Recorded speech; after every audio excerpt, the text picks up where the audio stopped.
The moist team must increase in size. I don't know how to feel about that sentence. That doesn't sound like the elements at all. Has a very different meaning to that sentence. Also, yes, cat. Not much I can do about that, but it's okay. Oh, I see. Also, I feel like they scrambled this thing because, like, there are people who are at the very bottom of the list who I don't think should be.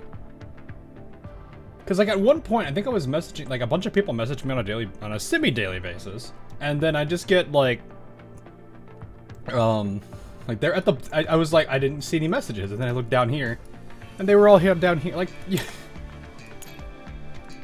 This guy, for some reason, you're down here all the way for some, I don't understand that. I don't know why you're at the bottom. Blessings, I guess, messed it up, maybe? Oh yeah, I do find this kind of cool. The platoon chat. It's kind of cool to see that. So. But yeah, definitely not a bad one. I don't know why they did that with the chat, though. Picked the last, not surprised. Yeah, I guess the game just apparently don't like. No, it probably. I didn't know about the blessings thing for a while, so I was very confused as to what that was. Oh yeah, I probably have my daily box. Ooh, nice. Was that a guarantee thing though? There, I don't actually know. That looks like a multiple.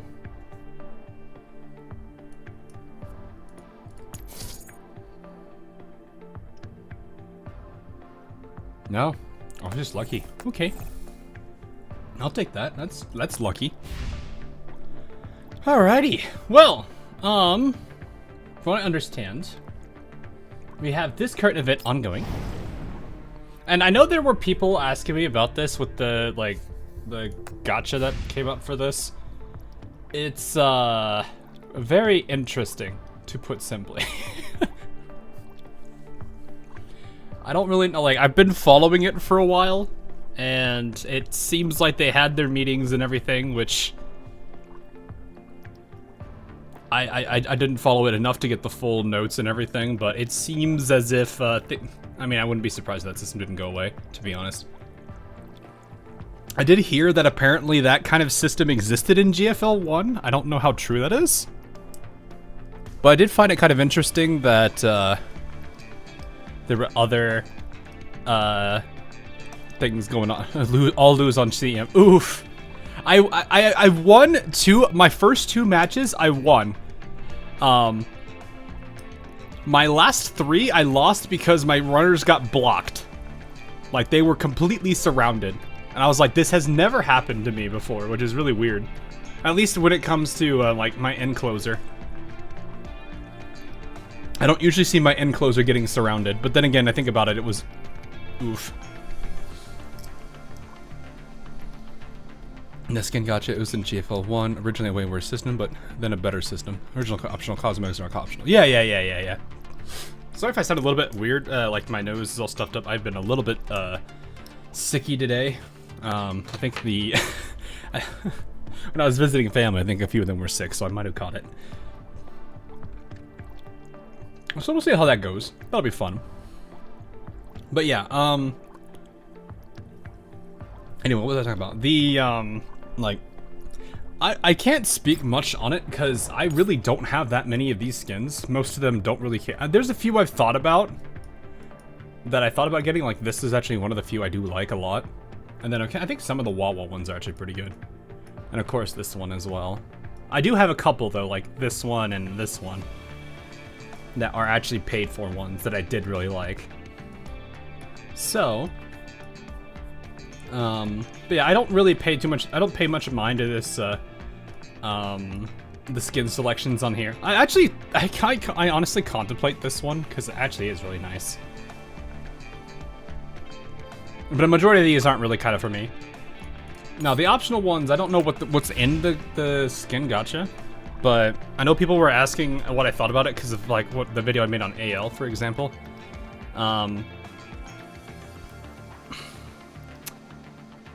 There is a harsh reality, and this even includes like how I feel about AL, and I do mention this, where a company does have to make money. I'm not trying to defend their actions or anything, because sometimes they make really bad decisions, or at least seemingly bad decisions.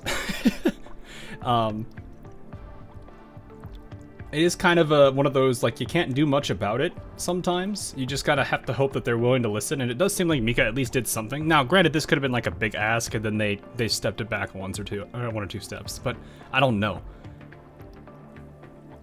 Regardless, I think, like, as long as it doesn't punish the free-to-play players and the Dolphins that aren't like super big on things but would like to get something from it every now and then, I think it's okay. I know people are probably going to be more leaning towards, hey, I want to put put money towards this game or whatever. But yeah, I guess the best thing I could really say is just vote vote with your wallet. It is a gacha game at the end of the day. Sometimes it does suck. But yeah, if everything's a boon for free to play, they get premium skins if they want. Yeah. But it's one of those, like, if the rates are as what they were saying, it's like kind of oof. But it's one of those where it's like you truly do need to save. Unless there's like some pity mechanics. See, this is where it's like I haven't been fully following this because it's like I don't know what the whole system's gonna be. But you know, it did sound kind of rough from what I was hearing from people. The issues that is with GFL is that while the CN server wasn't doing as well, they thought their main moneymaker Global wouldn't keep in contact with CN and get angry about it. Yeah. I mean, it is a global game. They do have to realize that. People will talk about it. Lose the debuffer on Wells. Oof. Yeah, I gotta give a few. I think I've got like 1 or 2 more tickets I can do because you get like the initial run Musashi, and then there's like the other tickets that you get for doing the thing for what's called Tara's Cup, I think. Oh, that is the case. Plus, I don't think it was 100 pull hard pity for Clue skin. 100 pull. That's even worse than the standard character gacha. Wow. I guess I need to see like what was the. Because it's like, I'll be honest, if you're not going for like the V1, V2, V3, V whatever, if you're just going for a copy of the character, which is basically what I am, the economy in this game isn't that bad. Like the generation of collapse pieces and the targeted access permissions, this stuff isn't bad for just somebody who's getting just a single copy. If I have a bit more and I'm willing to try for V1, like I did with Suomi, and Macchiato, then yeah, sure, that's great. But for me, it's more of I'm just more of a I just want the basic character. I'm not caring too much about the skin or whatever. So it's like that the cosmetic system doesn't appeal that much to me. But yeah, hearing that it is 100 per hard pity is kind of rough, actually. I have a Terror Groove. I think she's doing okay. Yeah, I've been using my Evil Nature, and I know we're like jumping back and forth between 2 games here. I've been using Evil Nature and my Christmas Creek for the runs, alongside a really decent gold chip. And they were thinking of adding multiple banners that didn't have shared pity. Yeah, there's some, like, it's kind of where it's like they need the game to make money, and I actually wonder, because it's like, what is it? Neural Cloud hasn't been getting updates anymore, right? Or at least it's been pretty dead, I want to say, since February, from what I've seen on their server. So I have this weird feeling that they were kind of banking it on this game more so than Neural Cloud.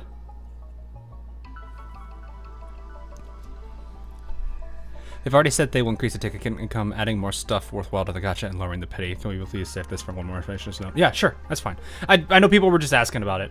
I'm just kind of giving like my thoughts for things as is right now. I'm not necessarily gonna speculate more on it, because it's like I have to kind of take the stance where it's like it's the same thing I have to do with AL. It's like I acknowledge that like fan service for AL is kind of like important to the game's survivability, but at the same time there's issues I have with it.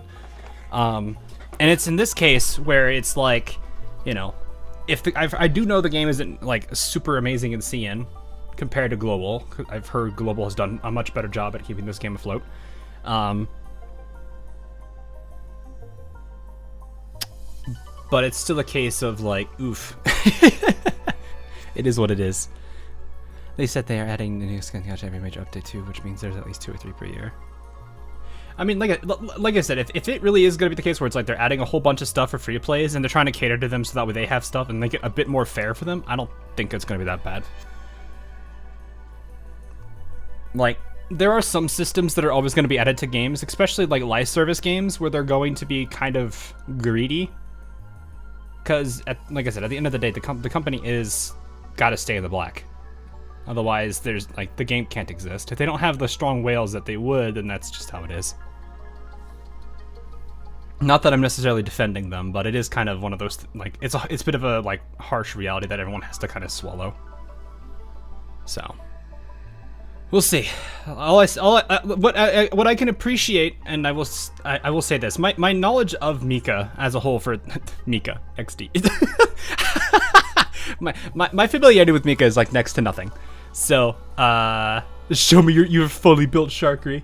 Oh, I'll show you my whole fully built. You want to see Sharkery? You want to see Sharkery? There's my Sharkery. Is it perfect? Oh wait, that's not where you do that. Boom. I haven't been using a burn team recently, so that's probably part of the reason why. I've been trying out other teams to see how they work.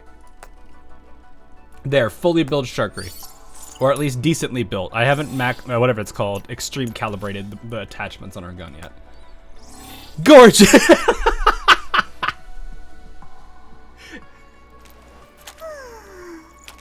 Oh my goodness.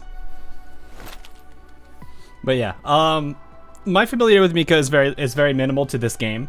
Oh, that and NeuroCloud. I haven't played enough of NeuroCloud to get familiar with the company as a whole. So this game is a bit more. I'm a bit more familiar with them now, but it's still kind of an early impression kind of thing, if you know what I mean. I haven't played GFL 1, so I know next to nothing about this company. So it does at least give me some relief that they are at least engaging their communities, which is important. But hopefully, you know, any discussions go well between them is all I can really say. What's up? I'm saying Jiang Yu maybe. Ooh, that's the twin tail for Monsoon, right? Just to make sure I have that. I don't have names to faces perfectly yet. I think that's the twin tailed energetic girl from Monsoon. There's like 96 pulls confirmed for the first year as a free-to-play player, meaning with bad luck you wouldn't get a skin at all. Ooh, that sucks. Twin tail from Monsoon, yes, awesome. Okay, I do like her a lot. I think she's a very I like her silliness. So, Springfield is the only character I opted to get V1 lately, mainly for what she does with Tolo. I've heard she's a pretty good character to get V1. I mostly just, like I said, I V0. This includes even like characters like Cluke. I am not super concerned about like going for what is it? It's V3 minimum for Cluke, right? If you want her to be like really good.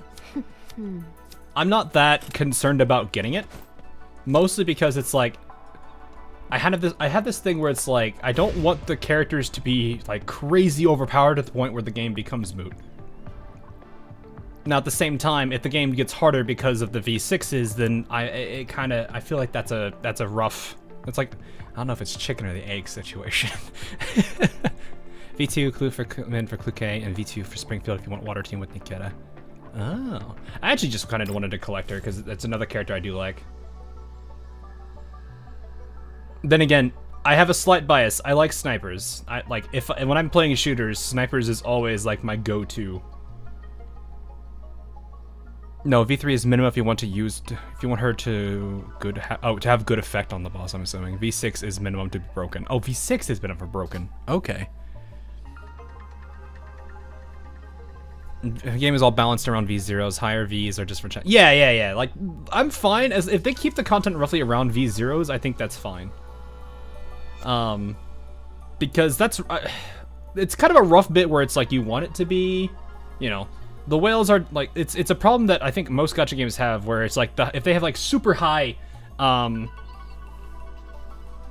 power characters with like max constellation, max whatever it's called in Wuthering Waves, whatever it's called in any other games that you guys play. I don't even know what it is called in Honkai Star Rail for even, or Z.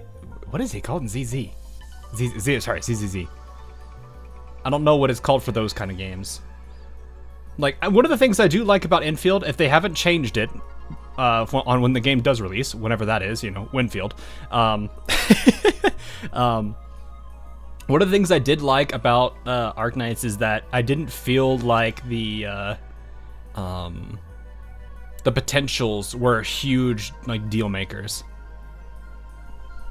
Or, like, huge difference makers, I guess. Zenless Zone Zero, yeah. Gunsmoke and doing Frenzy 40. Fair. Maybe he's gonna play a... what's a magger? What is that? Who plays Counter-Strike? I've never played Counter-Strike, actually. Also, what was this thing I heard about Infield? Like, something bad? There was a bit of a discussion in Infield about dodging. And if you are curious about the YouTuber that started all this, like, discussion, his name, I think, is Toboro. I think it's Toboruo. I might have his name misspelled. So if you want, type. I think the name of his first video was the death knell of gacha games. If you want to look that up, Magnum user op only. Oh no, I probably wouldn't do that. It would depend on my team.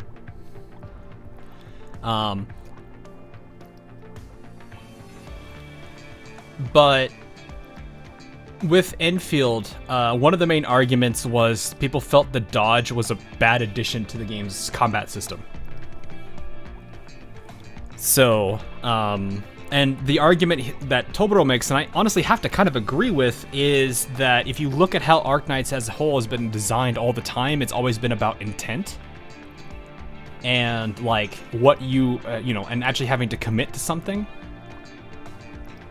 Because he pulls examples from, like what was it called?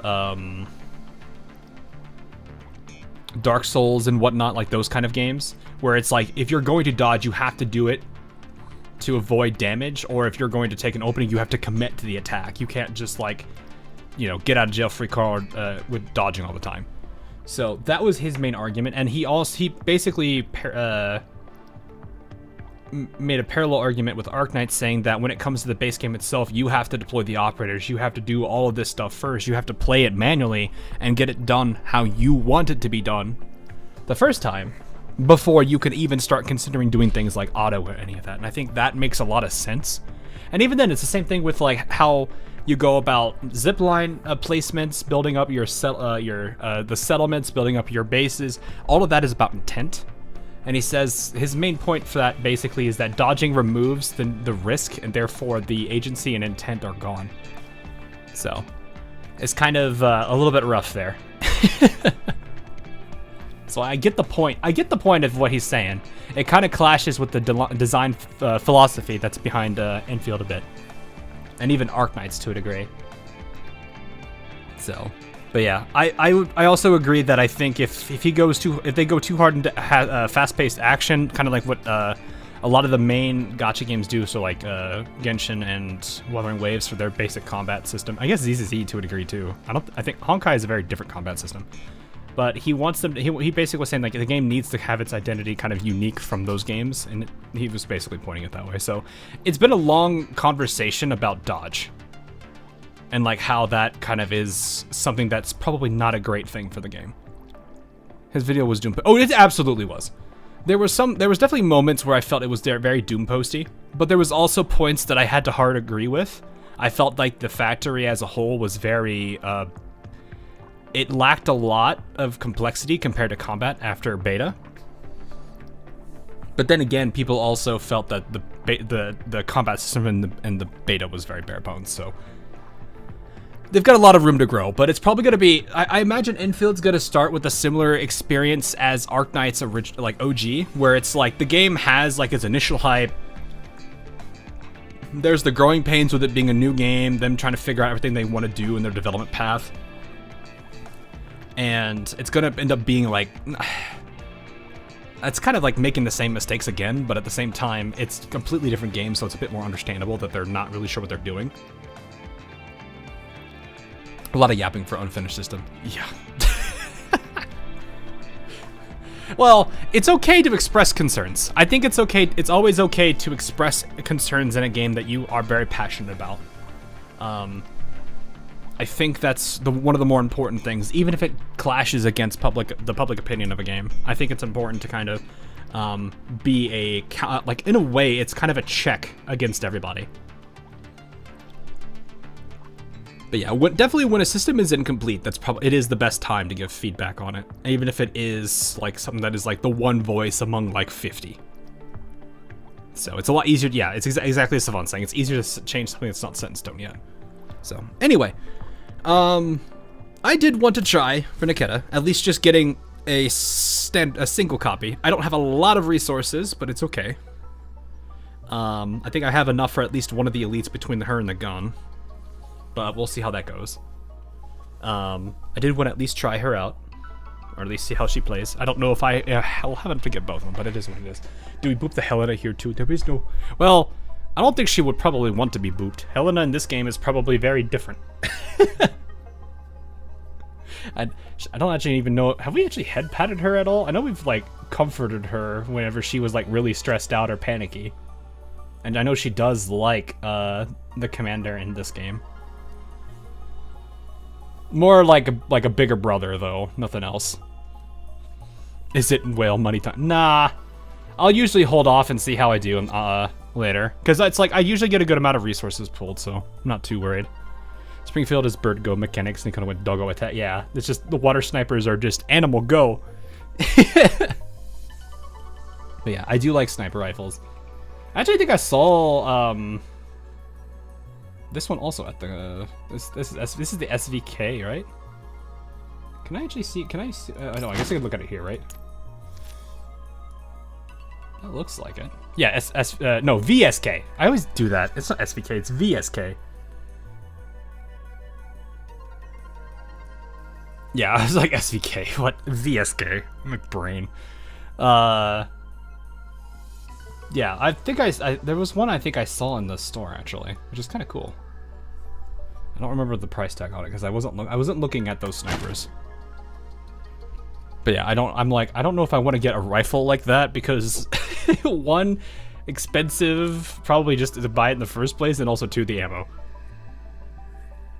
I'll stick with like pistol rounds for now and small arms. Well, much smaller arms.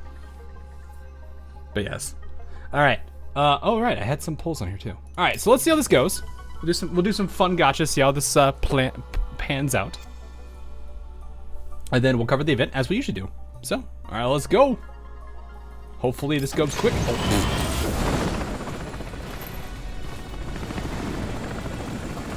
When will we see whoops? Yeah, you know, it's just we're gonna slide the door and it's gonna be a spook. Nah, that'd be funny. I think I've done that bit too many times now. It's not funny anymore.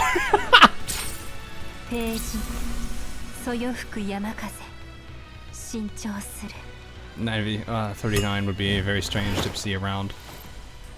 I mean, sure, I guess, but at the same time, it's like, I'm sure it's still probably produced. Maybe to a significantly smaller scale.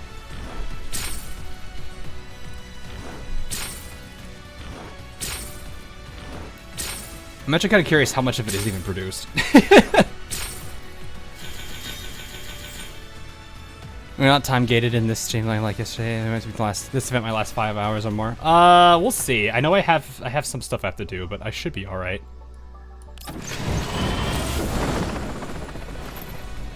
You can get the weapon on this one, right? If I can get the purple weapon either on here or on the other side, that'd be great. It's not imported in US. Well, I'm not saying that it is imported in US, but I mean more like, I guess it. No, that's not a word. I wish it did. Like the store that we have over here is like a mix of. It's got a mix of people, and it's got the actual people who are going to shoot the weapons and a lot of collectors. So I see a lot of very weird guns in there every now and then. Like, they actually had, like, a full, like... They had a blunderbuss, I think, that they were looking at buying off of another customer. Oh, well, there's the blue. Is a rare one that her signature weapon isn't even the best one for her. Oh, really? I'm guessing it needs, like, higher calibrations or whatnot before it's good? Or is it one of those that's, like, she just straight up doesn't even need it? Until you max refine. Oh, you need max refining? Oh, gosh.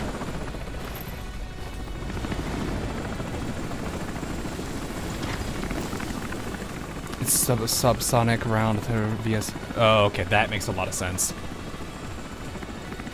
Maki's Sig is best for her at most levels. I see. Ah! Who are they running alongside this bit? Oh, is it you? It's you, he, isn't it?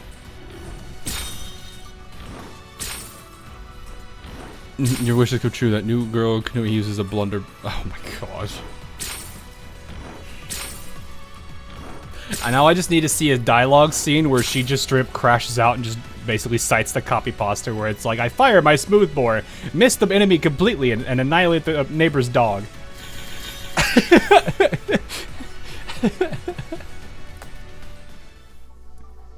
I love that copy pasta. It's so good.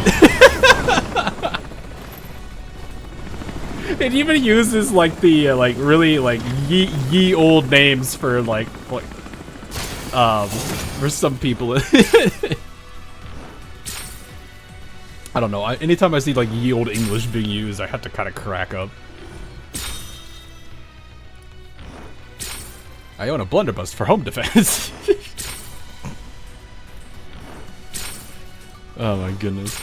I don't know. It's gonna be like Blue Archive was hilarious yesterday. That one NPC that just crashed the heck out in the middle of the road was fantastic. Like I don't. That's it. What a lovely day. Oh, it was great.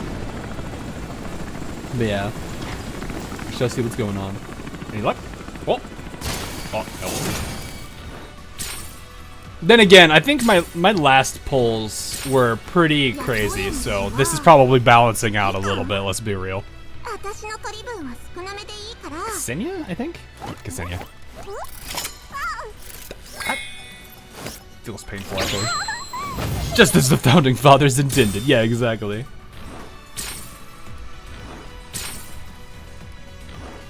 But yeah, I was like, I don't know. It is kind of, I will say, it is kind of cool to shoot a musket. It is terrifying because it's black powder and you like don't want to mess it up. But once you kind of get, it takes a bit to get used to. But yeah, like the three rounds of the minute is, that is a lot harder than I thought it would be. Maybe I just got to get used to it more.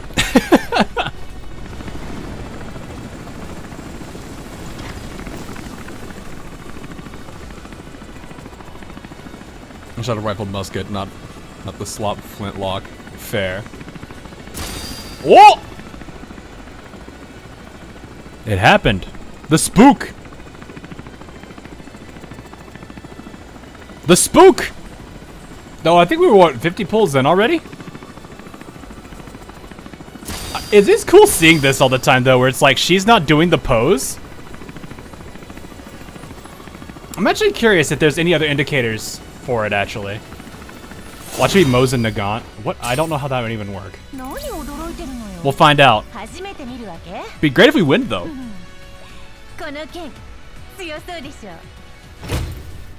This is the third time I've seen the spook now. This is the second time chat's seen it. At least on my streams. And then the one time on the video. Watch it a cat. I would actually be happy. That is a win in my book. That is a huge W. Like, I would not be upset over it. Let's see.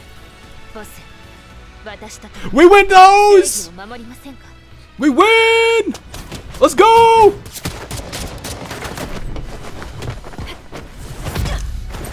Let's go!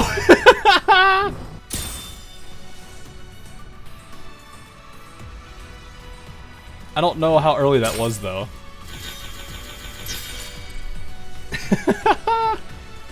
That's awesome. All right, not bad, not bad. So it was about 60 pulls there. Which, no, that's about right. That's about what I would expect, honestly. 60 pulls, I'd say, is when you would start to see, like, the soft pity kicking in. Because I usually see it around 60, 70, before, if it's not, like, early. Never seen a dog that has a triangle face. I feel like I've seen plenty of robotic animals that are designed with either triangles or... Well, there's meeples, but those are, I think those are sea otters, actually. All right, well, try to these a couple. Want to risk her gun? Yeah, let's try. You know, we ball.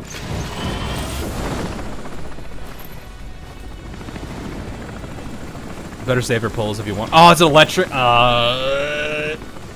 Is it? I want to get the purple gun so I can at least reskin it. Because I do want to use the. I do want to use her purple skin. Not that one. High Nemesis gun. Not that one either. Come on, keep trying. Nope, that's not it. That's the blue. The whole team. But yeah. So next one should be, if it's Jung-Yoon, then we have the whole, well, you would technically have the whole team, but I don't think they do not synergize whatsoever, which is funny because they're a band. Because one's physical, the other one is hydro, and then if Jung-Yoon is electric, that's really funny. Because they're basically a band that does not synergize whatsoever as a team.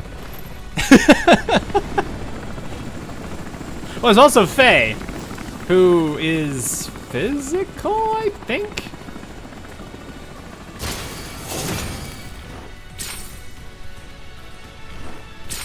Well, at least let me have the purple, please. With the exception of Frostfall. Fair. That's not the purple I wanted. I monkey's pawed there.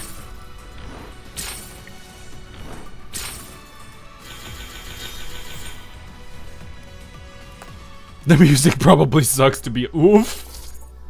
Alright, come on. I need that purple gun at least.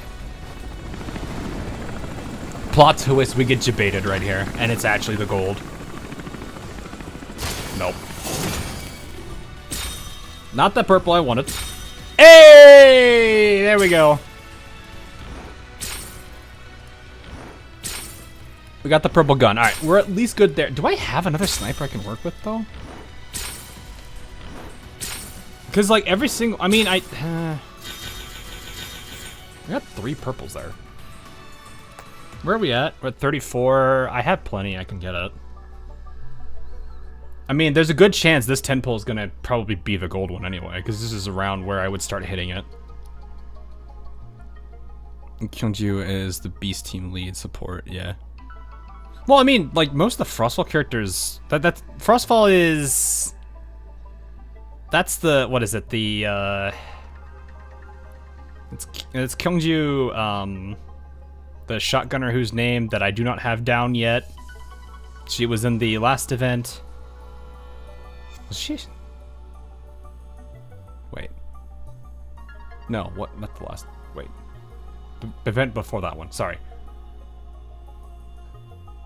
Lind. Yes, Lind. Not the previous one. Yeah, QJ, Lind, Tololo, Cheetah. Yeah, I was like, it's that group of 4. That team does kind of work, actually. 2 fire, 1 water, 1 corrosion. Yeah. All right, let's see. Is this the hit? Oh, it's not the hit, really? So it's it has to be the next one then. Because I usually am always like whatever the maximum is, I'm usually like around the 20 below it part. I probably have a bunch of guns I need to decommission or disassemble. Well, yeah, it's fine. Ooh, that was a mineral. All right, this should be it right here then. Usually. Yep, there it is.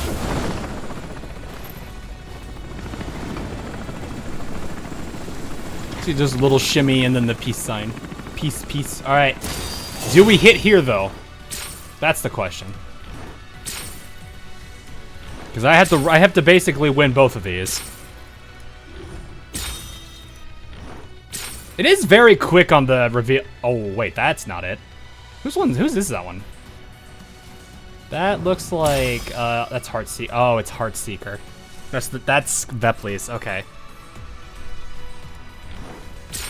That's Vepley's. Alright, calm down with the purples.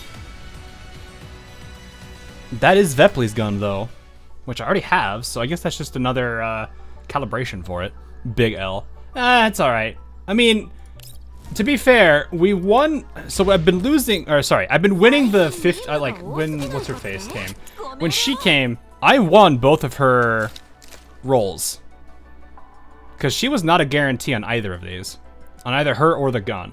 And then I won the I won the toss up on her. So me losing one of them, I'm 1 for 4. That's acceptable. I'm not upset over that at all. But at least we do have, so you guys are saying it's this one? What's freeze damage, though?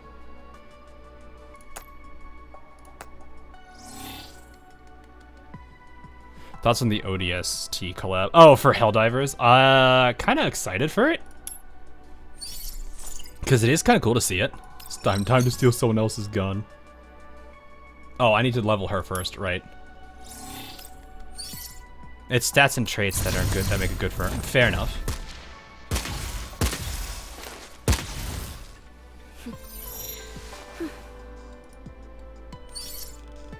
Interesting. Doggo! Gosh, it reminds me of the Call of Duty attack dogs and how terrifying those things were. She seems smug. I know nothing about this character.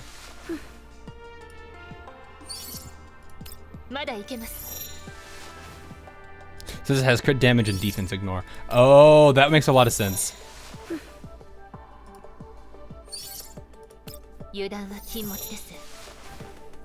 Boing boing. Yeah, they definitely. She's definitely got some physics.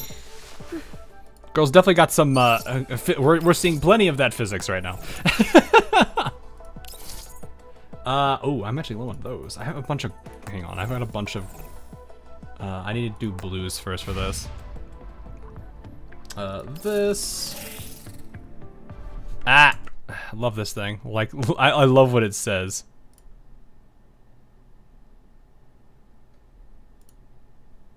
Is it actually showing it? Oh wow, it actually straight up.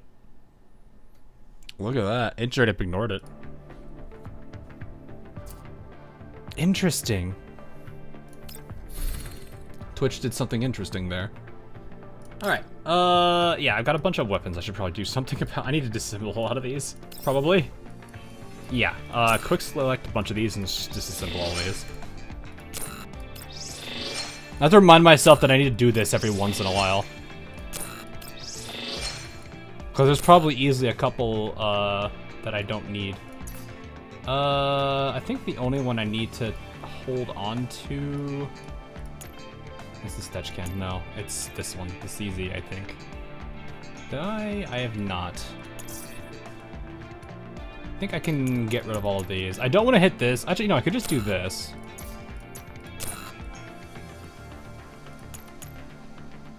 And then just select the ones I don't want to get rid of. I don't think I've actually got a vector. Why are you going to be a leader in GFL2? Wait, what? What do you mean?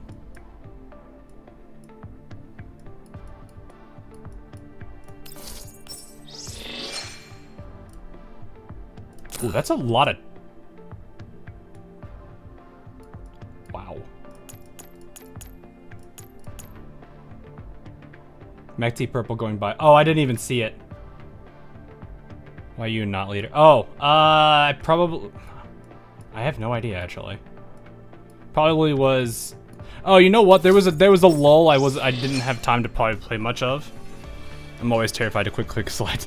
Yeah, I usually try to avoid it. It's fine. I'll get the vector one back at some point. It's okay. Or not vector, Mechty. I'm not super worried about it. Oh yeah, there's the 2 shotguns that I don't know what to do with right now. I could probably put that pigeon on what's her name? Lotta. I imagine that's probably good for her. Let me just see this, because I know she's got the Super 90. target is mask stability or exposed. Increase the damage it deals by 50%. When dealing damage, apply stability loss to the target for 1 turn. That's actually, I mean, that could be interesting. It's good for her, but Bepley's is better. Oh, so we should probably just give her this one then. Oh yeah, that is just nice. Deals damage fixed to 10% of attack. Each time active skill deals damage. Damage to targets with movement debuffs is increased by 10%. Which I think she does already. She applies Cold Snap, which I think is a movement penalty? Freeze is a very interesting... Oh no, that's the damage over. That's the damage moving one. Oh wait, no, that's the other one.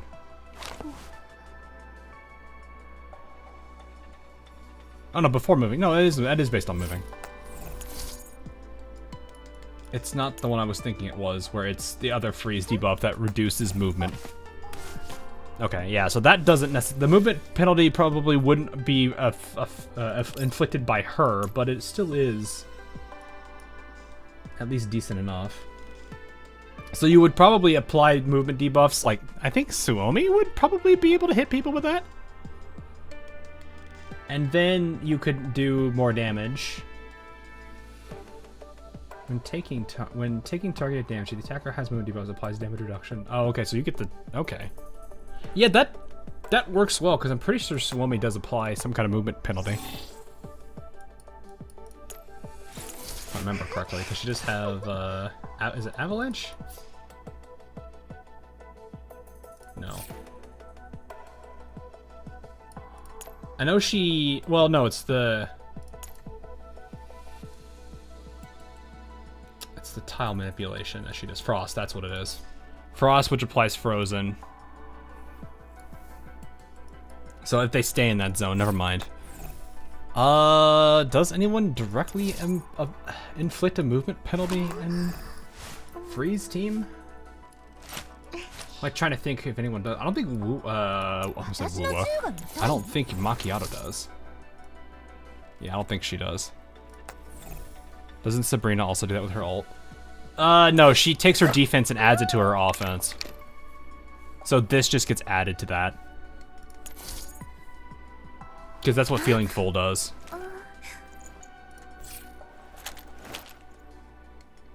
Or are you talking the gun? No, this is different. But yeah, I don't think she does that specifically. She says the counterattack ability. My pizza wife. It's more stats and also an always active effect. Yeah, I mean, yeah, that's why I'm like Vepley's is kind of nice for that, because she will, that will apply on Vepley a lot more, or that will apply on Lotta. Thing is, I haven't really done much with it yet. I just gotta find a way to get more movement penalties on people, though, on that time. Hydro tiles. Oh! Are you talking the movement penalty? I'm pretty sure it's anytime she does water damage. So I think either this one... Yeah, this one will do it. And then I think this one does too, but I think that's her weapon that's doing it for her, though.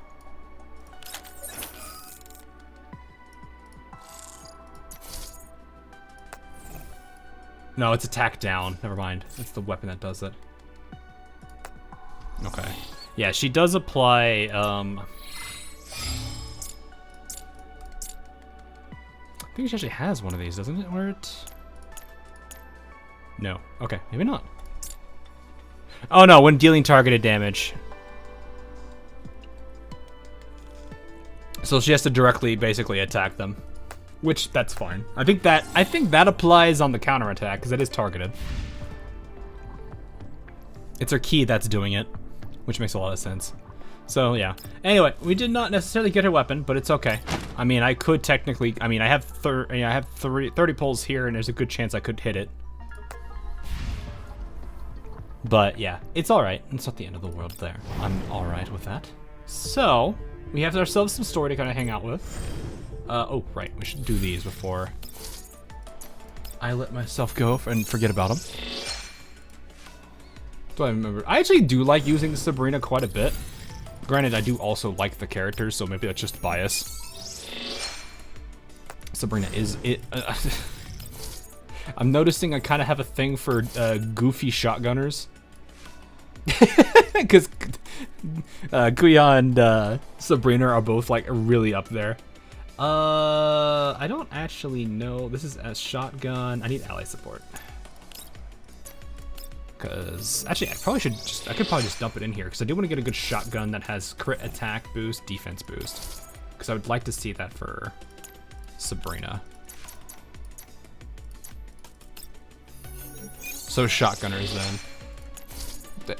Yeah, that's not bad. If this was attack or defense boost, that'd be amazing.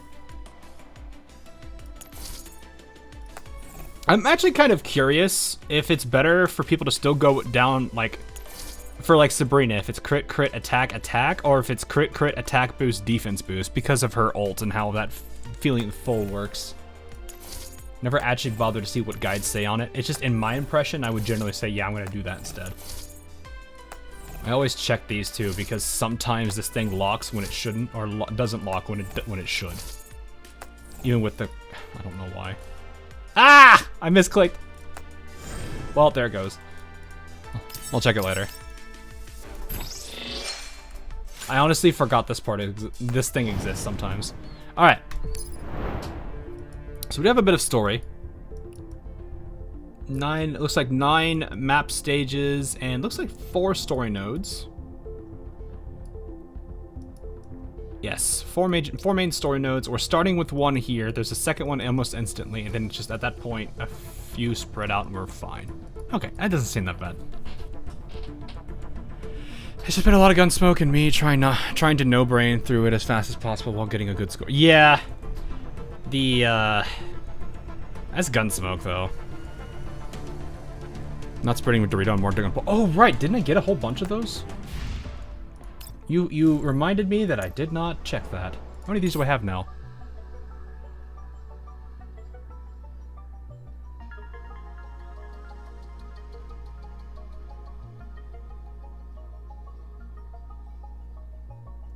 I have that much? Really?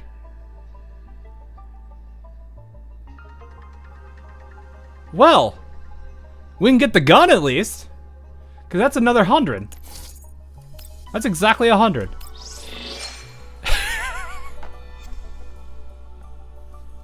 Thank you for reminding me. I did scrap like 100 purple guns. So that makes a lot of sense, actually. Also, I don't know why these are. I can still collect these when I've already like fully calibrated and fully fortified her. More gamble, let's go. Yeah, more gamble, let's go. Let's get the gun, I guess. Might as well. Boom. I do kind of wonder how much money they lost. Man, I'm like sitting there now just thinking, man, how much money did they lose on this Dorito exchange?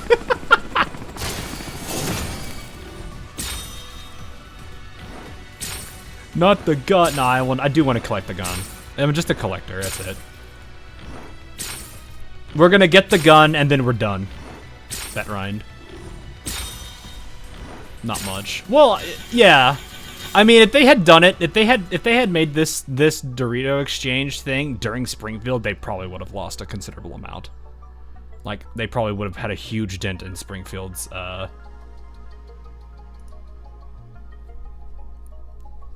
you know.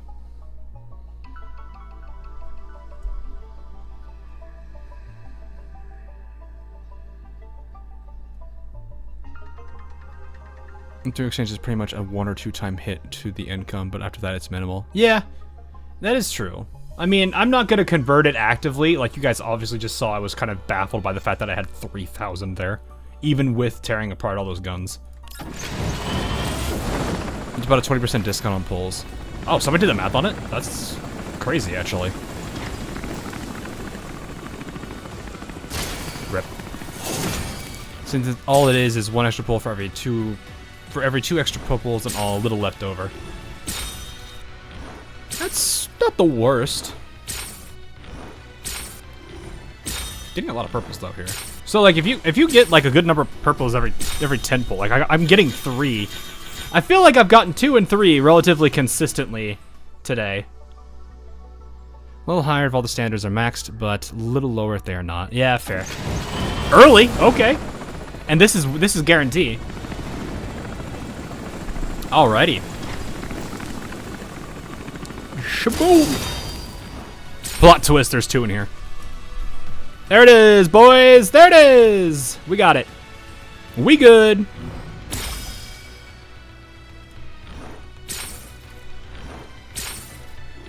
It'd be really funny if there was another one in here, though. I don't think I've ever had that happen where it's like I've double pulled before. Like, I don't think I've had it ever happen where I get like an absurd amount in one pull or whatever. Yeah, we are done. Longer time players should already have all the standard dolls maxed out a long time ago. Maxed as in like fully upgraded or like V6'd? Because that is definitely not me. But I have like 1. And that's I've got no, that's sorry. That's not correct. I have both Mosin and Sabrina at V6. Everybody else is can I actually show? Oh, you can't show that here. Okay. Never mind, full the list. So Tololo is 1, she's V1.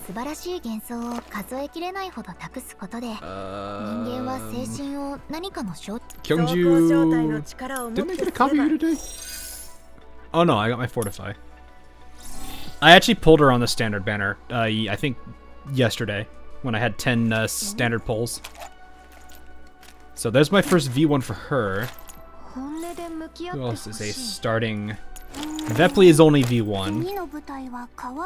If anything, this shows you how many times how little I've hit, what is it? How little I've lost on the coin flip.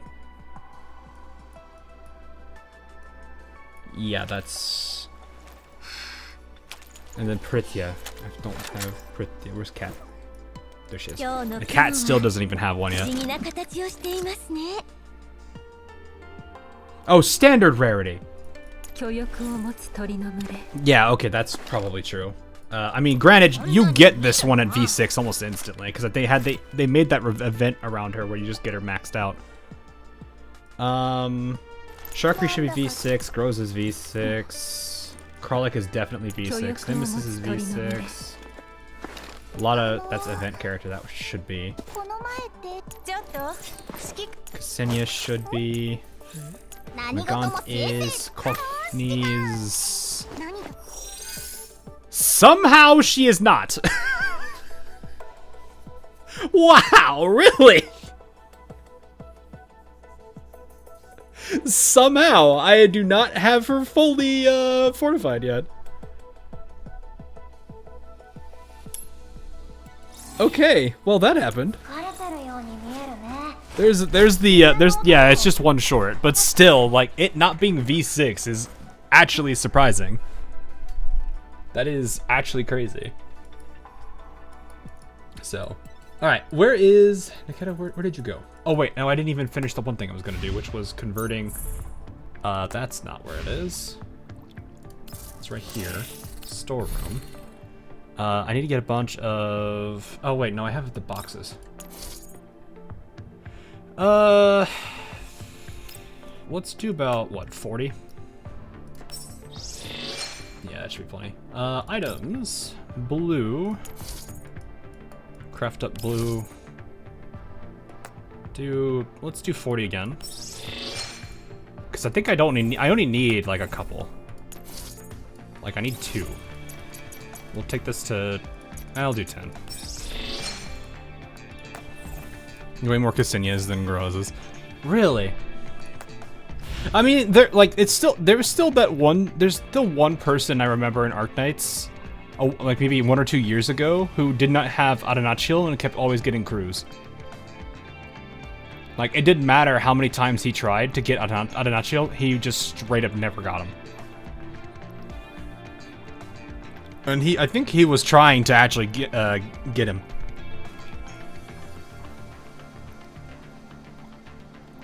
Which shows the low. Oh wait, does it? Hmm. Oh yeah, it's right here. Can we V6 Mr. Pete? yeah. When can we do that? When can we do that? Meanwhile, the Vepley stands are like, how dare you? Vepley is the main character, not Mr. Pizza. Meanwhile, everyone that's like, what's the best idol? Then everyone's like, no, Mr. Pizza.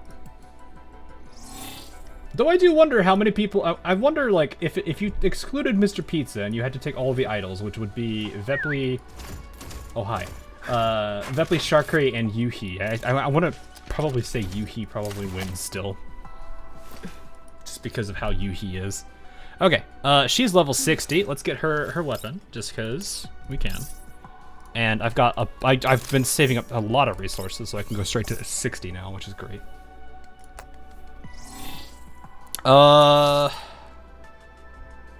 Dealing 100% of attack. Which is teleport to the such silence.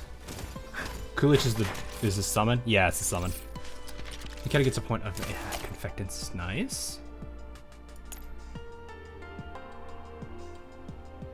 Wait, so the summon itself is basically heavy ammo?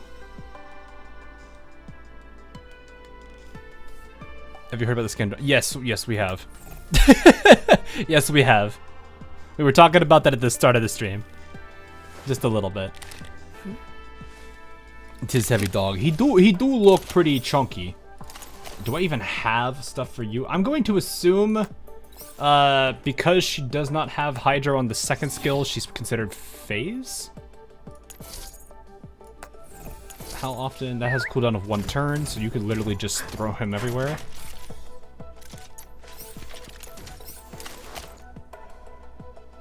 Dog does pure Hydro. Fair enough. I actually wonder if I even have anything for her here. That's missing. This is welcome back to where I don't know what I am doing with these. Nope. Okay, I don't have I'll put one of these on. Which one's the better one?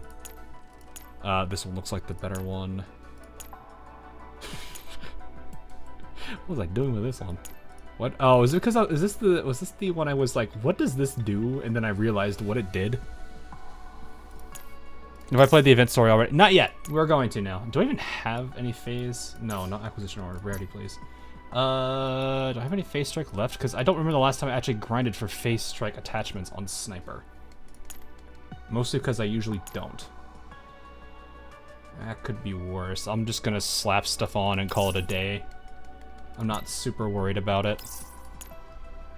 Unfortunately, we don't have an attachment in this slot. Oh no.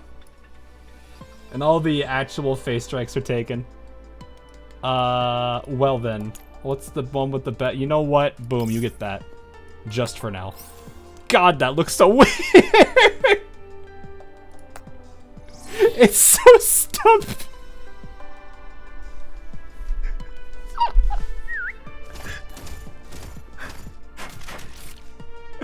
The muzzle. The muzzle. The shit. What have I done to the gun? What have I done?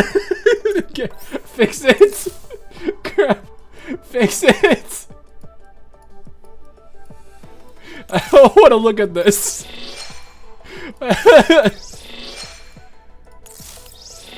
There, put this one on, please. Thank you.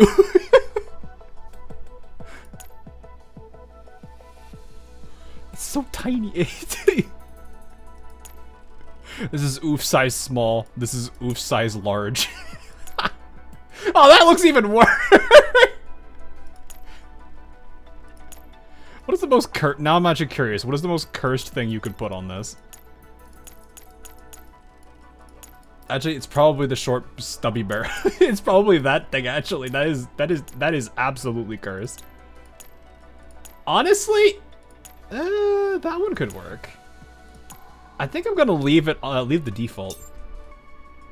I usually don't care much for the underbarrel. Yeah, let's just put on this. That just totally clashes. This is like literally half the length of the gun. This is literally half the... What was the default? Honestly, this one don't look half bad on it.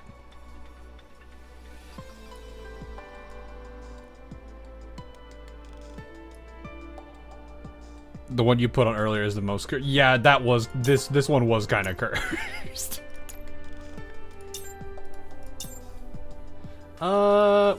This doesn't even feel like it has the room. That's actually kind of cool looking.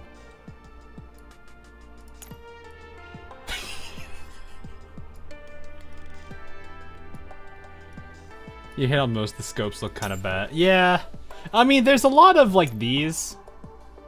Which, I mean, the obvious color clash. If you could make it to where you could change the color to match the actual gun, I wouldn't mind. Like, I do, if you could actually customize these guns a bit more, like change the primary, secondary tone, you know, add in, you know, basically do what, like, this does, where it has, like, its actual, like, this is what, an Arctic kind of camo. I'm not a huge fan of these designs. I mean, they're futuristic-y, and it does make sense for dolls, considering, like, how advanced they are, if you consider our current technology versus theirs. There's something about the original, like, feel of the original designs of the gun that I like. Oh, I never unlocked this. But, like, this one looks, like, the actual paid ones look kind of cool. I'm assuming these are the Covenant ones. How do you get this one? Beginner package? That is sick looking, actually. Though, to be honest, it kind of feels like something from Borderlands more so than this game. Just from, like, the, like, animated textures and everything. This is like a goofy Fallout 4 weapon, not gonna lie. Who is this for? Custom skin. That gives me Halo 4. You know what? That's a fair point. What was that faction called? I could see that. I 100% could see that. What they called, like, the Overlords or something. I forget what they're called. It's been such a long time since I've... The Forerunners, is that what they're called? Really? Forerunners? Prometheans. That sounds more correct. But yeah, like some of these snipers actually do. God, no, go back. You know what? I'm gonna leave it as is. I don't think it needs anything else. We'll leave that. That's probably the most time I think I've spent on a gun with, like, for a gun. The stubby barrel was so cursed. That was absolutely cursed. All right, let me get the neural helix done, and then we can start the story. Then we'll kind of let her run around. I'm actually wondering what is the best of the 6 to get, because I can only get 1 right now, I think. I don't think I can craft that many of them. Yeah, I've only got 13. Okay, so we can't get everything unlocked yet, but that's fine. I think one of the things I do appreciate about this, if you've never really looked at builds yet, is they have this, and they kind of give you like the reasoning for it, and then it actually allows me to kind of read through this, then go look at the skill that they might be referencing or the whatever mechanic that they're relying on, and then I'm like, oh, okay, no, that actually does make sense. I actually really do appreciate like this. Righteous doll just asserts she's just a general use. Okay. They have that. Yeah, it's nice. I really appreciate like this little extra detail. It's just all you have to do is like get to this screen, select either this key or this side, and then you'll see down here a little like almanac or book looking icon down here, and that's it. I'm sure there's other ways to get to it, but honestly, I appreciate this because they also do it for weapons too. Though this isn't exactly accurate because I think somebody said the Macchiato's weapon was better just because of like the stuff it provides.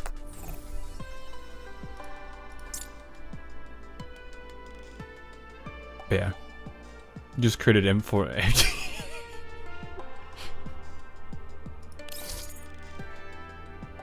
You know what? No, hang on. Now I need to go see something. I'm just gonna grab this. Which one sounds funny? It's tied away in the area. I do like tile. I do like tile manipulation. I'm actually gonna get the what's called just desserts, right? I actually really appreciate the tile manipulation mechanics in this game. I really do like that.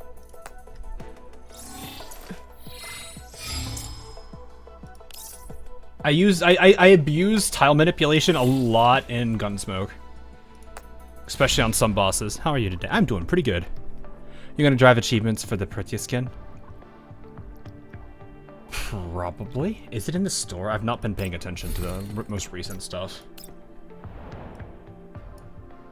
Yeah, I need to do that at some point.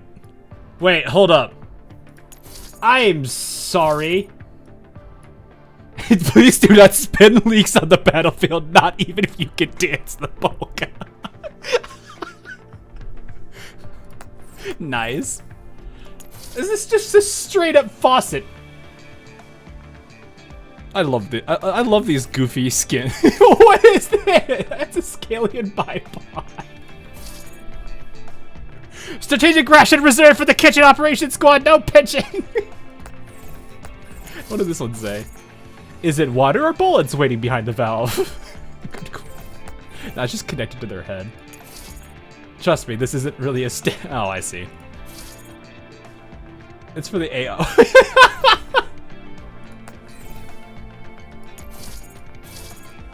No matter what, there will always be someone using it to do unnecessary things. This exactly reminds me of the guys that take the jackhammer and pretend it's a machine gun. And then I'm just laughing at every single time they do it. Yes, the bang bang bang bang prank. I want this so bad now.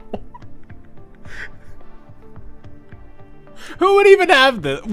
Which sniper would be I almost want to actually say Dushevnaya, but I don't know if that's accurate or not.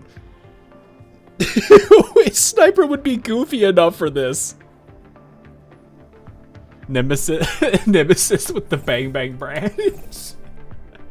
The fungusite. Oh my gosh. Mosin, Nemesis, Dushevnaya. Dushevnaya would use this. What is this?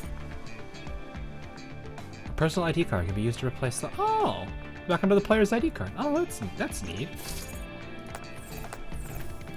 Oh yeah, it's 2,400 for this one.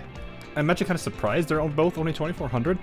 Granted, my problem is I bought these two first instead of going for something else. But to be honest, it's 100% worth it because of how goofy that is.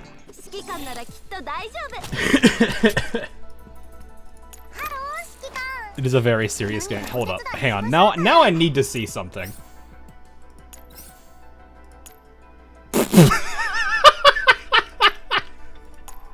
Yes. No, we're 100% making this cursed.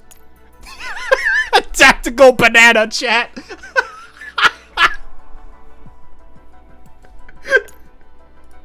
What is the most cursed looking thing to put? Yeah, I silenced the banana.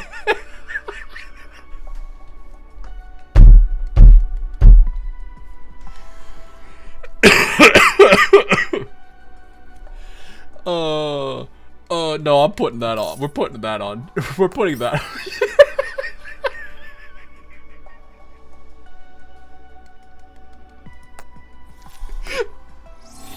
It's so cursed. It's 100% cursed.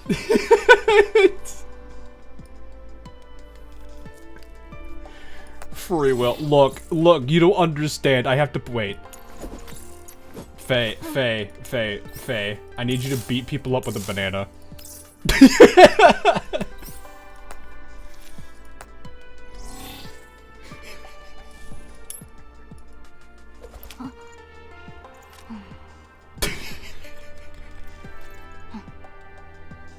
I wasn't holding any of those. Don't worry about it.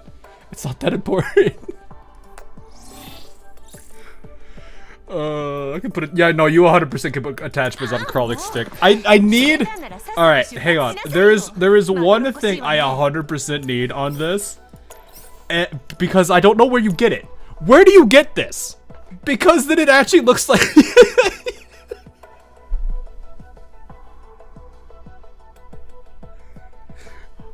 I just need this.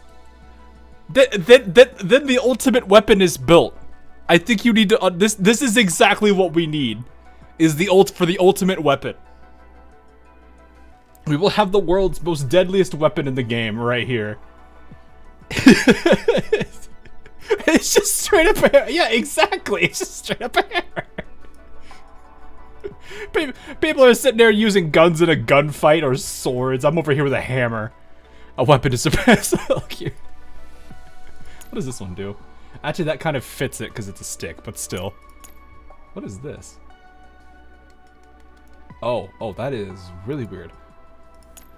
I just need to figure out where you get this from. Where do you get this? Man. Quick acquisition method. It says no available acquisition method. I need the hammerhead. Then we will have the ultimate weapon. Oh man. Alright. Did I do everything? You're done. You're maxed out. Gun's in good shape. It's not cursed. To be fair though, I probably should level up all of these girls down here. Get them to 60 and actually let them say, hey, I leveled everybody up. That wouldn't be that hard to do, I don't think. Especially with how much time is in between the game itself. Alright, anyway. Let's actually do story now before... I'm gonna go grab a drink before I do this, though. Because I am definitely coughing from that. Oh my gosh.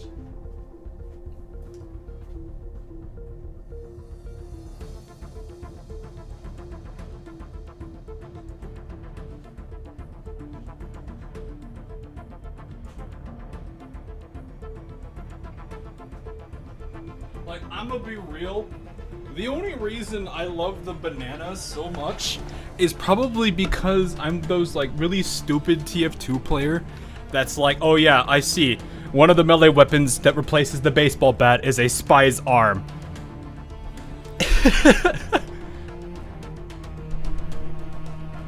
Not worth the mats. It's more that I want to do it as a personal like milestone. That's really what I like. You can play the way you want to, man. That's just the way, like, the way I want to do all these things is really what I want. It's more of my own personal milestone that I want to have. That's it. Is it worth it? Maybe not. But you know what? I'll feel accomplished doing it. So, man is a fossil. I mean, I'm not that old. Also, for those that are wondering, this was a Dr. Pepper. The drink of mad scientists.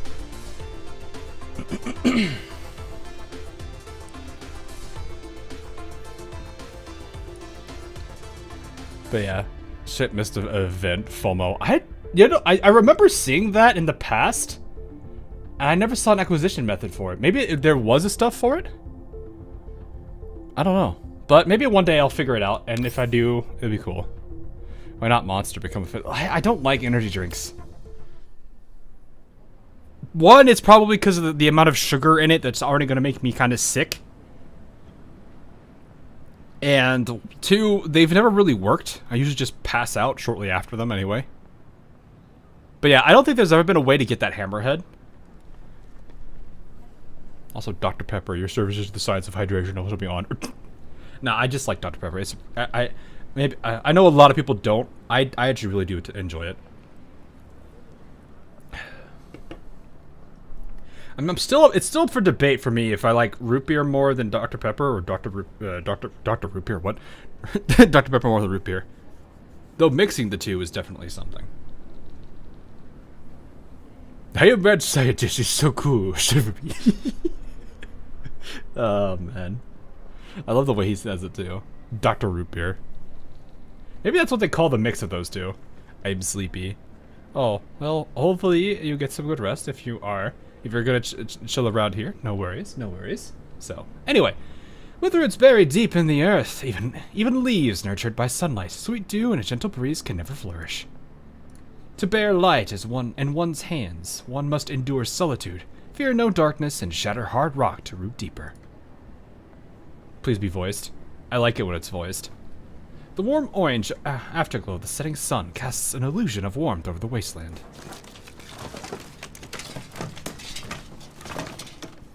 Clunky. The scavenger rubs a chunk of metal against his clothes as he rummages through a heap of trash. It's not voiced. Ah, no! It's alright. Buddy, you better run. You might want to... You are probably in a very big danger. Nothing of value. No, it's probably... Huh? A strange noise from nearby catches his attention. The scavenger tightens his grip on a pair of tongs and storms towards the pair of Okay. Damn it. It's gotta be Johnny and those rats again. Why Johnny specifically?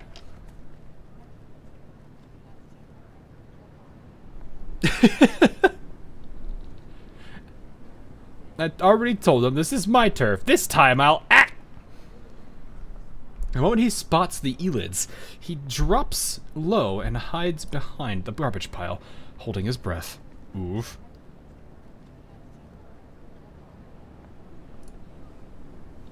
Good thing I got my gun with me. Wait, why did you have a pair of tongs then?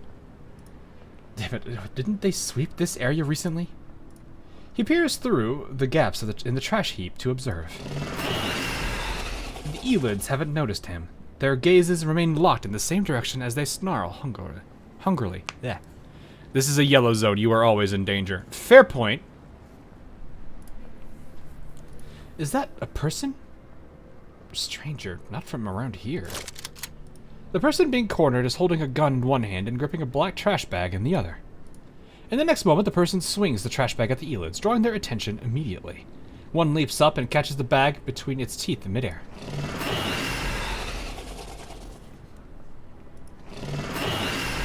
The elids tear into it, shredding plastic and... Alright. Okay, good. You only did it twice. I was like, if you're gonna loop that sound, that's gonna get annoying. It's shredding plastic and pale flesh-like chunks that still vaguely resemble human body... okay. That's a human foot. Intestines. Bright red liquid and meat chunks drip from the elid's fangs. The scavenger trembles, nausea rising in his throat, but he forces it down. Does he not even know what was in the bag? He was just like, oh, this might be useful. Oh, goodness. When is AK-15 coming to global? Good question. I mean, we don't even... I want to see Lena and Leva so bad. There's a lot of characters I think a lot of people want out. Probably a good number of people want Andoris. And, a whole bunch of other characters. What is in the bag, though? Yeah, I think they've got a good diversion, though. Gotta run. Now's my chance. Yes, run for it. Terrified, the scavenger flees without looking back. Alright. Handshake. The mechanical dog places its paw on Niketa's palm as the children cheer with delight. Niketa glances at the children. There's more. Kulik, fetch Lily's gift. At her signal, the mechanical dog leaps up and drags a package from the pile of presents sitting in the corner of the office and carries it to a girl. Oh, good boy. Is this for me? Wow, it's a toy gun model. Thanks, Niketa. Thank you, Niketa. Kulik is amazing. It actually goes woof woof. They want to accelerate the global schedule. I mean, to be fair, they probably, like... I will be okay with that as long as they do compensate for the lack of time between events. Because that's always the biggest thing that you have to worry about with people that are... any game that has to deal with catch-up.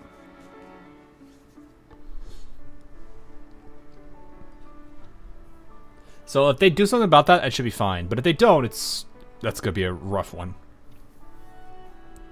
So I want a present too. Get in line, everyone gets one. Listen to Niketa, no pushing now. Miss Grace, okay. Okay, well. Amid the joyful chaos, a figure appears at the office entrance. Miss Grace, Maggie Security's regular aid delivery has arrived. Could you check and sign for it? I'll cover for you here.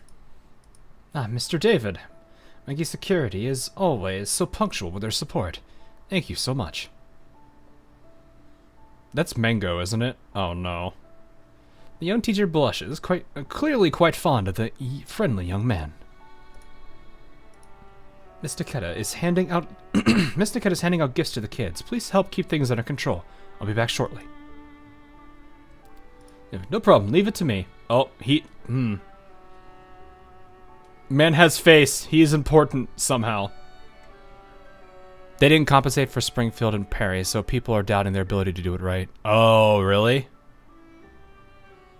Yeah, because it was a double new character release.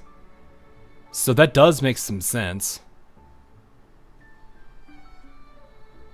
I didn't think about it. That's Mango. Ah, yes, the Mengi moment. The curly-haired young man smiles warmly and walks towards the children. Over here, kiddos. Line up and everyone gets one. Long time no see, Nikita. It's been a while. How's work lately? Heard rumors that the Public Security Administration introduced a new salary framework. You get a decent raise? I can't comment. Regulations prohibit discussing our wages.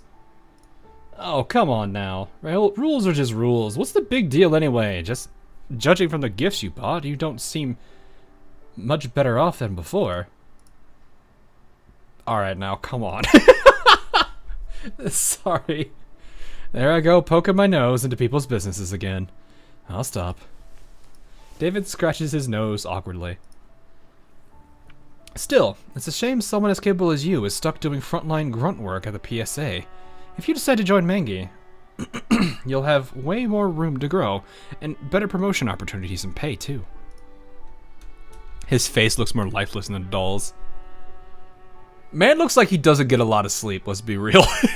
He's already... He looks like he's one more day of no sleep away from death's door. With a raise, you can even get nicer gifts for the kids. Thanks for the recognition, but I think it's really cool that Nikita is a public security officer. Last time I saw her rescue hostages on TV, it was so awesome. Me too, I saw her on the streets once during a school field trip. I felt super safe. If she quits being a security officer, we might not see her anymore. How could that be? She'll still visit when she can. Nikita pats the kids on the head. I'll still visit often with Kulik. Alright, everyone go play now. In response to the command, Kulik bounces off and leads the children away. Mr. David, I don't believe doing frontline work is a waste of my ability. You've invited me to switch jobs repeatedly. I assume you'd looked into my background. Yes, that's why we want you. Griffin was one of the rare companies in the field that was both competent and ethical. Shut up, Mangi.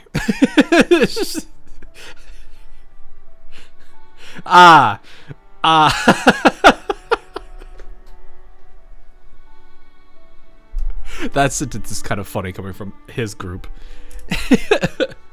We were all sorry to see it dismantled. I take great pride in my time at Griffin, but it was nevertheless a confounding experience. Sometimes I wasn't sure who the real enemy was. But here at the PSA, things are much clearer. I protect the civilians. My enemies are those who threaten them. Everything I do aligns with that goal univocally. Almost said equivocally. I was like, wait, that's not the word. And I really like this feeling of unambiguity. Yeah, the less questions one person tends to have about the things that they do, I think that helps a lot. I see. You are certainly more principled than most humans, Nikita. Alright, you don't need to glaze her up that hard, man. Thanks. As for the money, I just do my best to provide what I can for the kids. So for now, I have no plans to change jobs. She watches the happy children with a quiet smile. Fair enough, as long as you're happy. Mr. David, I'm back. Sorry, Miss Chernova also delivered a bunch of supplies, so I checked them together. I hope the kids weren't too rowdy. He's not wrong. We did a lot of war crime before, so that suits Mango's CV. Fair. I was more laughing at the fact that he was saying that he was praising them for their competence and everything, and I'm like, yeah, that's kind of funny coming from your company. It's the lifeless face. Yeah. Yeah, I mean, I don't expect a lot of things on the 2D artwork for a lot of characters, because it's like, some of these characters, you're not going to see as much. Once you get past this event, he may appear maybe once or twice again, unless he gets killed off. He may appear once or twice again, and then that's really about it. Whereas the dolls could be very different circumstances.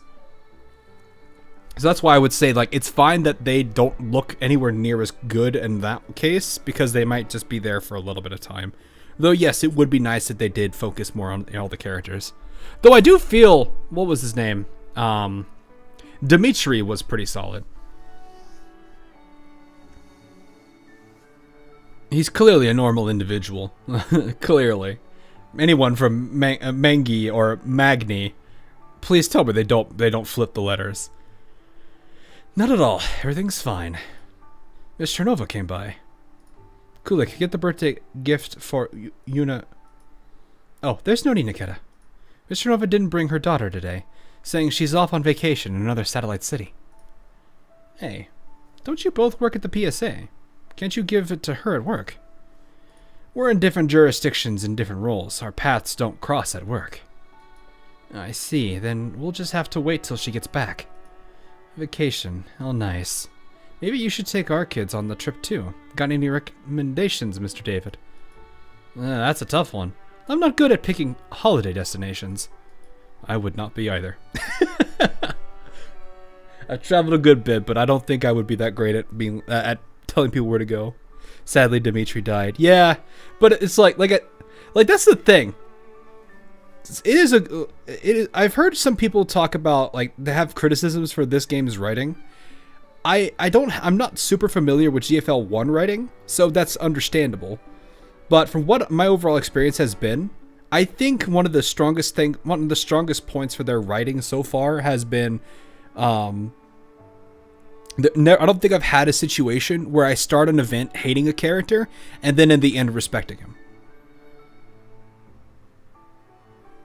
Like, it's pretty rare for that to happen in my eyes.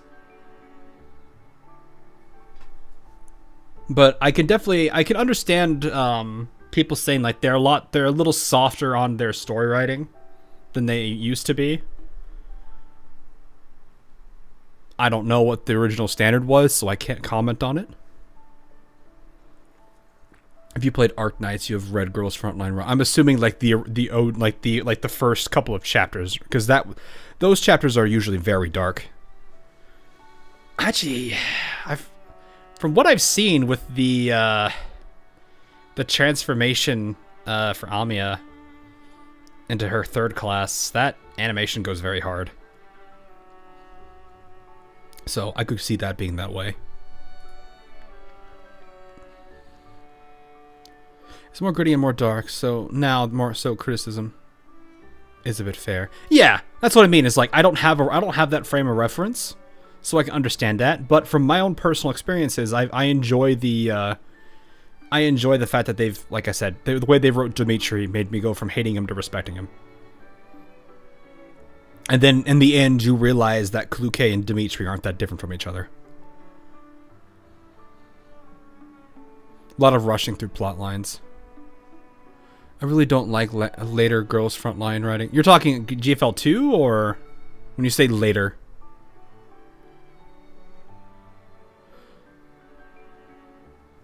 So, I mean, I don't think there's anything wrong with dark storytelling, or like really kind of depressing.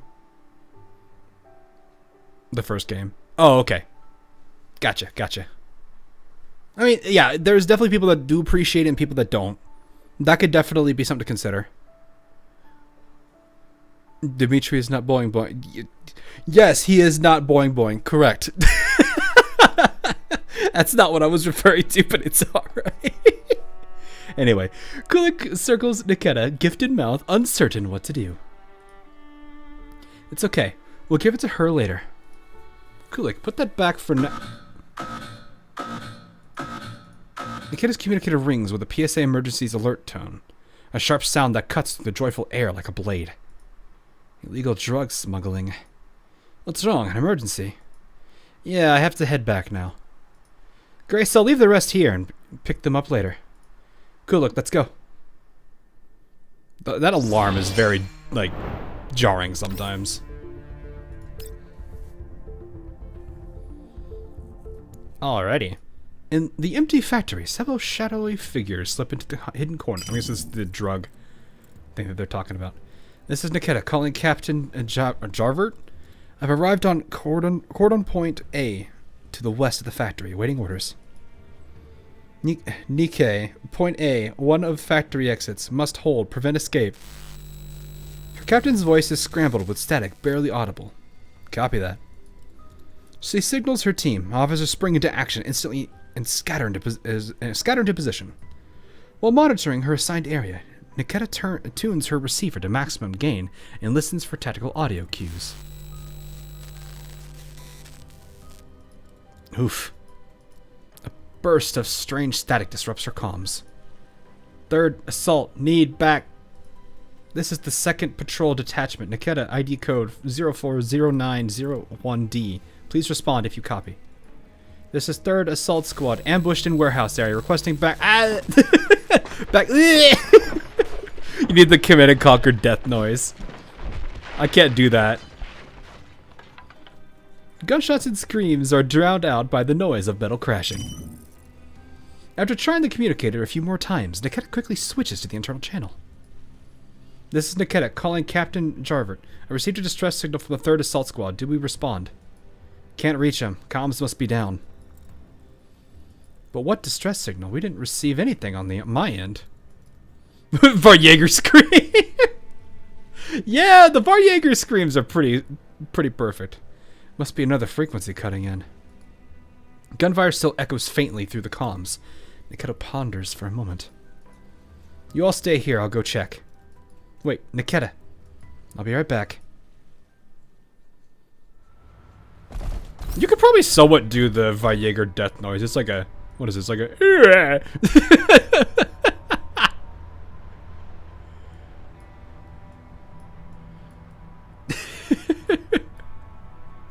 It looks like a horse whine, which is funny. Alright, well... A little bit of fun here. Let's bring out some Hydro people for the fun of it. Who's another Hydro person? You know what? I see that pistol. Yeah, banana pistol.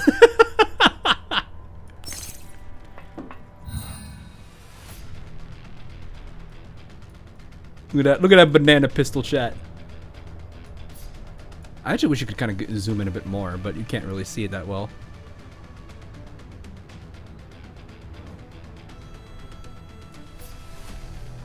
There we go. Alright, so this is a dog summon. So let's see. If I were to go here and then do this, that does... Wow, that hits both of them too. Nice AoE. Doggo. What is this?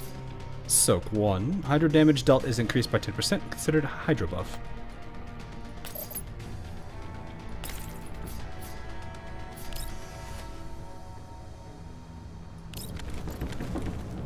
The banana. Yeah, the banana. We need the banana. Oh, wait, you're on low cover. I think you can actually... Yeah, you can still hit here.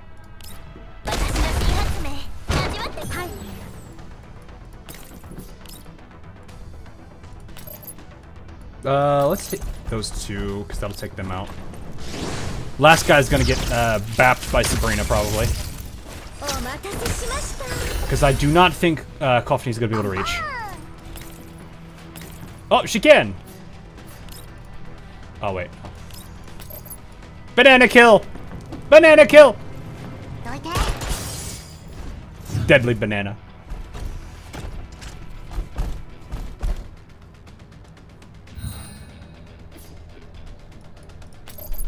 So does he just move on his own, or... I've never actually used the summons that much. Banana kill! どいて。給与が上がるんですか。Nikita clears the hostiles along the way as she heads into the factory warehouse. Thick white smoke fills the room, obscuring her vision. The gas isn't poisonous. It's potassium nitrate. Maybe gunfire has triggered the fire suppression system. She activates the microthermal imaging module in her optics. There. Someone is lying on the floor just ahead. She rushes forward with her weapon raised. It's a PSA uniform. Still alive. Hang in there. Don't move. Drop your gun. Drop your weapon. Step away from the victim. Heavy boots close in, surrounding her from all sides. She sees PSA insignias through the thick smoke.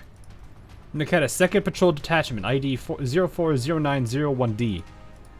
I repeat, drop the weapon and step back. Nikita sets the gun down on the floor and takes a step back and raises her hands. 040901D, due to breach of protocol, your operations are suspended. You are to be returned for investigation. Wait. That's an order, not a negotiation. 0401 or 090. I'm just gonna say Nikita at this point. Comply. 491D, I guess I could click. The handcuffs she's heard countless times now close around her wrists.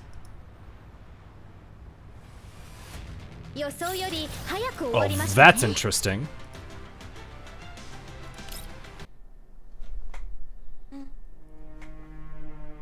Tries to intercept whatever's going on, gets arrested instead. Take up this offer, be part of the darkness. Cryptic invitation. Hello, I'm looking for Captain Jarvis Roberts of the 2nd Patrol Detachment. Is he in office right now? Nikita, it's you again. I already told you many times, according to the directive, you're not even supposed to be inside the Public Security Administration building, let alone request to see your former supervisor.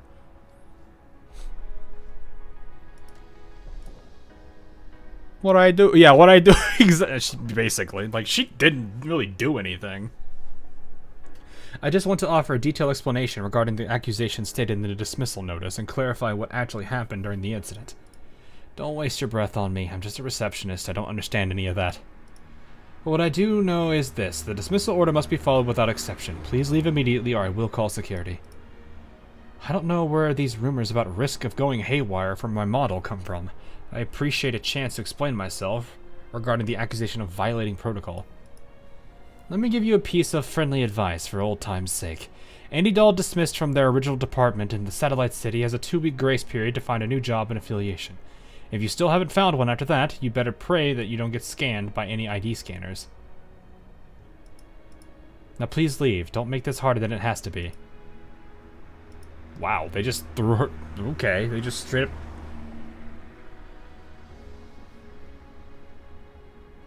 That seems like very harsh of a punishment. For, I mean, I understand because it's like they probably are under the, like, there's no investigation, there's no... She just, like, she deviates from the policy a little bit, which I would imagine that would happen in a situation. And then because she deviated, she gets basically thrown out. This smells very fishy. Realizing that any appeal would be futile, Nikita no longer bothers to argue. Before leaving, she takes a long, hard look at the emblem of the Public Security Administration on the wall. The emblem that once gave her strength and conviction now looks especially cold and ruthless. Right, if I were to file a cross-jurisdiction appeal. Vehicles come and go at the entrance to the orphanage. Nikita stands quietly at the gate. One of the security guards sees her and leans out the window. Nikita, you've been standing outside the entrance for days now, but you never come in. Did something happen? I'm waiting for someone. Who? I can help keep a lookout and let you know when they arrive. Thanks, but that won't be necessary. Suddenly, the person Nikita has been waiting for appears within her field of vision. Wait, Miss Inessa Clarnova. Okay, or Chernova. Hearing her name, the woman stops and turns around and is rather surprised to see Nikita.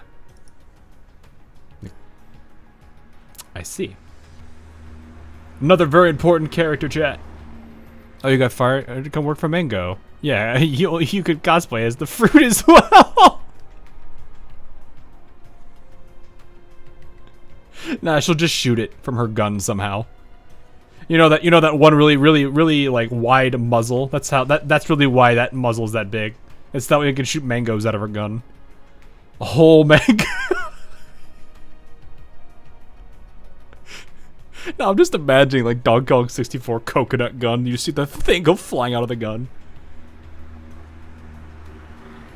Nikita. Sorry to trouble you, but could I have a moment of your time? I need to ask for a favor. The woman looks puzzled, but she stops to listen. Nikita decides to speak as concisely as possible. Thank you for your time, ma'am. I used to work for the Public Security Administration in Jurisdiction E5, but during a recent mission, I was wrongfully accused of violating protocols and dismissed from the force. I've tried to appeal, but all channels have been closed to me. What do you want from me? Judging by your uniform and insignia, your rank is higher than mine. I'm hoping you could assist me with filing a cross-jurisdiction appeal. Cross-jurisdiction appeals are highly unlikely. We've never worked together officially. Even if I outrank you, I can't vouch for you. However, I can at least help you contact your supervisor and pass along a message. If you could help me get in touch with my captain, that would be very grateful. His name is Jarvis Roberts. ODE 13, captain of the 2nd Patrol Detachment in the Jurisdiction E5, correct? You've looked into me. You've had frequent contact with Una. For her safety, it's only natural that I'd check your background. That's fair, actually. We also sell mango-related mods for guns. Look at this mango scope and grip. The mango arch nemesis, the lemon. Yes, the lemon. It's still getting swatted out of the box, though. It's a reasonable explanation. Nikita, imprint model VSK-94, suspected of violating protocol in Operation Codename 342, causing injuries to a fellow officer. Further mechanical inspection revealed irreparable performance defects. Result, dismissal. Is that what you're trying to appeal, right? How do you know all that? Because I was the one who orchestrated everything. What? The unexpected answer hits Nikita like a lightning strike. But she only frowns briefly before immediately sizing up the woman in front of her. Even through the sunglasses, Nikita can sense that the woman's previous warm, smiling eyes have turned unreadable, as if there's some creature lurking just beneath the surface. Let me properly reintroduce myself. My name is Inessa Grigorovna Chernova, head of the Counterintelligence and Investigative Intelligence Division of the Public Security Administration. Apologies for not disclosing this earlier. It just didn't seem relevant, since our work didn't overlap. Let's just call her Mommy. Nah, you can do that. And now it is. No need to be so guarded, I'll explain everything. I got you fired from your job so you can work for me. But this isn't the right place for a conversation. Let's get in the car. I know a better location. Wait, before that, can you show me some valid identification? Even if you're carrying a PSA badge, I can't just take your word for it. Not bad. Even after the dismissal, you still take your basic precautions. Here, take a look. Inessa presents her electronic ID for Nikita to verify. It's a very convoluted way of hiring someone. I'm pretty sure people have done it in some stupid way, though. Baka Boroga. Well, it's satisfied I'm not lying. Your credentials check out. Thank you for your cooperation. Then shall we go?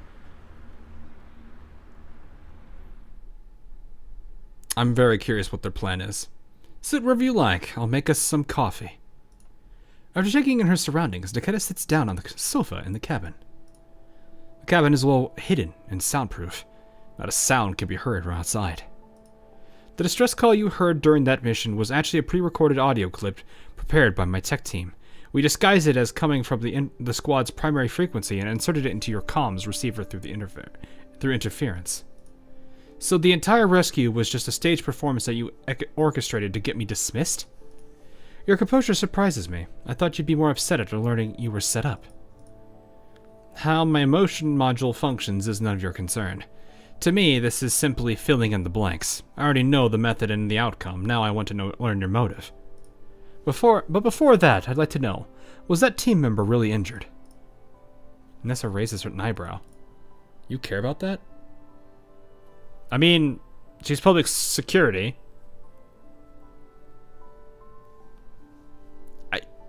Considering like her whole reasons of being in that place in the first place, I think she would be concerned. I'm a hidden organization. I need you to go to the mangoes and find why there is a banana. Anyway, you care about that. Don't worry, no one was actually hurt. They're all my subordinates, acting under my special orders. You can consider it part of the show. Very well. Then please answer my next question. Why did you orchestrate this whole performance? Sometimes for more people to enjoy the sunlight, someone has to do things in the dark. Things that can't see the light of day. Yeah, someone has to pull strings from the shadows. That makes a lot of sense.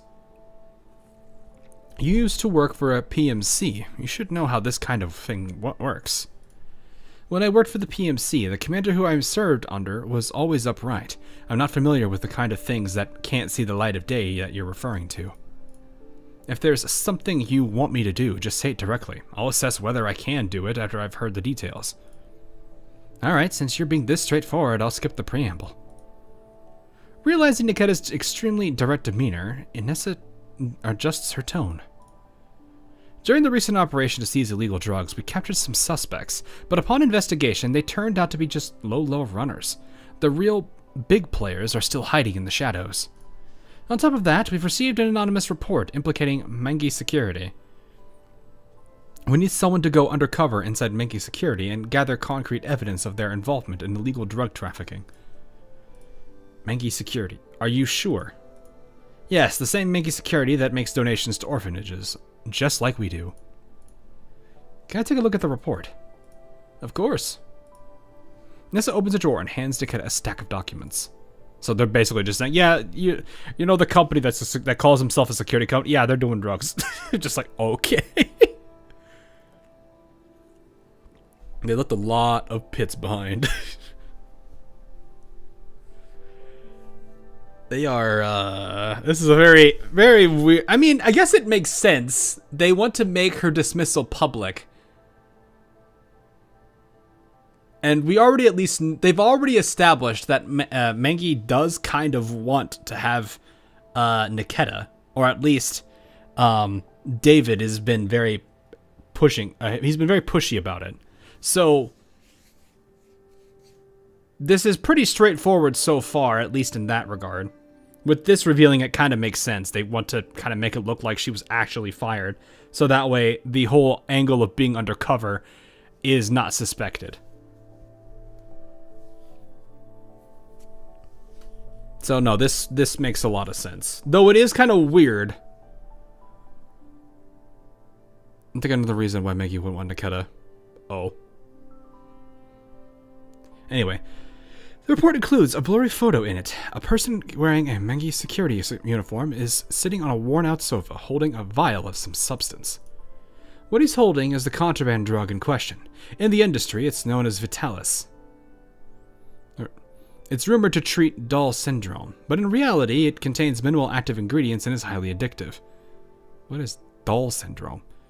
Long-term use leads to mental instability, severe paranoia, and an inability to distinguish fantasy from reality. Doll syndrome? Oh, it's a common psychological illness among people who live and work long-term in satellite cities.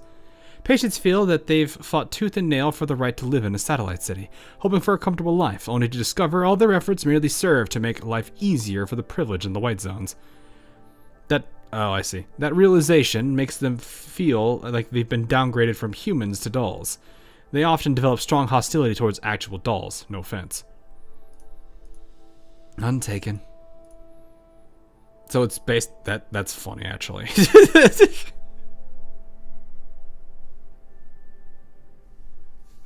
So basically, the rumor of this drug is to prevent people from crashing out on dolls, but in reality, it's highly addictive instead. What? Man lives in Satellite City, realizes he's being used, crashes out on doll. feel like he needs to his anger is incorrectly targeting something. Alright, anyway, so we're investigating this substance called Vitalis. Are there any other photos? No, this photo was likely taken covertly. The sender's IP was randomly generated, probably to avoid retaliation. A single photo like this can't serve as evidence linking Mengi's security to Vitalis. We do have a few fragmented clues, but it's not sufficient enough for making formal accusations. That's why I need you. Nikita casts Inessa a searching look. Inessa meets her gaze calmly. One last question. Why me? You've had close contact with people from Mengi's security, haven't you? Yup. Inessa places another photo on the table and pushes it towards Nikita. The man in the photo is David. The angle clearly indicates that it was taken without his knowledge. Not exactly close, but he has been actively trying to recruit me. He's been encouraging me to jump ship and join Mengi.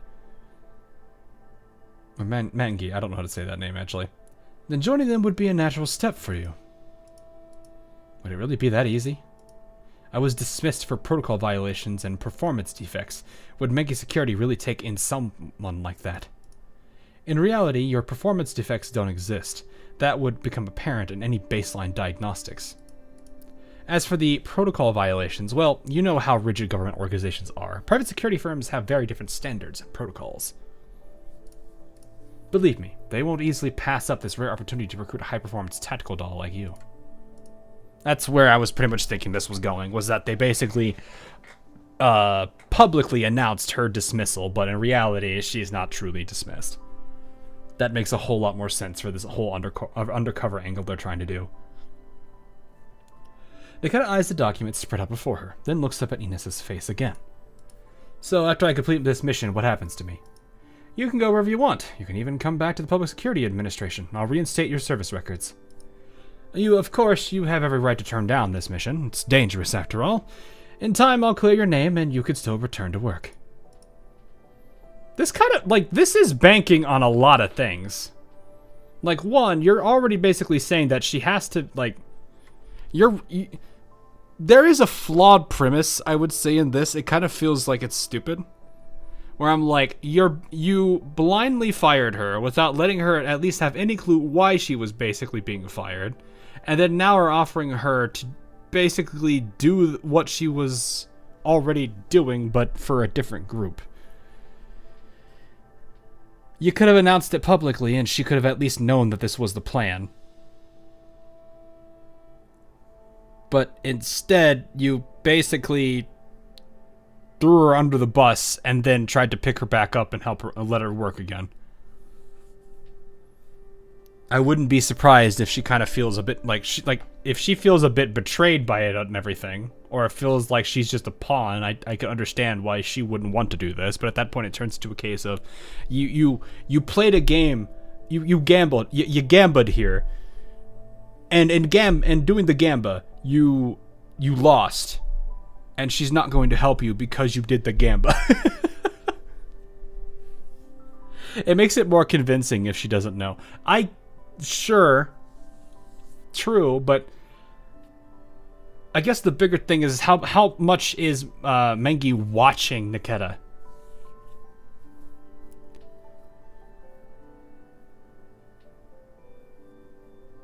That's what I'm sitting here looking at this from this angle because she may not necessarily all she has to do is say no for any reason, and they're just like, well, I think we made a bad move. Granted, I don't think that's going to happen. She's probably going to do it because it's something she's used to. Anyway, if you have such a thorough plan, why didn't you speak to me about it beforehand? What's wrong? Didn't like being falsely accused? Nikita frowns slightly as she lapses into silence. Her thoughts pulled back to that moment when her colleagues pointed a gun at her. She pushes away the unpleasant memory, focusing instead on Inessa's words and the core of the matter. No, it's just that with prior communication, I could have responded better. Everything before this felt senseless. For a moment, I'd even doubted myself and the PSA. I don't like feeling that kind of doubt. I didn't even know dolls had existential crises. That's not funny. The mood, which has lightened a little, now grows heavy again. Sorry, I didn't mean to upset you. I really should have explained the situation to you. This is the general consensus around undercover work, but clearly you've never done this sort of thing before. Inessa sits up straight. Let me put it this way. The reason I didn't talk to you beforehand is because I wanted the whole thing to feel natural, as if you were really dismissed for violating protocol. The less staged it looks, the better.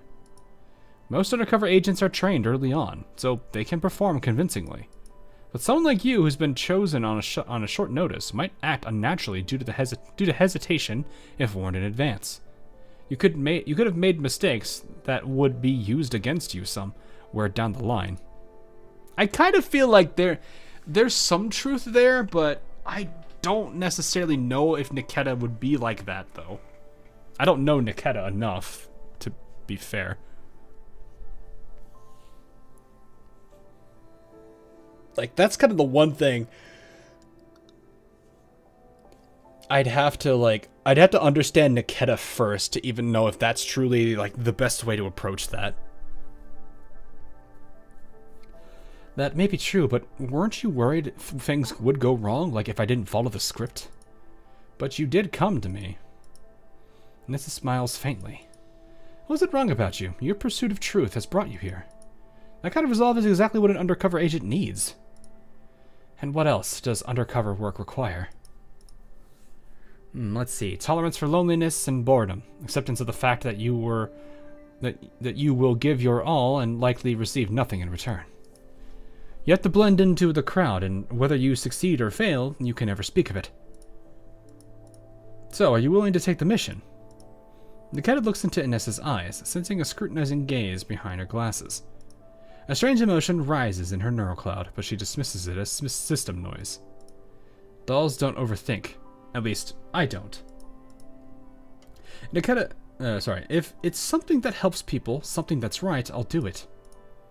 Nissa smiles and extends her hand. I knew I wasn't wrong about you.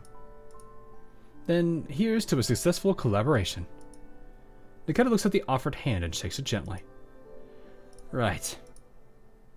I don't know. I still kind of feel like they could have done that a bit differently. I get the point that they're trying to say, where it's like they wanted it to seem like it was actually a thing. They wanted her to act a bit more realistic to the situation than more staged, but I kind of feel like that's something like you have to worry about that more with a human than a doll.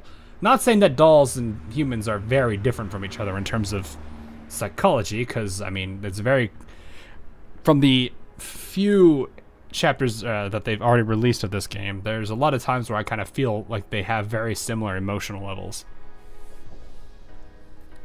Like there was like Kofni, for example, is probably a decent one, where she had the desire for vengeance, even willing to go so far as to completely change herself and become a combat doll just to see that through. I think any human would have done the same thing too. So it becomes a case where you have to know the character more so than I think just the doll. But I do think dolls would at least understand. Because when you think about it, what was it? Kuiha's event had it was Kofni playing as the I don't have her name down, but it was the merchant girl that Kuiha is a friend of, or I don't know how to say her name. So it's like, it's not like they can't put on a show and pretend to be somebody they're not. So I don't think it's necessarily impossible. Aminda, yes, thank you, Aminda. That's the name I still don't have down. Anyway, 2 months after joining Mengi's security. Having just wrapped up a task, Nikita runs into David in the hallway. Hey Nikita, haven't seen you since your onboarding. How's it going? Settling in alright? More or less. Oh, your robo-dog actually passed approval? HR must really like you. So how's the pay? Must be enough to get the kids at the orphanage something better, huh? It isn't explicitly stated in our contract that we're not isn't it explicitly stated in our contract that we're not to discuss salary with coworkers? Don't be so rigid. But fine. It's cool if you want to keep that to yourself. The salaries of dolls and humans aren't exactly comparable to begin with. Yeah, dolls probably have way less needs than a human does. All right. Nikita, come to Hangar 3 after lunch. I'll introduce you to the team you'll be doing next week's long-haul transport mission with. Long-haul transport? What, no one told you yet? That's kind of funny that they're playing on undercover right now. I'm curious where this is gonna go, though. It does have me at least interested. Hang on, let me check. Nikita pulls out her terminal, which shows an unread task on her checklist. You got to check your task list on time. That's something dolls should be even better at than humans, right? Man, I'm telling you, this is one of the company's key transport routes. Usually only the vets get. David frowns as he notices that Nikita is still focused on her terminal. Nikita, are you listening? I heard everything, but I've got something to do right now. See you this afternoon, Captain David. Let's go, Kulik. Hey, wait, I'm not finished. Notice me! Notice me!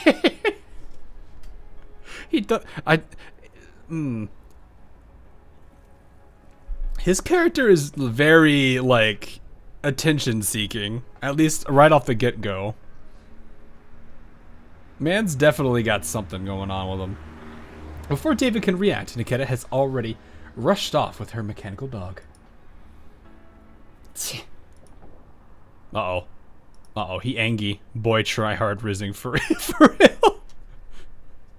Imagine rizzing a robot. Or, you know, the term that's being used nowadays. I find it funny that that term is being used so much now. What was it, clanker? He's trying to rizz our wife. Stop him. Nah, we can't. We're not here yet. Most people would try. I mean, if it looks like Nikita, I could definitely see a lot of people trying. Skika does that with all the dolls, apparently. You know what? That's probably also true. To be fair, he do be built different. Isn't actually this universe, though, more notoriously known for, like, humans in general not necessarily liking Nikkei? Not Nikkei. Oh, I mean, in Nikkei, it's the same way, I think. But here, it's humans don't necessarily like the dolls, or they're a little distrusting in the case like Dimitri. Whereas in Nikkei, I think they just straight up don't see them at the same level as, like, humans.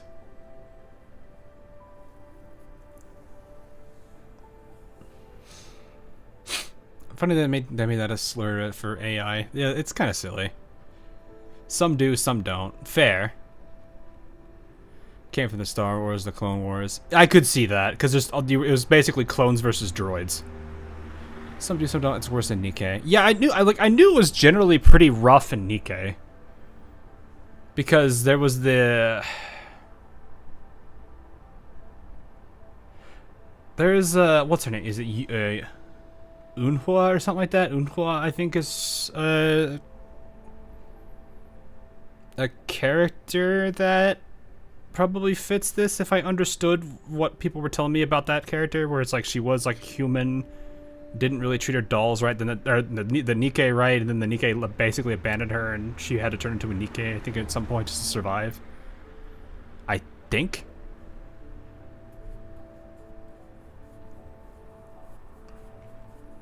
Some people actually marry T-dolls for whatever reason. Dolls at least have rights at some point in the near future. Then you have Sinteresi, who basically got adopted like a daughter. I do like Sinteresi. I really do like her a lot. I'm like, if I have to pick between the Zuchero cast... Oh, that's a hard one. Because, like, Springfield's pretty good. Wawa is adorable. But I think it probably would be like a close call between Springfield and Sinteresi.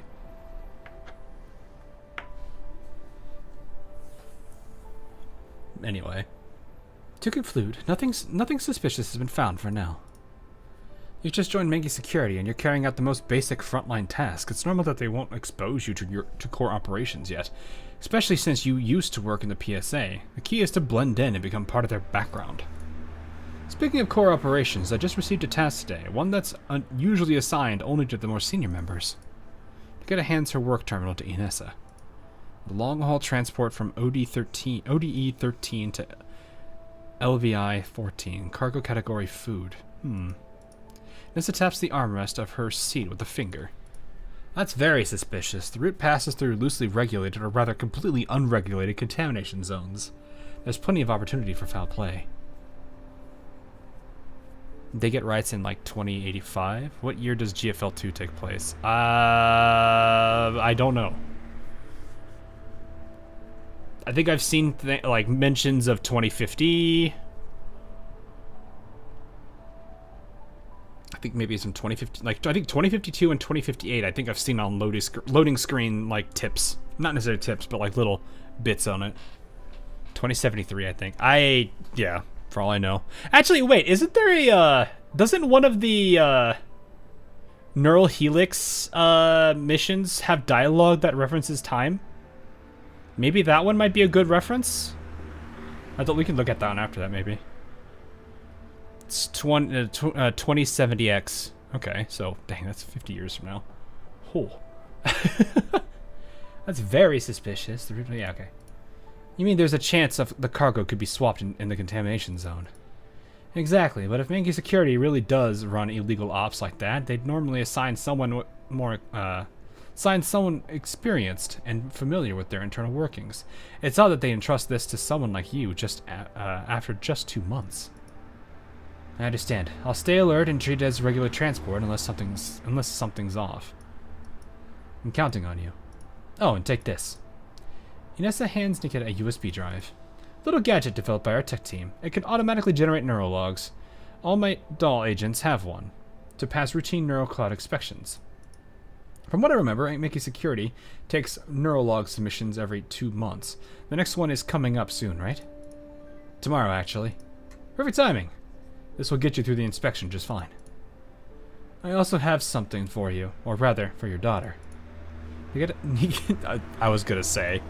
Nikita hands her a neatly wrapped box. This is for Una. A toy walkie-talkie interview-con manual. It's the public security officer toy set I promised her. Aww. She already received the toy badge. This is the rest of it. Oh, I see. Thank you. That's very kind of you. Nessa seems a bit distracted. She accepts the box stiffly.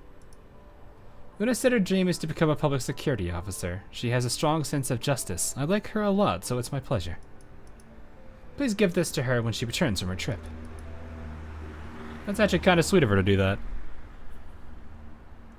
2077, I think. I'd have to actually, I don't actually have an exact year on this because I haven't really been looking.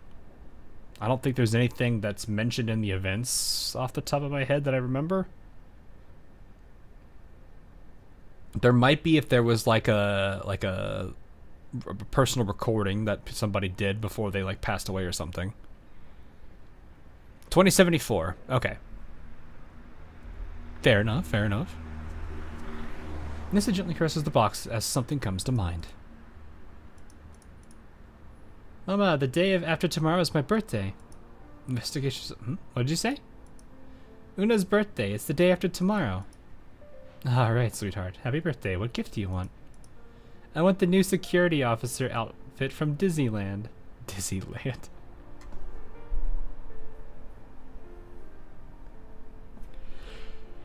So that's what it's called now. It's Disneyland. Disneyland. Can I have it, Mama? Of course. Once Mama finishes her report, we'll go buy it together, okay? Yay, thank you, Mama. In the end, that case was too complicated and it completely slipped my mind. But Una never brought it up again. When that case was closed, she even baked me cookies to celebrate. She really is such a considerate child. She is, so warm-hearted. She deserves the world. Realizing she's gotten emotional, Inessa clears her throat and puts on a polite smile. Anyway, thank you, Nikita. Una may be away for a while, but I'll make sure to pass on your kindness. No need to thank me. Niketa isn't sure if it's her imagination, but Inessa's smile seems a bit forced. I don't like that.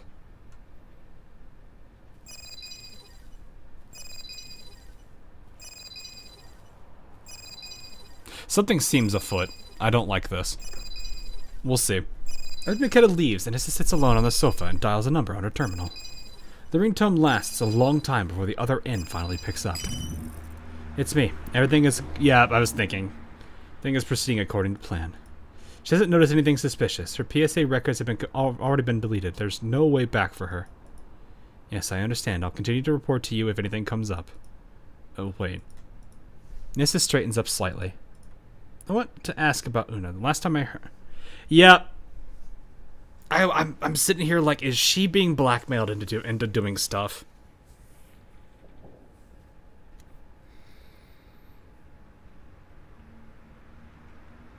Last time I heard her voice, she sounded like she had the flu. She's recovered.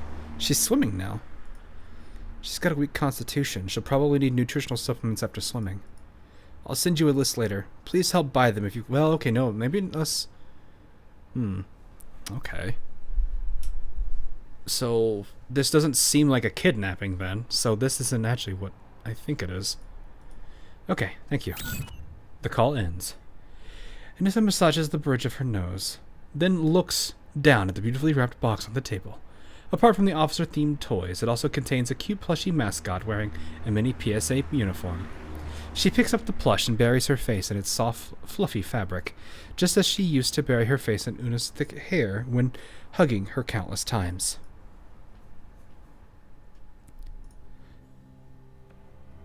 I am under the weird idea that she is doing something for her daughter, and it's probably far from a good thing. But she feels forced into doing it, which kind of scares me, so we'll see how this goes. A week later, the night before the transport mission. Even though the cargo swap is more likely to happen in the contamination zone, avoiding the surveillance she had previously scoped out, Niketa sneaks into the cargo hold. Just in case, I should inspect the cargo beforehand. Suddenly a sound comes from a small door at the back of the hold. Niketa ducks behind a shelf. Damn, that Anthony kid is getting greedier by the day. His asking price keeps going up. How much did you give him? 200 credit tokens for 1 hour. 1 hour, and he's even limiting our access time to the cargo hold. Apparently someone might notice if we take too long. Who's gonna know once we wipe the visitor logs and surveillance footage? Plus, the guy's always wanders off around this time. As long as the missing cargo goes unnoticed, no one's gonna bother checking the footage. Honestly, it feels like we're overpaying. Better safe than sorry. Damn, these people are ruthless. Let's raise the price on this shipment too. We'll earn it all back with interest. Raise it again? You're not afraid no one will buy? Oh, they'll buy. Those poor bastards in the contamination zone rely on that stuff to survive. Niketa identifies the two intruders through voice print analysis. One is David, and the other is the transport team member whom he previously introduced. Uh-oh! Uh-oh! It's them. David, how many crates are we taking this time? Same as usual, 3. Only 3? Come on, this shipment is huge. We could sneak out more, and no one would know. Ow! Why'd you hit me? If we get caught, we're screwed. Ever heard of caution? I teamed up with you because I thought you had some brains.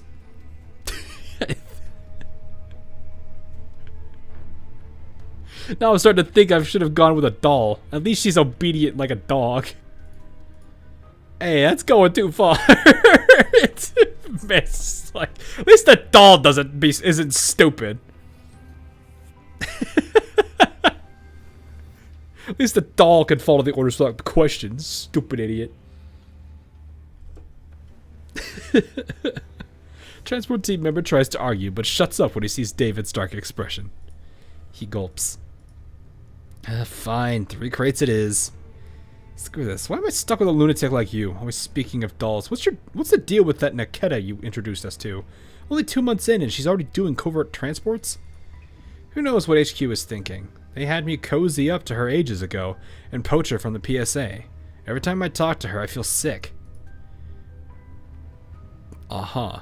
With how much they value her and how she's learning all of our business, don't you think she's being groomed to replace you as squad... You don't think she's being groomed to replace you as squad leader, do you? I told you, I have no idea what those pampered fatsos upstairs are planning. Even if she replaces me, what can I do? These people... These days, actual people have it worse than dolls. Seems like that guy needs to take a hit of his own stuff.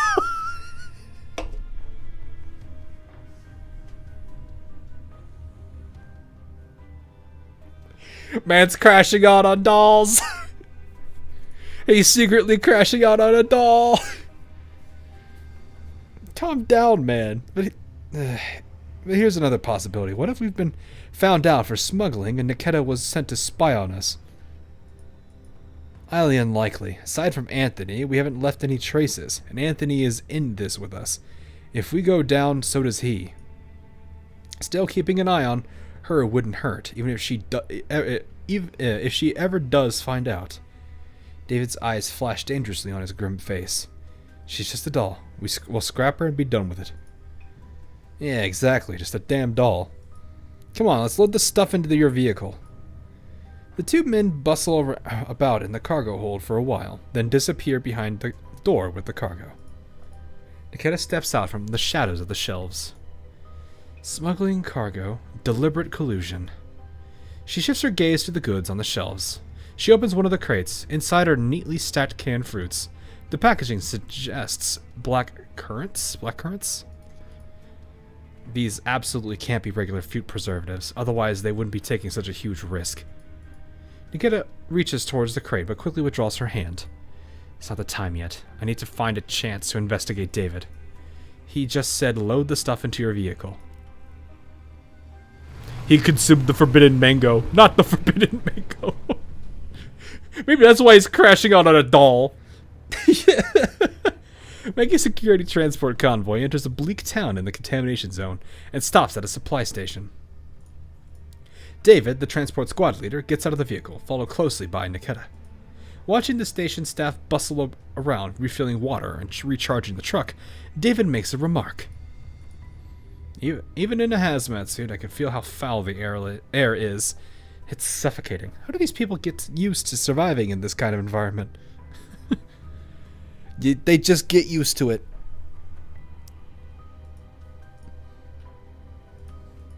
Oh, right, I almost forgot you're a doll. Guess robots don't need to breathe, huh? Though you do mimic the action. That's just to simulate human breathing, to avoid triggering the uncanny valley effect. I never thought about that, actually. Dolls don't actually need to breathe. How thoughtful. Everyone now is sitting here like, they're talking about breathing. I hate it. I hate it. Hit it with the lion priest. Man's just like, have you ever thought about the fact that you're not actually breathing? Have you ever thought about the fact that you are breathing?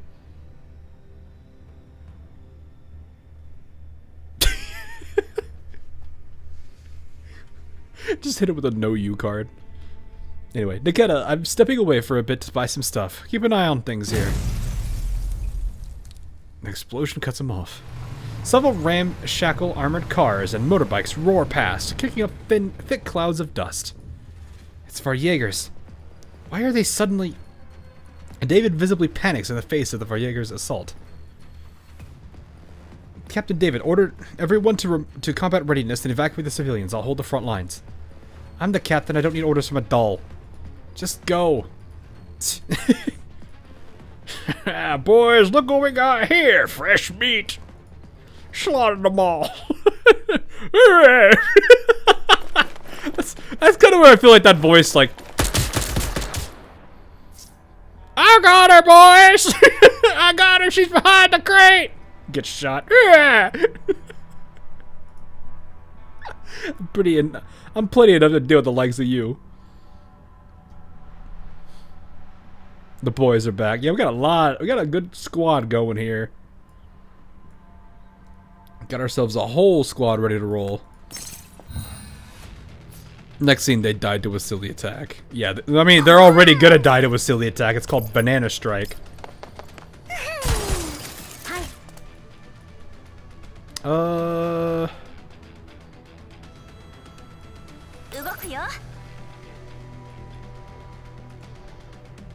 Could probably just put her...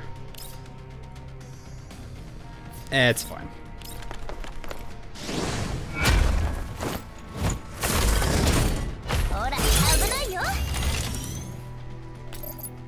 Yes, I took a bunch of bandit Verjaegers. Took a bunch of bandit Verjaegers and turned them into a bunch of nicely led militiamen, said the secret woman leader in these past events. Nah, you got the one guy that's like, I know what to do. No, I don't. Actually, right? Oh no, right there would be the spot. Oh no, 2.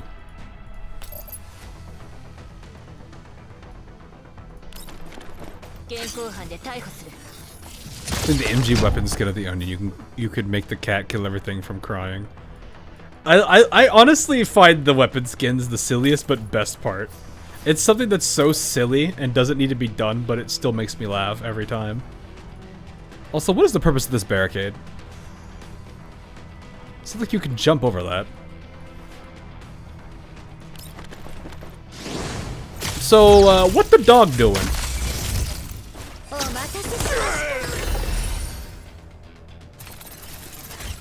What the dog doing?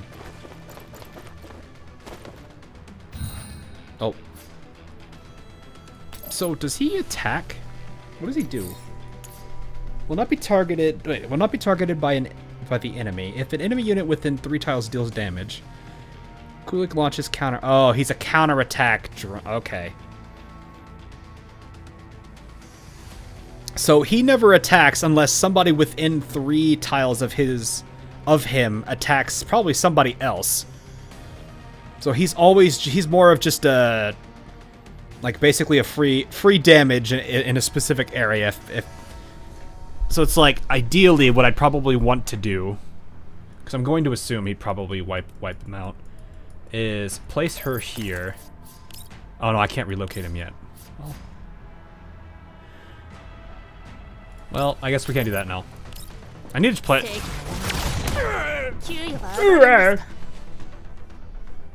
I'm just imagining, like, that's actually not a bad thing to do, is like put in an, if you're gonna have to deal with a whole bunch of enemies, just put him where in range of all, like, the cover or that area that they're gonna hold to try and attack you with. And then as they do their turn, they're constantly getting hit. That's actually not a bad idea. You don't really get much out of him outside of bossing. Yeah, because the boss probably ain't going to move that much. And I think the enemy units always move towards you. Even if... like, the Verjaegers are very stupid.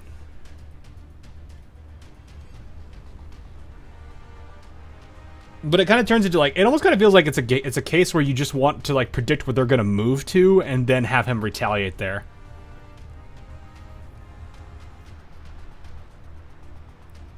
Contender is... Oh yeah, does he have a limited number of counterattacks he does, or does he just keep doing it? Anyway, he kind of moves through the battlefield like a panther. Her action's efficient and lethal without any flashy moves. For those who glimpse her, even briefly, it's already too late. Their fate is sealed. Wait, this transport team has got a doll that strong? Our intel must have been wrong. Screw the intel, just grab what we can, or this whole trip's wasted. Okay, you draw the tin can's attention. I'll hijack the truck and drive off. Whatever we get is ours. You're sending me into the line of fire while you make off with the loot? You're thinking I'm a damn fool? This dirty rust bucket like a dirty rust bucket like you dares to lay a hand on my bros? You're so dead. One of them revs a motorbike and charges at Nikita. The two men stop arguing and exchange a look. Let's go, bro. Split the take. My thoughts exactly. What are these two about to do? Not far away, Nikita notices the suddenly moving Mega Security transport vehicle and immediately spots the 2 sneaky men in the cab. She checks her sidearm, dashes up nearby ladder in 3 quick steps, then hurls herself toward the charging Jaeger biker. Ah! Wait! Ah! She kicks him off the motorbike mid-charge, grabs the handlebars mid-air, and swings herself onto the bike using its momentum. After steadying it, she guns the throttle and speeds after the truck. What a lovely day!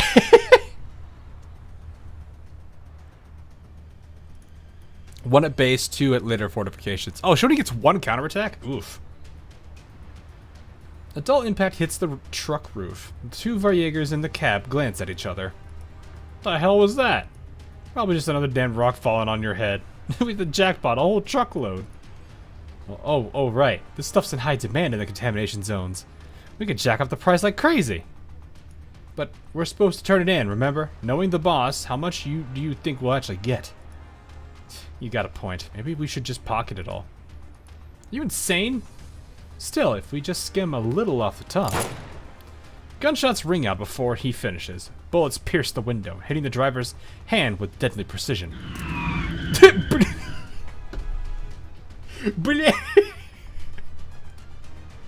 One of the few times I can actually say that word! They said the word, Chad! They said the word!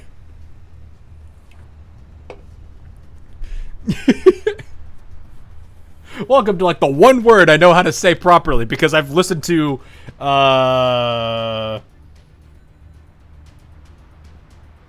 it's been a while since I've watched this channel actually. Oh god, what was his name? It's been so long since I've watched him. Hang on, I need to look him up again. One of his lines is heels touch ground when Slav squats around. I forgot. Life of Boris. Thank you. It started with a B. I just forgot. It was Life of B.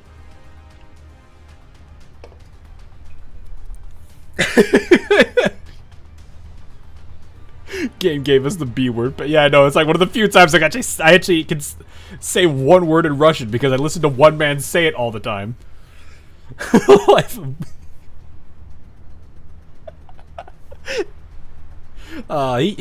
he's a funny dude. I liked his content.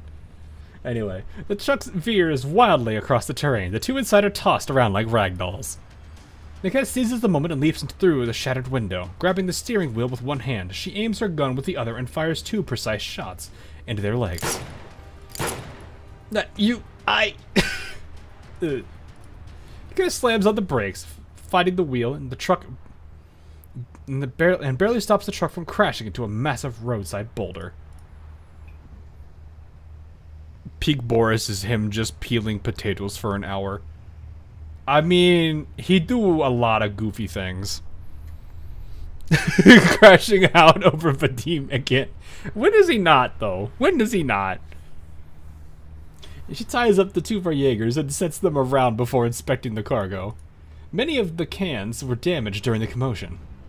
Blackcurrant syrup and fruit are spilled everywhere. Those are definitely blackcurrants.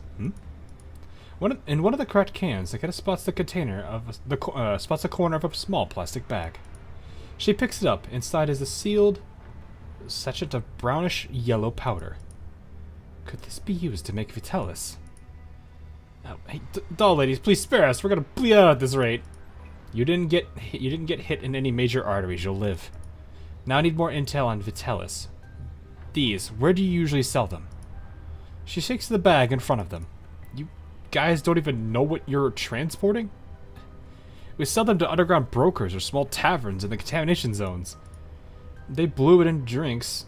No, they blew it. What? They brew it into drinks and sell it to poor bastards suffering from radiation sickness. Radiation sickness? You mean ELID? What now? I don't... What now? I don't know. Please, lady. No, Madam Doll, I can't remember stuff like that. He was like, I don't know. You mean the disease where your body grows rocks and stuff? I think taking too much of this makes people dumb or something. So it's not for Doll syndrome then. So this isn't the raw material for Vitalis? What now? Never heard of that. Figures. It's a psychological condition unique to Satellite City residents. Then what is this stuff called? You must know that at least. Look, lady, Madam Doll, you let us go. I'll tell you all about it. Before he could finish, a cold black muzzle is pressed to his forehead. He looks up at Nikita, who's staring down at him with an expression as cold as steel. You know very well there's no room for negotiating between us. Well then. Ah, so Radaway. Yeah, pretty much. But it's a powder, so it's probably more Radex than a Radaway. Because at least you could make the argument that's like, well, if it was a pill at some point, now it's just a fine powder.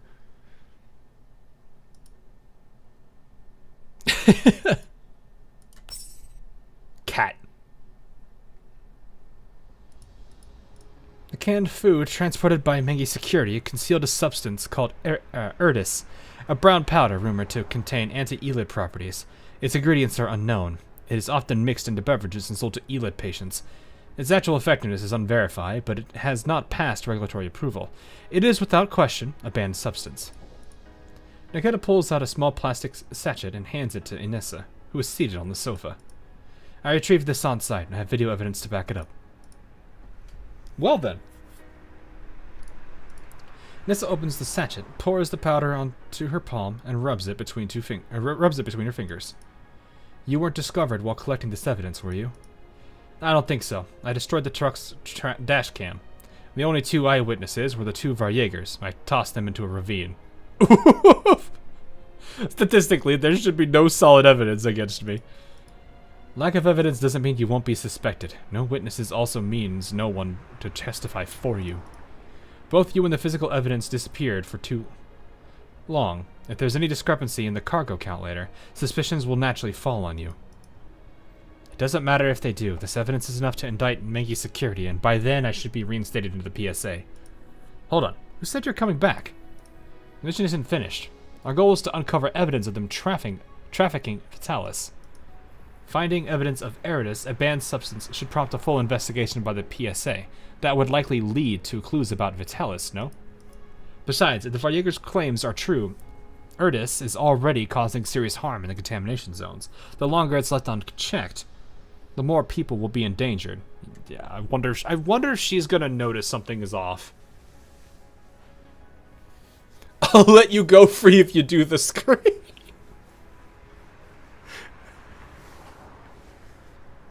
If you hold a gun like this, you will fire with more precision from fear of hitting finger. I love that line.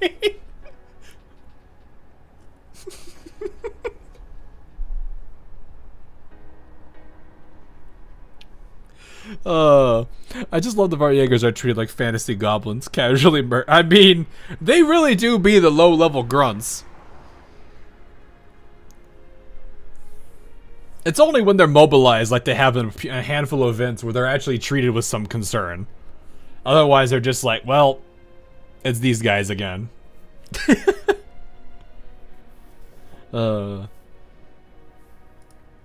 Nikita, I'm not dismissing the results of your investigation, but... Inessa rubs the bridge of her nose. First of all, these security companies backed by big corporations have countless ways to evade risk. Just this bit of evidence isn't enough for a full investigation, and we could lose the chance to keep digging into Vitalis. Secondly, please remember our jurisdiction. We are the Public Security Administration of Satellite City ODE-13. We're responsible for ODE-13 residents. The residents of the contamination zones are not under our protection. So you're saying there won't be any action taken regarding Erdis? There will be, just not right now. We'll file the evidence for archival. Just filing it. Nikita. Inessa's tone darkens. I know that justice is a core keyword in your foundational logic. But justice in the real world isn't so simple. Sometimes, in order to achieve a greater justice, you have to allow some losses to happen, even if it contradicts your programming. So in order to protect justice, we must turn a blind eye to illegal activity. That logic makes no sense to me. Sometimes... you can forego you know, like, I guess in the case of this situation, if you see a drug deal going on, you can let that go in the potential chance of being able to use the people that you've identified to locate like a base of operations, hire a person up the chain, blah blah blah, and then you get them. Hey, white turpits, or actually tripits, not turpits, tripits. I see the R and the I have been rotated there. Rotated what? Flipped. But it's like, no, this makes some sense. Sometimes you have to give a little bit to get something greater. Also, you said the contamination zones aren't within our jurisdiction, but think of it another way. Residents of ODE 13 are committing crimes. Doesn't that warrant immediate action? Don't play word games with me. I understand that this is very difficult for a doll to grasp. You just need to follow orders. From now on, act cautiously and keep a low profile. Record things, but don't interfere. Gradually work your way into the inner circle, understood? Nikita locks eyes with Anessa for a long moment, then finally looks away. Understood. Like a buy-bust operation? Yeah, I guess. Though I don't think they necessarily do that in... Well, I don't know. I've never been in the undercover world. Justice isn't so simple. But yeah, like, no, it does make sense that sometimes you turn a blind eye to something to catch a bigger fish. Like, that makes a lot more sense to me. Or in some cases, it's not one fish, it's 5 or 6 or 12. You know, you're looking for the bigger fish and the bigger group of fish that you can probably grab. No, justice is simple. Don't let those who hurt others walk free. No matter the situation, always do what you believe is right. You guys don't even know what you're transporting? Or how we sell them to underground brokers or small taverns in the contamination zones. They brew it into drinks and sell it to the poor bastards suffering from radiation sickness. Right? You mean Elid? Oh yeah, this again. Nope. Sometimes I click too fast. People are committing crimes. People are dying because of it. As someone who knows the truth and has the ability to do something, I can't just sit by and do nothing. As the workday ends, employees stream out of the building. Once Nikita confirms that David has left, she walks against the crowd into the office building. Countless terminal screens cast a faint blue glow of the empty office. Nikita moves among them and sits at her own desk, pretending to be working on a report as she discreetly connects to level 2. Found it. David's IP address, but it's password protected. Nikita cracks her knuckles. Let's do this.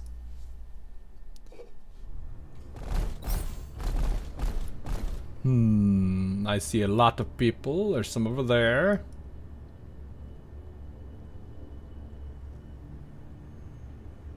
I see a potential.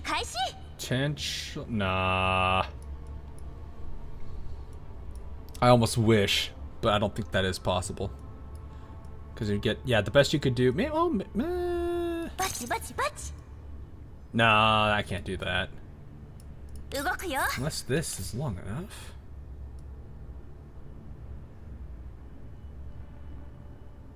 Oh no, it's within 2 tiles. You can't. It doesn't work that way. Dang it. Though I think yours is rather large, isn't it? Within 3 tiles. I think that works.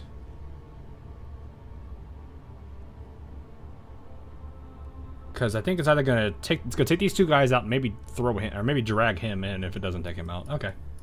She'll go there. You go. Whoops.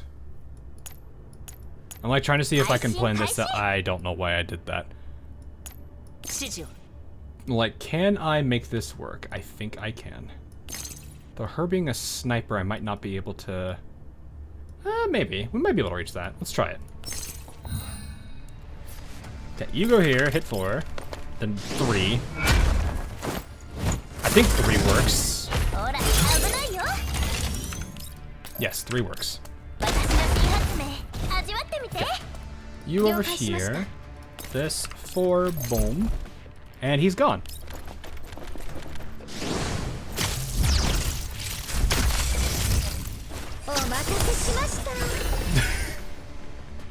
love the guy. I love how they just fall into the pit like that. All right. I don't know if I have the range, but we'll try. We don't have the range. Wait. No, we do. It works. Yes. One turn.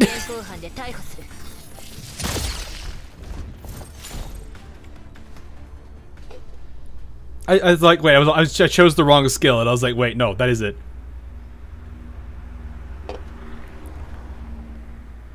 Oh, that's always satisfying to do. Just some recent transport logs. Nothing looks out of the ordinary. Well, they did. I mean, I don't think he'd be that stupid, would he? I mean, they go through the hassle of like wiping out the visitor logs, and scrubbing cameras. So I don't think that's going to. I don't think you're going to find anything unless he's really that stupid. Nikita scans through the logs carefully. Multiple shipments to the Phoebe factory in LVI-14. Why would a pharmaceuticals factory need so much? Wine and drinking glasses? Even as for employee benefits, the quantity and frequency are excessive. Maybe, well, wine does have... I don't think that would be the case. Maybe these, like, the canned blackcurrants are just cover goods to conceal banned substances. She spots the PSA border control stamp at the bottom of the shipping manifest. Her expression darkens. Right, why didn't I think of this earlier? Hang on. While flipping through the pages, Nikita notices a peculiar number. Among a long string of nearly identical timestamps, one transport log stands out. Order 10209. Same route, but the transportation time was nearly double the usual duration. Listed reason, a collapse storm. Suddenly her personal communicator rings. She exits level 2 temporarily. Caller unknown. Hello, this is Nikita. Hiya, Nikita. Mosin! It's Mosin Nagant. Nagant and I are on assignment in ODE 13 right now. Why did you leave the PSA? Mosin Nagant, surprised by the unexpected call, Nikita instinctively glances at the security camera on the ceiling. I can't really talk right now. Oh, sure. If you're free tonight, come meet us at District K at number 153. Let's hang out. I'm just glad to finally see her in story. Finally. My girl. One of them.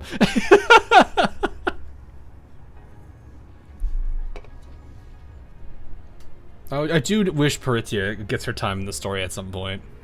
Yeah, exactly. She exists. Yay! See ya. Got it. The call ends. Nikita thinks for a moment. If I remember correctly, Mosin Nagant works for the Public Security Administration too, though in a different satellite city. A plan begins to form in her neurocloud. But there's one more thing I need to do first. Nikita backs up the transport records, logs out of David's terminal, and turns off the screen. I'm still waiting for Papasha myself. Maybe eventually. Sees a doubt. This is a loading screen. In the deserted hallway, she stands before the door to the surveillance room. Looks like I won't be buying toys for the kids this month. She knocks several times, but no one answers. Just as she's about to inspect the door's keypad, she hears footsteps behind her.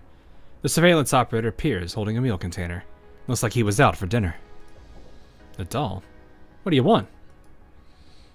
Though caught off guard, Nikita recovers quickly. You must be Mr. Anthony. I'm Nikita. Captain David sent me to confirm the previous footage was properly deleted. David... He glances around cautiously and lowers his voice. You're new? I haven't seen you before. I was brought into Mangi security by Captain David, working for him on the inside. Fine. Of course the footage was deleted. Does the paranoid bastard not trust me? May I double check?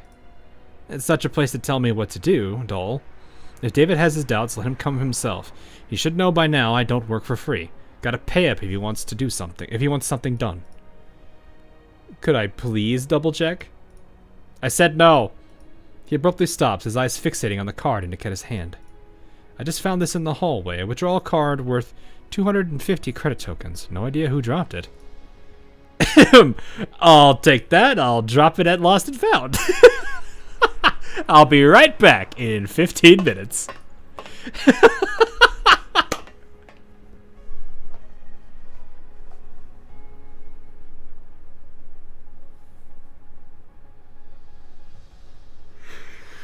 Oh, I finally changed it. Oh, it was just a misspelling. It's all right. That's all right. It happens. I think Perthia was supposed to appear in one of the main story chapters, or at least it feels like that way. Like she appears in the Toil to Bail Element team. Yeah. When they were fighting Darcher. Yeah, they changed that part entirely. Now I think the best she had was a little cameo where I think Kralik was like, "Wait, I know who this is," and then gets really mad about it. Anyway, after he leaves, Nikita slips into the surveillance room and closes the door. Man just got bribed. Countless screens emit a faint white glow in the room, like eyes all watching the intruder in their domain. Nikita steps up to the control panel and begins searching. Oh! Alright, this one's gonna be... Wait, where do you go? You're a teleporter.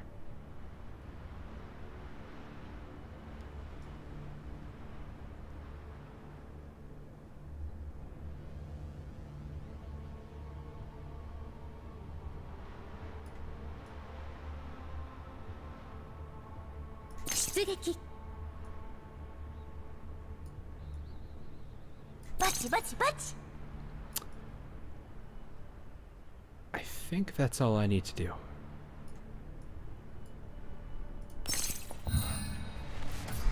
I'm like, pretty sure this is all I need to do. Because this group gets wiped. I could put it... No, I don't think I can put that there. It has to be here. Because that gets rid of that group of 3. Doggo incoming! Okay, then you go over here. Oh, you do not have the ability to get rid of him. Well, that complicates things a bit.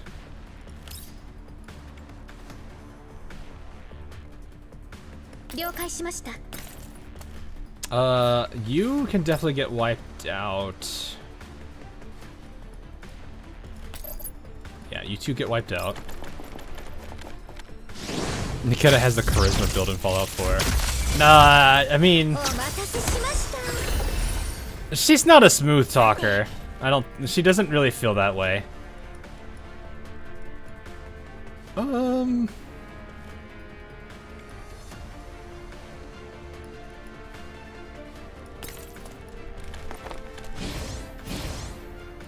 Hello, buddy. How you doing?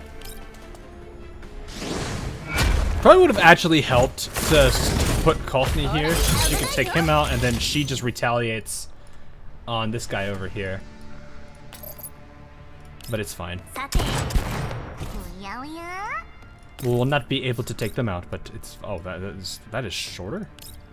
6 tiles, 6 tiles. Wait, what?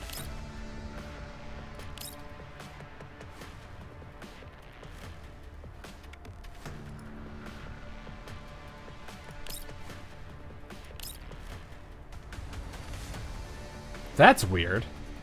These have the exact same targeting.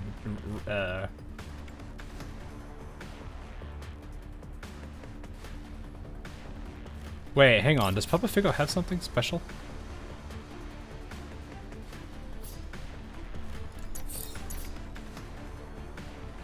Ah! Okay, that's why. I was like, does Papa Figo have like an extra range or something? Because I was like, that's a basic attack. This isn't normal. They both say 6, so I was like, why does that one have an extra range? So if I wanted to, I'd have to do this, but I don't think that's gonna do what I wanted to do. He has to move. If I do this, he can't attack. Let's shoot this then. Because I think he has a range of 6. Oh, wait, no, he can. I thought that was a solid entity he can't walk through. Does that count as 1 turn? Technically. I forgot about the bird. I forgot about the bird. Found it. Data floods into her neural cloud as she navigates her level 2. A particular frame catches her attention. In it, David is seen getting out of a vehicle. Nikita notes down the license plate number. If the employee garage weren't only accessible to staff with registered vehicles, I wouldn't need to check the surveillance. Anyway, I got the plate. Now, wait a minute. The footage continues. A familiar figure appears, getting into David's private car. Isn't that Una?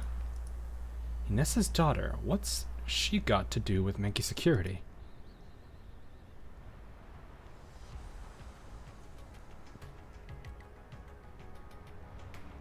The plot thickens. Later, in the cafe in the commercial district, Niketa meets up with Moza Nagant and her team. Huh? Protocol violation? Seriously? What happened exactly? It's complicated. Oh, sounds like you're hiding something. It's been a while since Griffin, but I remember back then, Niketa was the most by the book of us all. But wow, your workplace has such a bad vibe. The front desk totally flipped out and threw us out when they heard we were looking for you. What'd you do to your poor coworkers? Ksenia! Sorry, Niketa, if you don't want to talk, just ignore her. She just likes stirring the pot. Stirring the pot? I'm just curious, and hey, you yourself were wondering why she left the PSA before she got here, remember? I was not. You totally were. You practically had, oh, gossip, gimme, written all over your face. Be honest with yourself, Senior Nagant, who drinks milk. Why? Why did you add that extra sentence? What are you doing? I did not. Cut it out already. And what's wrong with milk anyway? It's not that I don't want to talk. Niketa speaks calmly, her expression composed but earnest. It's just that a lot of strange things have happened to me recently, things that are hard to explain. Right now, all the evidence I have is fragmented, and that doesn't form a complete picture. Rushing to tell you everything might not be a good idea. You could tell us what you do know. Maybe we can help you piece things together. Niketa falls silent. Of course, if you'd rather not, that's fine too. Just a suggestion. Thank you, Moza Nagant, but even if I can't tell you everything, I may still need your help. Help? Is it about that matter, related to your protocol violation? It is somewhat. You want our help without telling us the full story. You can't have it all, you know. I'll pay you. Alright, boss, what kind of service do you require? And then she folded instantly. Instantly folded. Ksenia, your attitude changed real quick. Who'd say no to money? You've known me long enough. I'll make sure you are compensated for your... I am more than sure. I would hope that for your sake, Ksenia, there are moments when you would say no for money. I would hope you were not that one-dimensional. I'll make sure you're compensated for your time, since this would eat into your free hours. Reasonable client. What a breath of fresh air. So, Niketa, tell us what you need help with. I'll need to assess the risk. I have a license plate number. I'd like you to trace this vehicle's travel history. See if it's been to any suspicious locations. The group exchanges glances. Niketa, you're not involved in anything too dangerous, are you? Asking us to track a law-abiding citizen. This isn't just about time or money anymore. Can you at least tell us why? Why isn't it just about money? Ksenia! Fine, got it, Senior. Ksenia shuts her mouth. Niketa speaks again, somewhat guiltily. Sorry, I can't really tell you that either. Heavy silence hangs in the air. I know it doesn't look good to be forced into a situation without knowing anything, but honestly I don't fully understand it all either, so I can't jump to any conclusions, but when I piece together the truth, I will tell you everything. And if this causes you any harm, I'll take full responsibility. Responsibility? What if helping you gets us fired from the PSA? I doubt it'll come to that as long as we're careful. You shut up! I always do find it funny how like those two's dynamic is just that way. You got Ksenia says something, Nagant's just like, shut up. Kind of pauses and seems to make up her mind. If you do get fired, then I'll support you. Huh? I can take mercenary jobs in the contamination zone outside of my main duties. They pay well, and I've already passed the qualifications. Whoa, wait a minute. What are you even talking about? Moza Nagant rubs her forehead. Nikita, this is serious. Nikita stops talking and lowers her gaze. Sorry, that was thoughtless of me.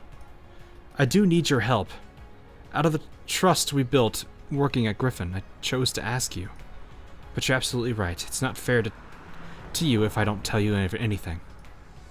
Oh, so are you going to tell us the inside story? I'll tell you parts of it, selectively. After Nikita finishes her account, the group falls into a deep thought. That's a lot to take in. So you're saying the person tied to this license plate is definitely a criminal, and you suspect someone else is collaborating with them? Yes, the crime itself is already confirmed, but I haven't reported it yet to avoid tipping them off. I need more evidence to uncover whoever's behind them. So what we've been doing is essentially assisting. What we be doing is essentially assisting an investigation. That's one way to put it. Mosinagot takes in Nikita's calm but resolute face and finally exhales. Alright, just give me the license plate number. We'll head to the Ministry of Transport and dig around. And if you got any other plans, please be careful. I do. Seriously? I also want to ask you to help me tail someone. Nikita pulls out a photo and slides it across the table. The image is shadowy and a bit blurry. Everyone leans in. This person, I think I've seen her before. You have? Where? I've been idle these past few days after work in ODE 13. I've been picking up some side gigs. A few days ago, I was working at a psych clinic and saw this person. Uniform stood out, so it stuck in my mind. Really? Can you take me to that clinic? I can, but Sinya, you're not going to ask for more money now, are you? You must. Oh, that's not the terms and conditions, Nagan. She's. You can't just like ask her to have them ask you to do a couple things, and then, you know, they ask you to do more, and you're like, no. I get paid by the hour here. Why not? My intel is super useful. It will push your case forward a great deal. All right, how much do you want? No, Nikita, don't encourage her crooked schemes. How is this crooked? See, you're poor precisely because you don't know how to hustle. Why, you little... I love these two. Ksenia and Nagant are just so silly. While the two bicker, Nagant turns again to Nikita. I'm guessing you can't tell us why you want this person followed either. Sorry. With a sigh, Nagant leans in and places a hand on Nikita. I'll say it again. Be careful. Nikita's calm gaze flickers slightly. Understood. Thank you all. She's taking the undercover portion thing very seriously, to the point where she's kind of omitting a lot from the rest of the gang. It's a little bit unfortunate, honestly. What is this floating screen? Alright, so we got story. We're probably about halfway-ish. Yeah, it feels about halfway. Not too bad. Night in Odessa is far from quiet. I'm just sitting here trying to think of, like, what is there anything else I can really mention here? Plakashi. Drunk Mei-Ling and a smug Colgate. I like how that's just her other nickname. Or, like, there's also Kofni. I don't know. I find it very interesting that there's, with the whole thing with Una being with, David, of all things. I don't know. They're, like, I'm trying to understand the relationship between those two now, and what they're trying to do. Because David doesn't like the doll. It's very clear he doesn't like Nikita. But there is a connection between him and Inessa.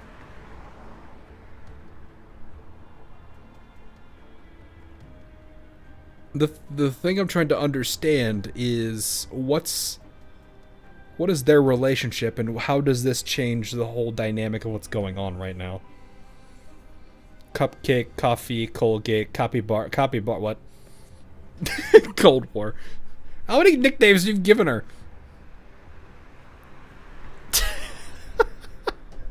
Soft light shines from the full-height windows of high-rise buildings, calm and restrained. A tall figure stands at one such window, looking down at the cold cityscape. Mr. Scott, as I was hello you. As I was just saying, Maggie Security's parent company has always had a good relationship with yours. We haven't forgotten whose help and support we received to be able to establish ourselves in ODE 13. This person's got a knife. This face, though, is very, very sus. Please do pass that along to Mr. Rurik. Of course, everything we discussed in this call will be relayed to him verbatim, so please choose your words carefully, Miss Carmen. Naturally, I'll speak openly, so long as it's within my knowledge and within my bounds. What Mr. Rurik seems most concerned about is the other technical team that it assembled. Until recently, Gerard's R&D team has been the unquestioned pioneer and leader in third-generation doll research. We will not tolerate any theft of Gerard's technological achievements at this critical juncture. Is this in reference to the fact that we have the Sexton's doll right now with us? Please don't let that trouble you. The tall woman glances at her subordinate, who just entered the room and signals for silence. VSK-94's data have not been shared with the new technical team. Gerard remains in the lead when it comes to third-gen doll manufacturing.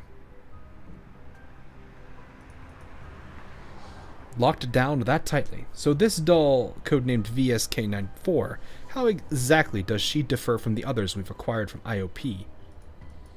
I don't know. Maggie Security was simply instructed to contain and hold onto the doll. We were not given any access to related data.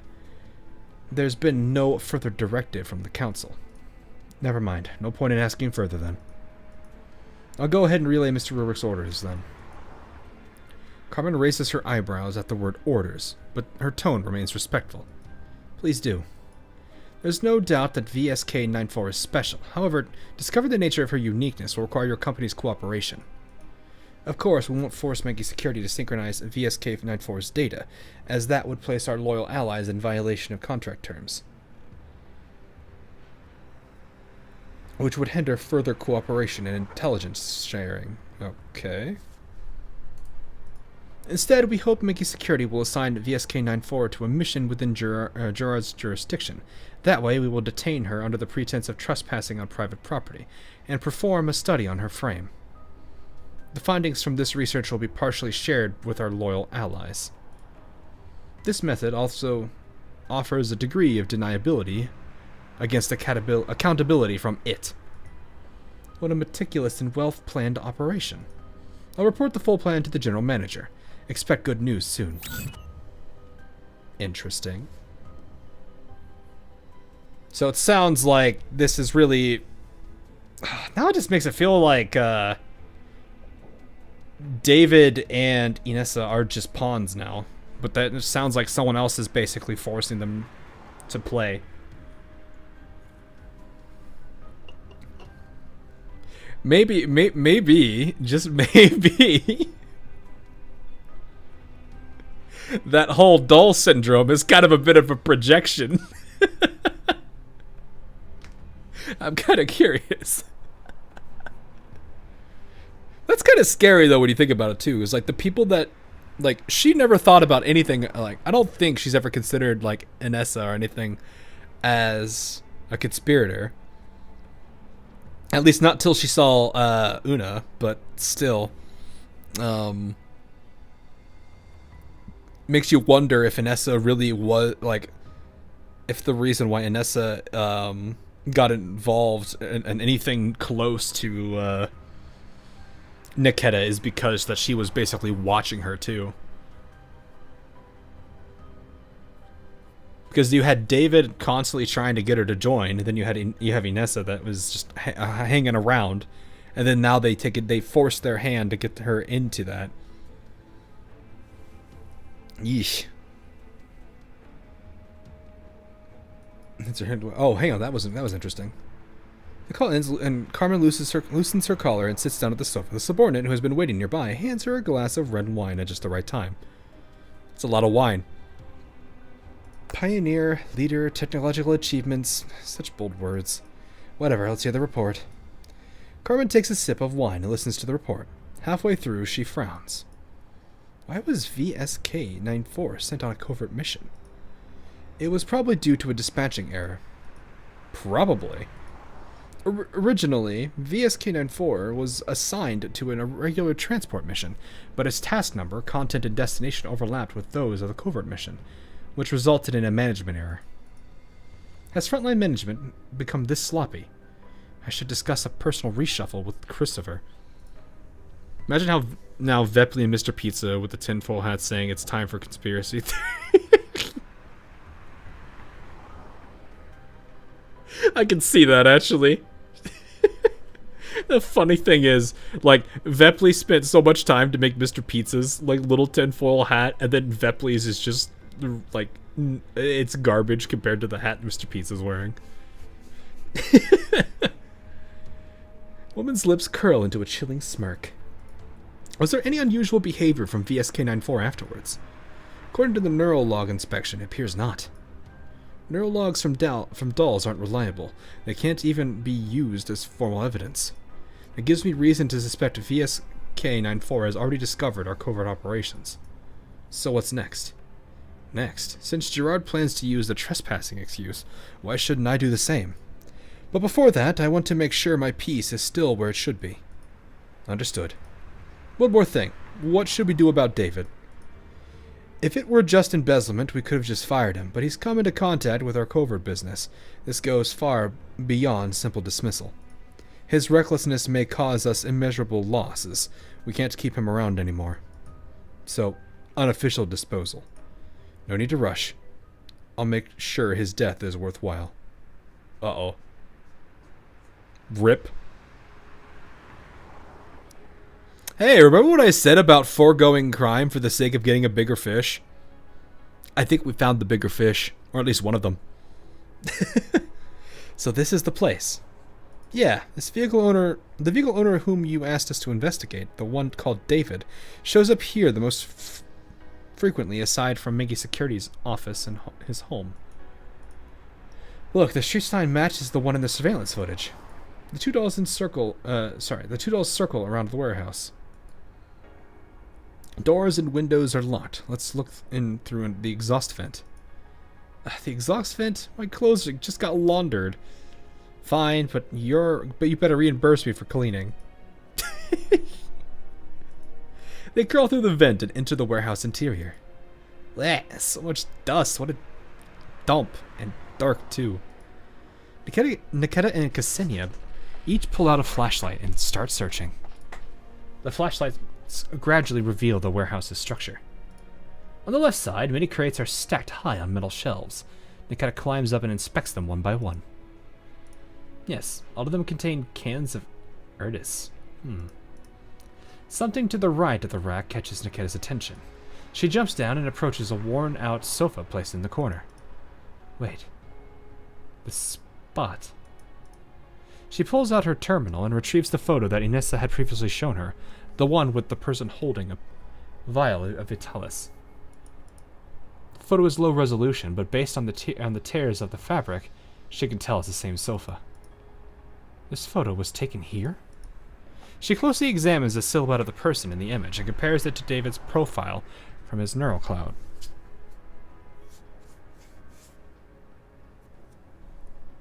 From her neural cloud. Profile silhouette similarity, 70% match. So David isn't just slinging Erdis, but also Vitalis.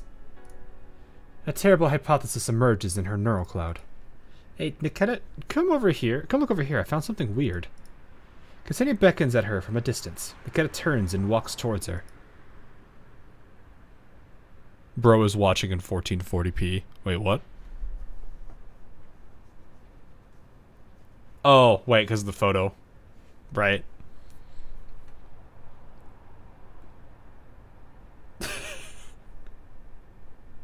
That's kind of terrifying, though, because now I'm like, oh, well,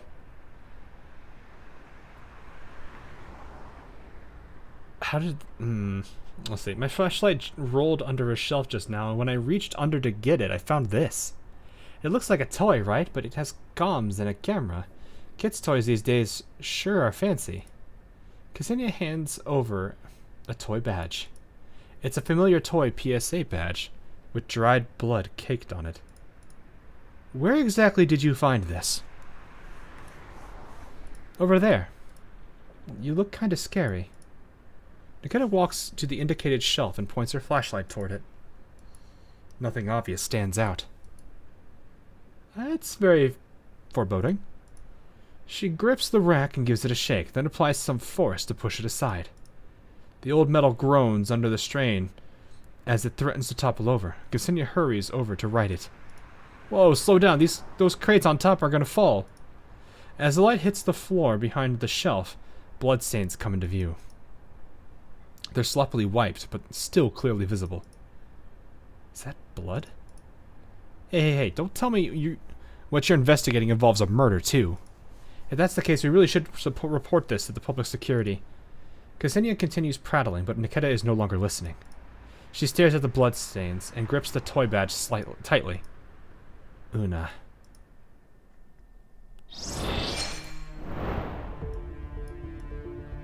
Yeesh. That does not feel good.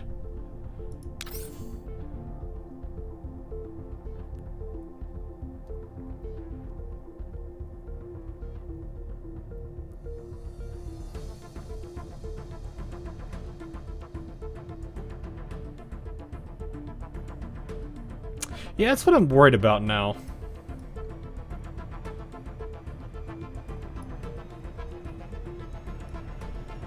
Because like I said, the biggest thing I need to understand is the relationship between Inessa and David.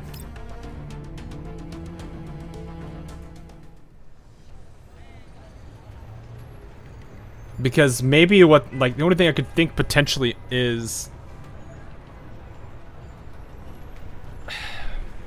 either Inessa is in on it, or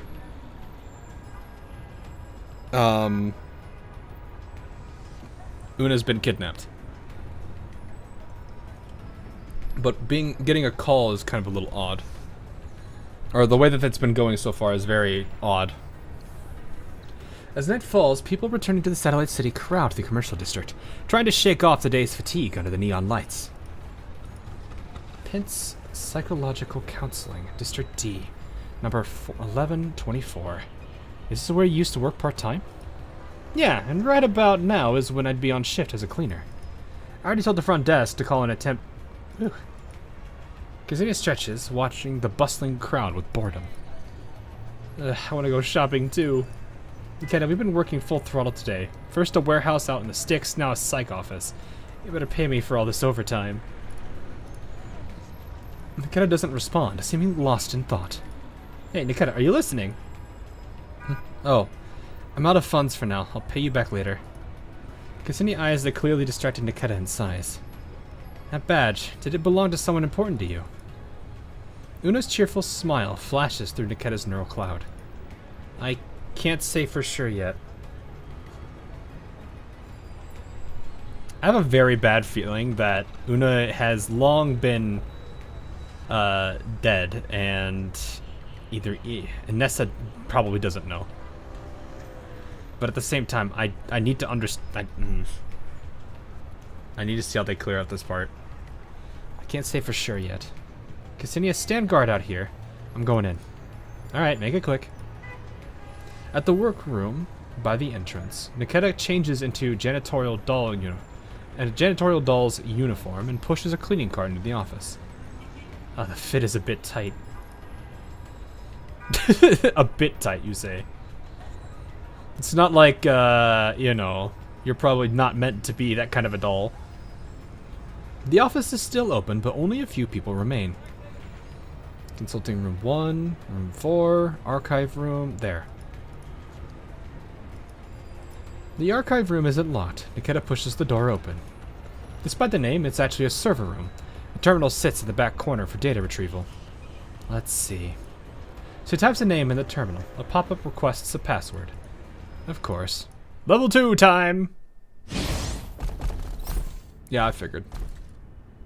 Reach the designated location. I'm assuming over here. Look at how happy this boy be, though.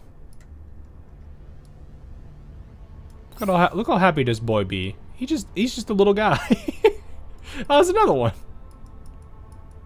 If I want to be quick about this, what I probably should do... Is a teleporter? Where's the... Oh, I see. Nobody can reach that instantly.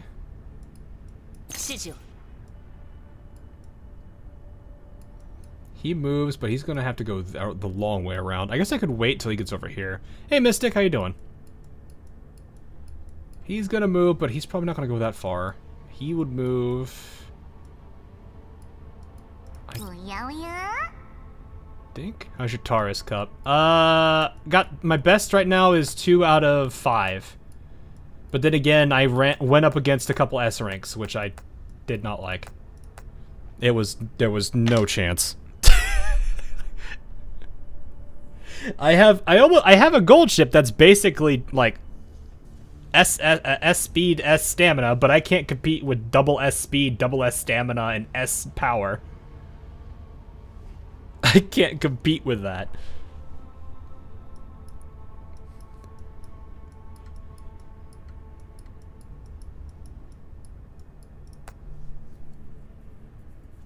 I was genuinely terrified when I saw that S rank.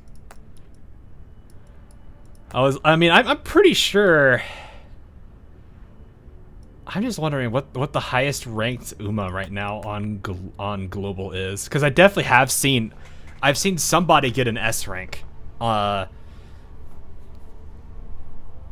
a post before the Taurus Cup, so I'm more than certain there are definitely a good number of S ranks out there right now. I'm at the point now where I can consistently get A's, but that's really about it. But anyway, I don't think I'm able to one-turn this just by looking at this board. Might be able to get somewhat close, but I don't think I could do that much. Can't interact with that. Yeah, alright. We'll just deal with it. Because I don't know he'd be able to corner snipe. Fire shotgun. Yeah, probably.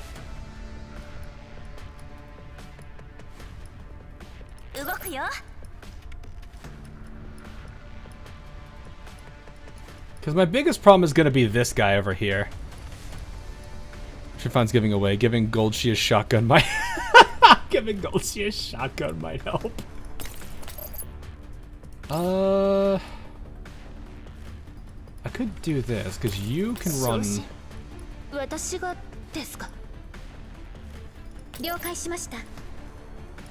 I'm pretty sure you can go right here and hit. Yeah, that whole group gets wiped out instantly. I think Cockney, you can hit. That's the bonus range. Okay, no, you could still hit at least though. That's good. Okay, yeah, you take him. Tactical banana, very important.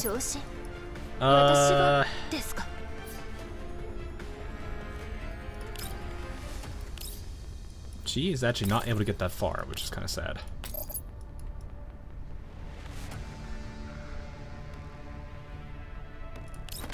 I'll do this for now. Oh, well.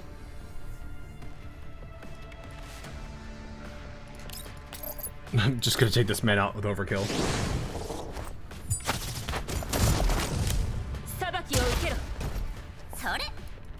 Okay.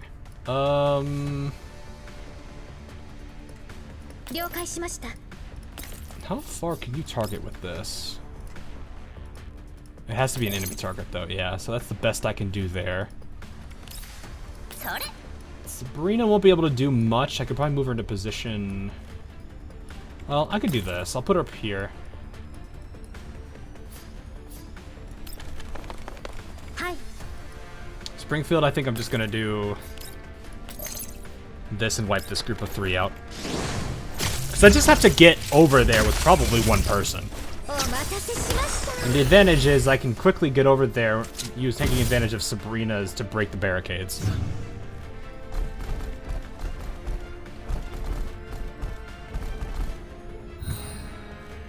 The man is very confused.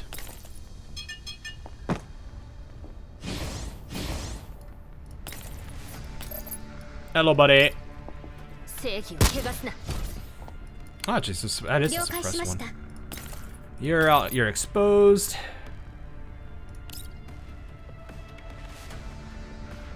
Do you have any AoE? You do not. Okay, it's fine.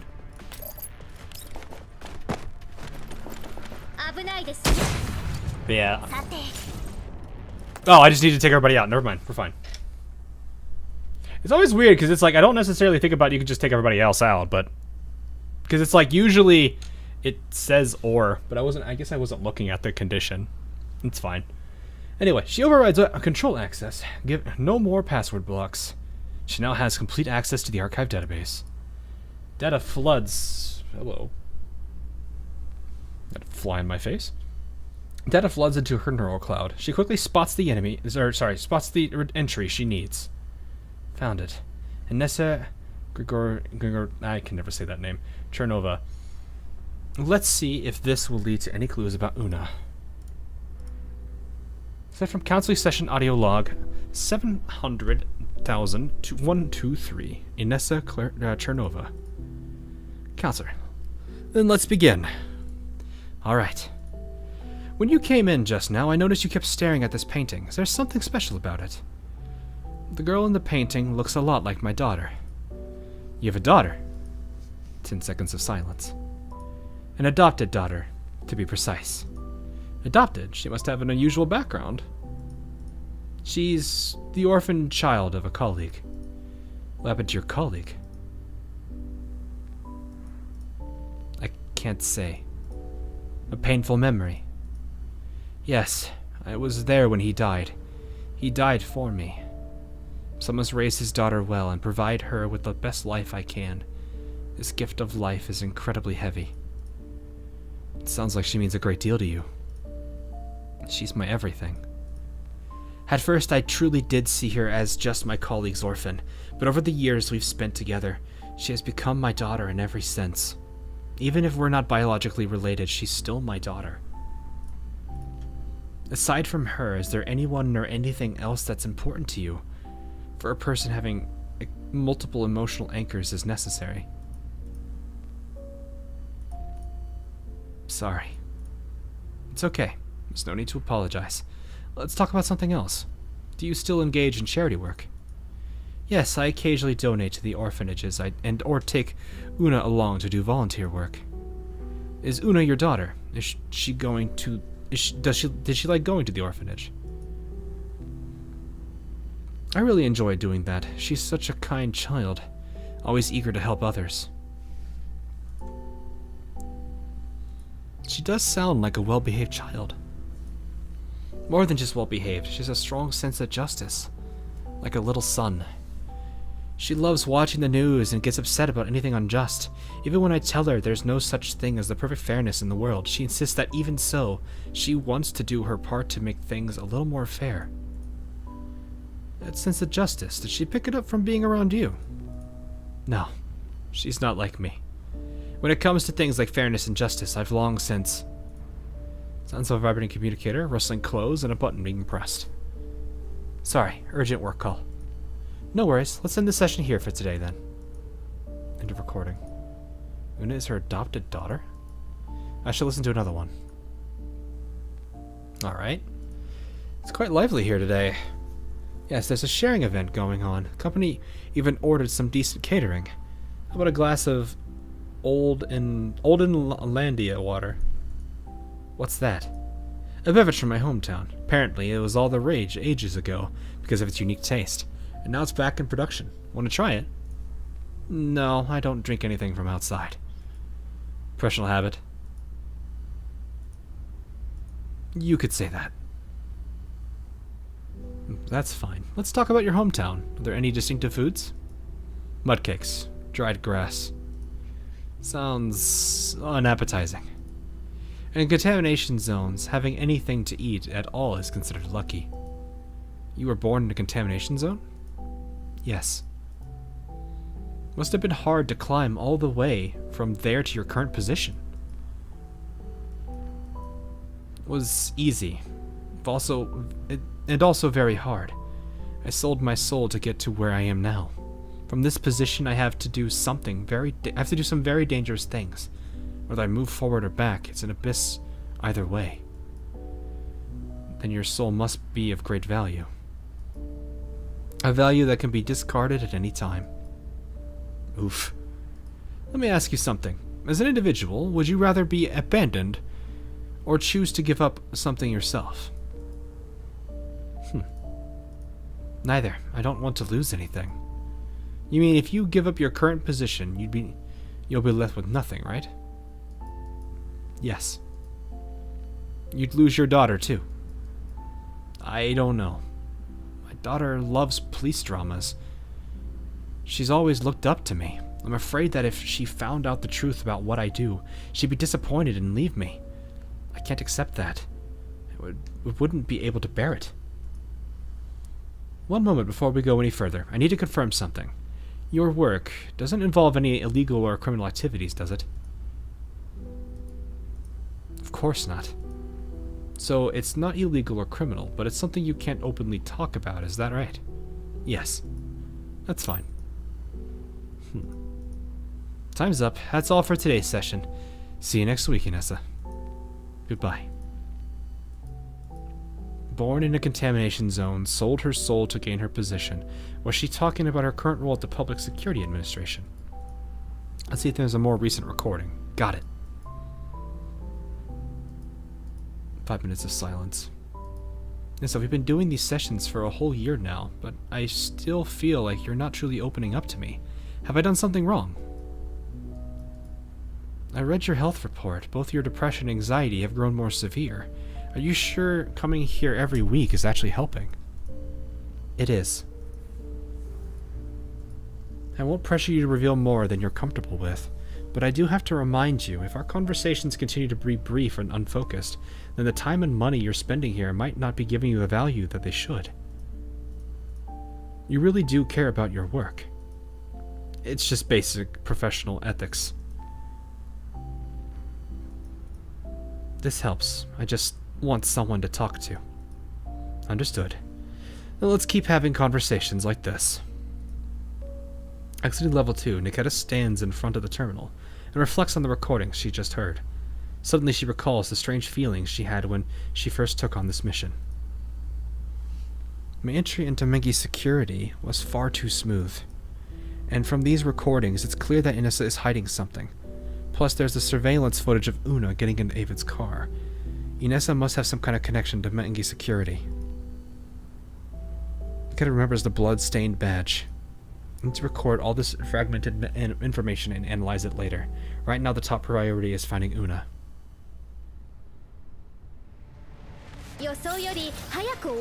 Something is really bothering her, though. There's a lot of weight on her mind.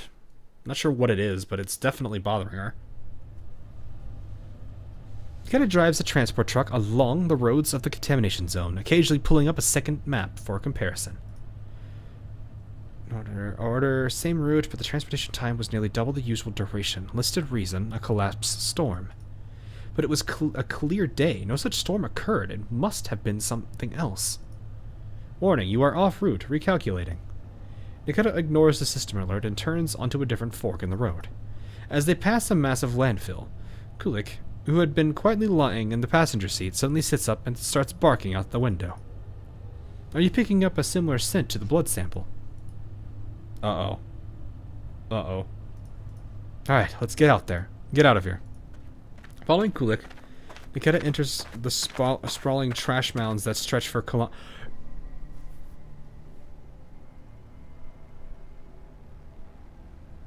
Don't tell me that plastic bag. From the very beginning.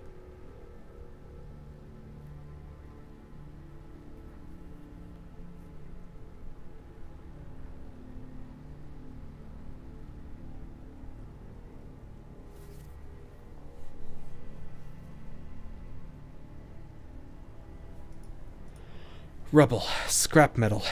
It's like a world long abandoned. Kulik leaps to an elevated spot, raises his head, and gently shakes it as if trying to pinpoint a scent in the air. Before Kulik can make a move, Nikita hears footsteps behind her. Who's there? Hey, how many times do I have to say it? This is my turf. You think you can mess with the king of this dump without facing his Ow. Before he could even draw his pistol, a searing pain shoots through his wrist. He looks closely and realizes the doll, who was some distance away just a moment ago, is now standing silently right in front of him, gripping his wrist tightly. His gun clatters to the ground. Ow, ow, mercy! Please, brave warrior! Just take whatever you want. Scavenge all you like. I'm not here to scavenge. I just need you to answer a few questions. The second shoe dropped. What? You've got it. I'll swear I'll tell you everything I know, ma'am. Have you seen this man before? Nikita pulls up a photo of David from her terminal and shows it to him. This guy don't recognize the face, but... Scavenger squints at the terminal, then slaps his forehead. Oh, that outfit, I have seen it before. A few months back on the other side of the trash hill. He looked like he was burying something. When I saw him, he was facing off with some elids. Oh no. Burying what? Oh man, let me tell you, I was scared shitless. He had this black plastic bag that was surrounded by elids. To escape, he hurled the bag at them. Guess what? They ripped it open and a corpse fell out. Ugh, intestines and fingers flying everywhere. It was like a horror flick. Oh, that's so sad if that really is her. The scavenger gestures animatedly, but Nikita's expression grows grim. Where exactly did this happen? Take me there. Is this a murder case? Am I helping solve a case? Cut the nonsense and move. This is it, I reckon. The scavenger leads Nikita to the other side of the trash hill. Months of wind and sand have buried all traces. There are no visible signs of the violence that he had just described. But the scent of blood still lingers. As soon as Kulik arrives, he starts barking and digging at a specific spot. Here? Nikita kneels down and begins sifting through the garbage with her hands. After a while, she stops. The scavenger leans over and sees Nikita staring blankly at something in her hand. It's a very small child's shoe, powdered blue, tattered and broken. That... Before the scavenger can say anything, Kulik, who had been wagging his tail beside Nikita, suddenly leaps up and barks furiously behind them. Elids, what the hell? I thought this area was already cleared by hunters. The Elids drool and growl ravenously as they close in. The scavenger's leg gives out in fear. We're screwed, I didn't bring enough ammo. Step back. Huh? The scavenger stares dumbly at Nikita as Nikita steps forward and plants herself in front of him. She cuts a sharp and resolute figure. I said step back. Leave this to me.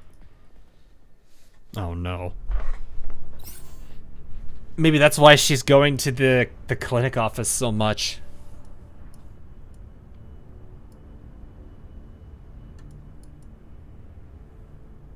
Yeah, I know. I don't like anything about this either. I'm just like, man.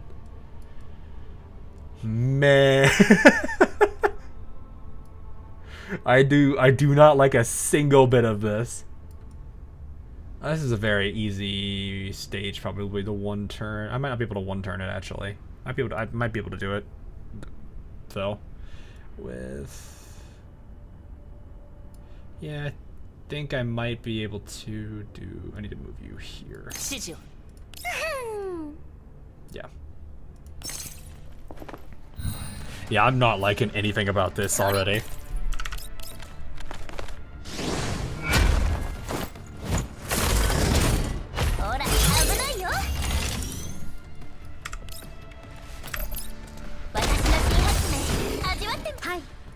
Yeah, this is gonna be kind of grim, I think.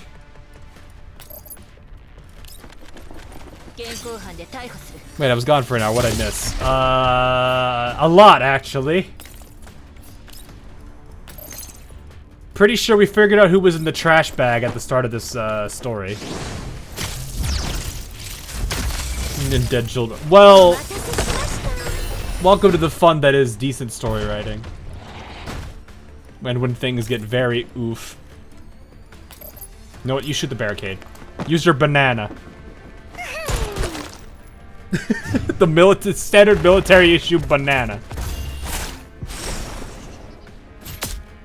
Bird kill. This isn't the meeting frequency we agreed on. Seeing each other too often increases the risk of exposure. I told you this before, didn't I? In a dimly lit room, Inessa and Niketa sit facing each other. Inessa seems irritated. Gone is the warmth and friendliness she had shown at their initial meeting. So, what do you want this time? I'll be direct, Inessa. Are you in contact with Maggie's security? Inessa raises an eyebrow. Do you know what you're saying? I suspect my superior is a mole for Maggie's security. To make that kind of accusation, you must have quite a bit of evidence. Go on, then. Not hard proof, but then save it. I didn't expect a doll to be delusional. Maybe the alleged performance defects on your frame model, the ones used to justify dismissal, weren't fabricated after all. Nessa remains unfazed. Listen, Niketa, if you don't want this mission, you can back out. I only picked you because you seem to understand the concepts of justice and duty better than the other dolls. In other words, you're the best option, not the only one. Though I do need to correct what I said earlier. Given your performance so far, if you do choose to quit, I won't allow you to return to the Public Security Administration. In fact, I'll request to have all your neurologs purged, just to ensure no confidential information leaks. Nothing personal, it's protocol. Inessa speaks casually, but Niketa hears the veiled threat in her words. I don't care what you think of me, but you do seem to be contradicting yourself. What do you mean? You keep emphasizing how replaceable I am, while at the same time making threat after threat to stop me from quitting. So which is it? Do you want me gone or not? It's up to you. I'm just making the consequences clear. I'm not leaving. I'll keep investigating. Investigating what? Whether I'm a Mega Securities mole? No. I want to find out what happened to Una, and to bring whoever hurt her to justice. The tension in the room shifts the instant Niketa utters her name. Inessa's eyes widen slightly. For a moment, she's speechless.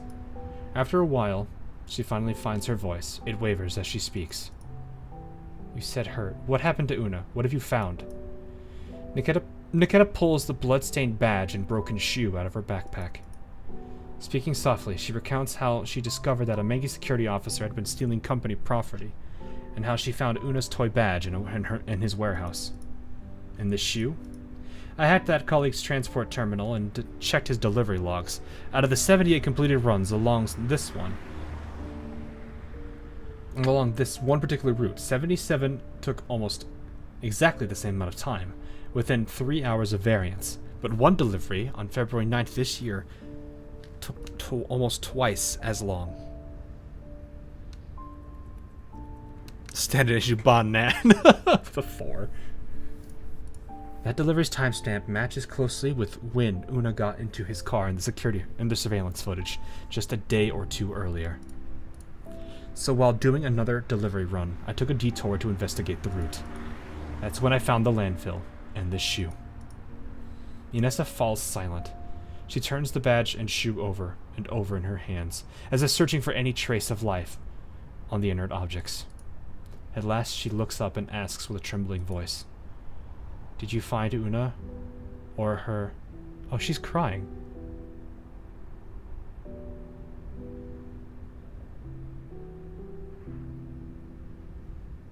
Yeah, that's alright.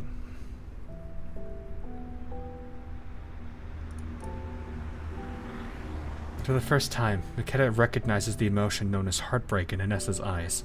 It makes her hesitate to speak the whole truth. No, these two things are all I found. Inessa says nothing. She just stares at the objects in front of her, as if trying to trace Una's story through them, as if bracing herself to face a pain that might be too great to bear. Inessa's breathing is clearly audible in the silence.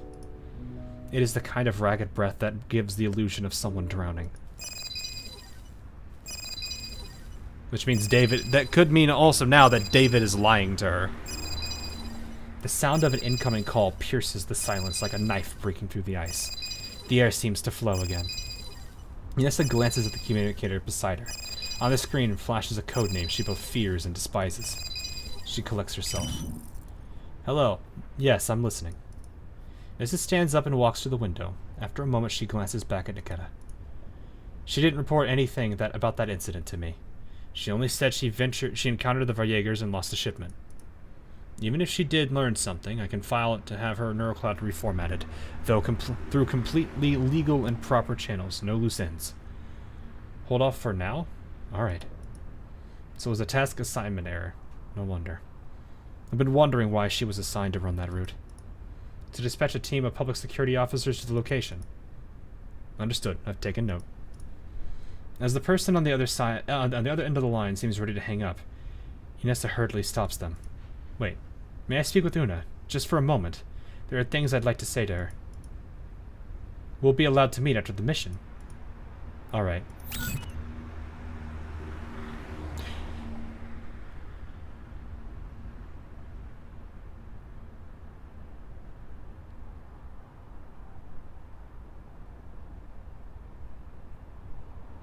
Girl, you better make sure you are armed to the teeth when you go to meet that person. Because if this is really she's dead, that sentence has a very different meaning. The call disconnects. Inessa remains by the window. Outside, a light rain begins to fall. Droplets trail down the glass, passing over her reflected face and vanishing into the night. Maybe it wasn't even Una's. The probability isn't absolute. But who was it? Who was what? The suspect, the smuggler of the illicit drugs, your colleague. What's his name? David. David Evans. David Evans. Inessa grips the badge in her hand. Its sharp edges dig into her palm. Like frenzied thorns growing from beneath a crumbling ruin, a burning zeal fills Inessa with a newfound sense of purpose. David Evans. David Evans. Oh, uh-oh. Inessa murmurs the name over and over, like a sorceress in the forest casting a dark, grotesque spell. Inessa, ma'am. It's all utter bullshit. What are you talking about? The sound in Niketta's voice, Inessa clutches her own throat with her hands tightly. Stop it. Stay back. Inessa gasps for breath, her nails digging into her neck. After a while, her breathing steadies, and her eyes slowly clear. She looks at Niketta again. Niketta, are you interested in learning the truth? I'm going to assume somebody higher up in Mange's security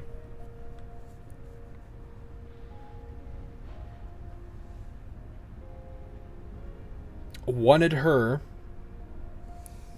trading her soul for the position that she had. She managed to get it using this connection with whoever this person is on the other side here.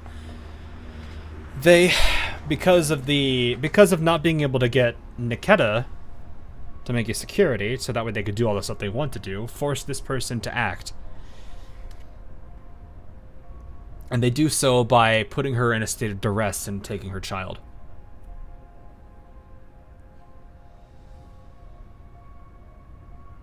Of course, one of the easiest ways to make someone bend the knee is to take something very precious from them, which probably explains why she's been going to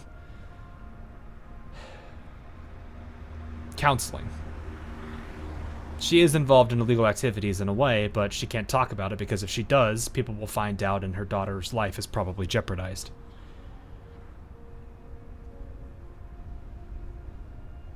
So, yeah, she sold her soul. Now she's just basically suffering from it. I think that's what I'm understanding of her position here. David likely is somebody who just works on behalf of the, in this case. There's no connection between these two, I think. I'm going to assume the person she's talking to isn't actually David. It's probably more likely the girl we saw earlier. The one that's basically pulling the strings on her at the moment.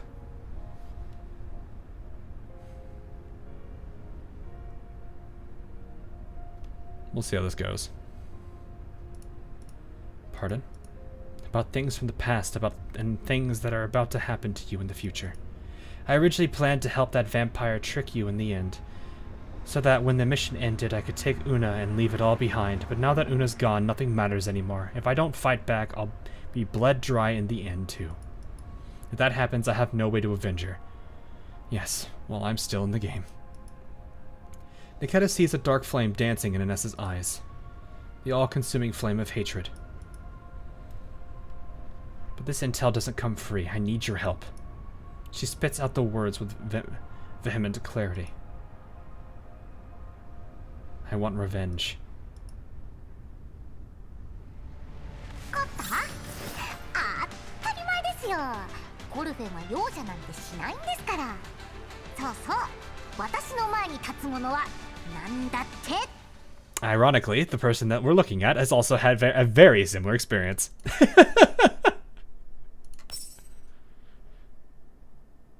That is really sad, though. It all makes sense to me now, though, this entire connection of stuff. How appropriate that coffee went. Yeah, I know, right? How appropriate it was that she, of the four of them, shows up. That is really sad, though. That is genuinely sad. At dusk, several Megi security transport trucks enter the docks at the port. We arrived at port. 3 more cargo zones until we reach the target location.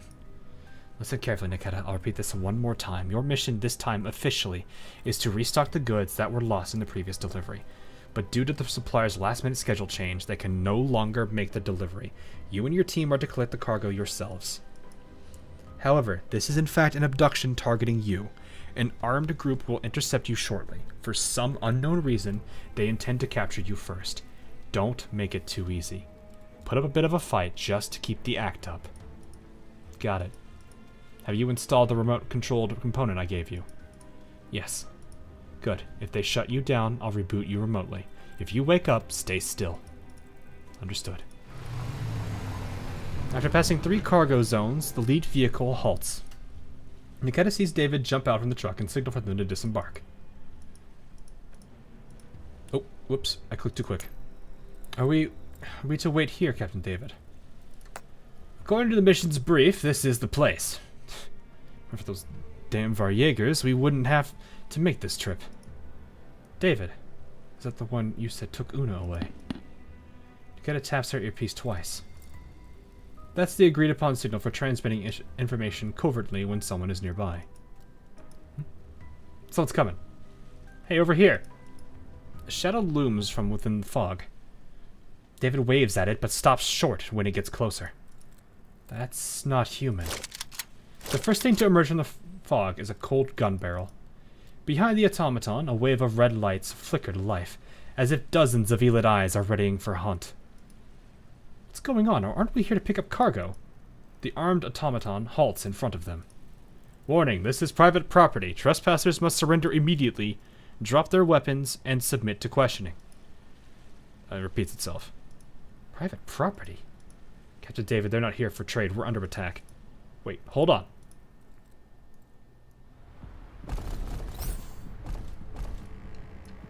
And so it begins.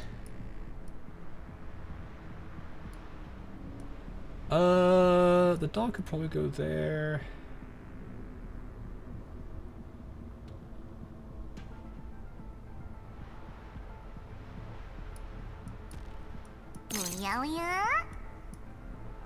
That's not cover.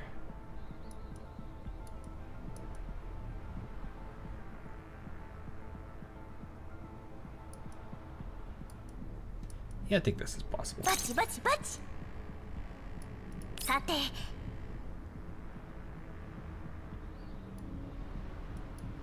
バンバーン。出撃。I think we're good. おやおや。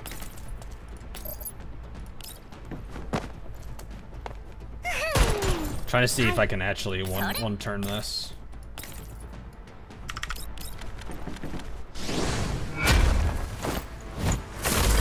I don't think this is going to reach, so we're going to use water ball. 改造の成果を見せるよ。 Okay, Nikita, your turn is up. 私がですか。 You do dog right there. 現行犯で逮捕する。 And do you reach? Ah, okay, so this was just a little too far.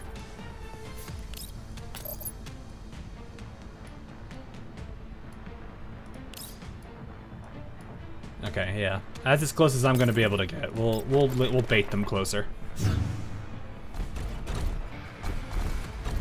Plus, if they're stupid, they'll stack on top of each other like idiots. Yep. All according to Keikaku chat. All according to Keikaku.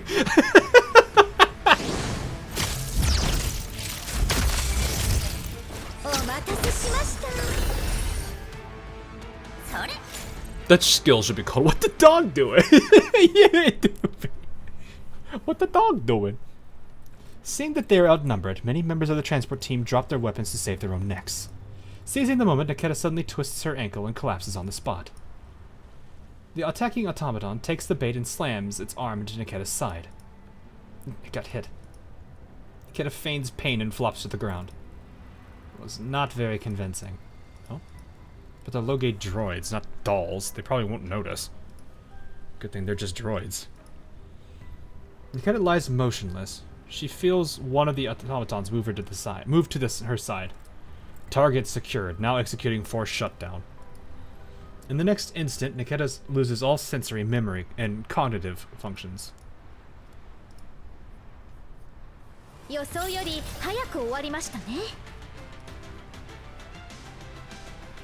Good thing they had that contingency there for the remote restart. Frame function check complete. Self-diagnostic complete. Power supply activated. Remaining power 100%. Accessing neural backup connection established. Loading neural cloud. When her senses return, Niketa keeps her eyes closed. Through her sense of touch and internal sensors, she can tell that she is lying flat, her body rocking gently in transit. The journey seems steady. Niketa opens her eyes just a crack. With her limited field of vision, she sees that she is in some sort of repair pod. Above her is a large piece of curved, transparent glass. Beyond the glass is a space that appears to be a laboratory. Niketa, are you awake? After a burst of static, Inessa's whisper comes through her earpiece. Yes, I'm in a lab. The identity of my kidnappers is unknown. The one who gave me the order and the ones who kidnapped you don't seem to be from the same faction. Otherwise, they wouldn't have asked me to send a public security team to extract you. They may be collaborating, but their alliance is most likely superficial. At this point, all I know is the one issuing me orders goes by the name Sharktooth. Sounds like a code name. Gender unknown, identity unknown. It's up to you to figure out what you can from the kidnappers. I'll do my best. Do you know where the other Mengi security members are being held? No. We've stopped. Ending transmission for now. It's Shark. No, it's not. That'd be funny if it was Sharkery, but I doubt it. Niketa closes her eyes. She senses a faint vibration through her frame. A few seconds later, she hears the pod door open. She then feels the cold, flowing air of the lab on her skin. Multiple sets of footsteps move past either side of her frame. She senses the data ports on her body being accessed. I've left VSK's 9-4 sidearm here. Alright, by the way, can a doll run a performance test while in sleep mode? Yes, with the latest upgrade, that function's included. It's too risky to boot her up. This model has incredible combat performance. The defense droids in our lab might not stand a chance. Speaking of which, we've taken in many dolls produced by IOP with more or less the same specs. Why is this VSK-94 flagged for special containment? Isn't that why we're doing unpaid overtime today? That sucks. Stop speculating. Just get to work. Niketa feels data cables being plugged into her ports. Some large machinery hums from a short distance, and the footsteps gradually fade away. She opens her eyes slightly and sees a few researchers gathered around an electronic screen, engaged in discussion. Aside from exceptionally high combat performance, I'm not really seeing anything special here. Should we report the findings as is?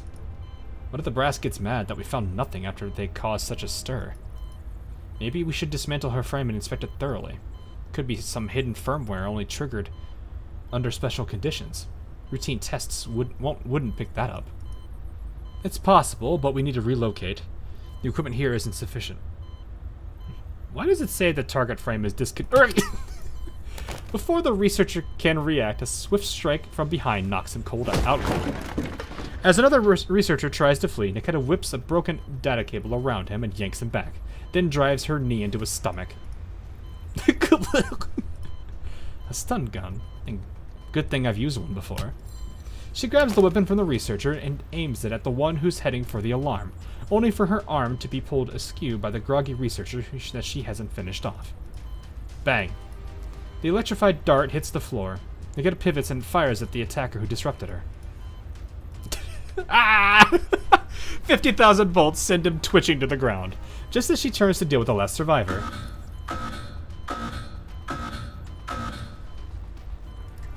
An ear-splitting alarm starts blaring. The lab doors burst open instantly, and a squad of mechanical guards pour in.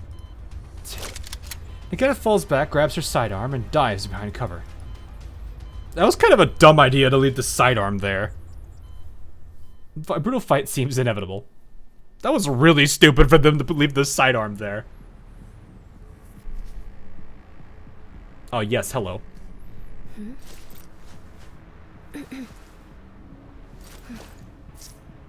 Enemy units are numerous, not to mention presence of heavy machines. Letting them keep pouring in like this is not the way to go. Eliminate one wave first and find a way to close the gate. Okay, let's go. Oh no, we have to eliminate the Fortress Titan. Oh, well that's not what I wanted to... That's fine. That's not what I wanted to do! Misclick, misinput. Well, we said the thing about the boss. This is the one that attacks if you're within the adjacent. Yeah. Well, in that case, we'll put this right here, and if he does anything stupid,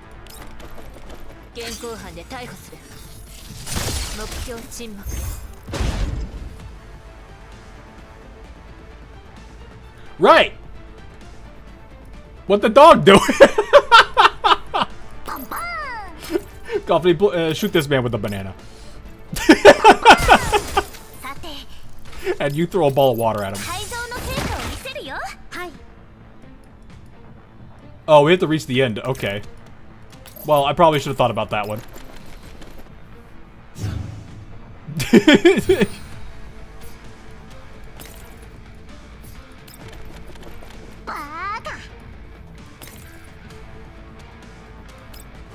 Wait a couple turns here. Wasn't expecting him to go down that quick, but then I have to remind myself I'm like dramatically over leveled.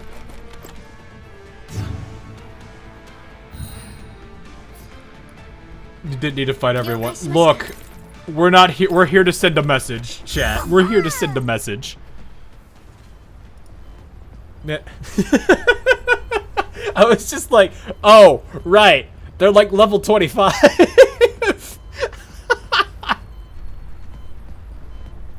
The cannon manages to get the lab doors to slam shut, locking out most of the reinforcements. Nikita quickly dispatches the remaining defense automatons inside. Then she catches sight of a sneaky figure trying to slink away. Hey, stop right there. Eek! It's the researchers who evaded her shot and hit the alarm. While she fumbles on the floor for a dropped weapon, Nikita strides over. Stay back! Save yourself the effort. You can't beat me in a fight. Now get over here. She twists the woman's arm and shoves her over to the lab terminal. Unlock it. No. Fires a shot near her. Nikita fires a shot near her feet. The blast makes the researcher flinch and cower. Don't shoot. I'll do it. I'll do it. The terminal is soon unlocked. Nikita delivers a swift chop to the back of the researcher's neck, then catches her as she slumps forward and places her aside. Even though the password's unlocked, I should switch to level 2. It'll boost the search and processing speed. She enters level 2 and starts scanning for the keywords in the torrent of data. She soon notices that some of the data in the terminal has been corrupted. Did she sabotage the system before I knocked her out? Should have been so hasty. Wait, what's this? She opens an attachment in an email and finds a list. List of required samples for technical optimization of 3rd gen doll models. The attachment is a long roster of doll photos and names. Many are former Griffin dolls.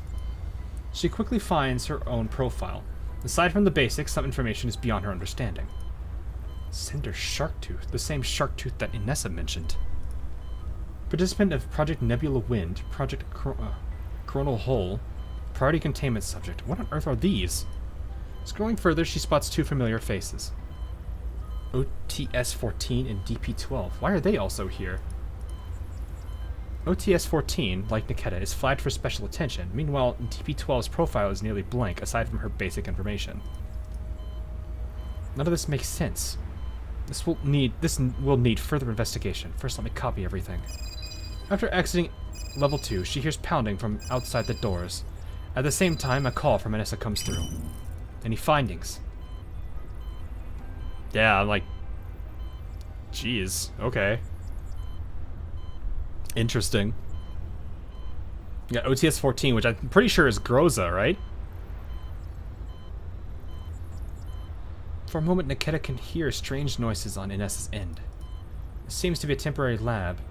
Useful data is scarce, but I did find some things, sending them to you now. Wait, what's that whimpering sound? It's Kulik. Don't you remember? You left it with me. Things also sound pretty bad on your end. The security droids are about to breach. I've got 5 minutes max. She hits send. The progress bar crawls slowly on the terminal screen. Should be enough. My public security team's in position around the building. By the way, are you really set on this? Niketa tosses the unconscious researcher into the repair pod and shuts the lid. Then starts searching for disassembly tools. Set on what? Staying with Mengi's security. Wasn't that the plan we discussed? Finding the tools, Niketa sits and begins dismantling her own leg. Alright. Going undercover isn't easy. The pressure of being discovered is one thing, but worse is having to do things that go against your values. We fought about this before, and even though you complied, I know you didn't agree with it. I didn't, that's why I kept digging. I reported the Erdis lead to the proper authorities. They'll act on it. She removes several micro-explosives from her open frame.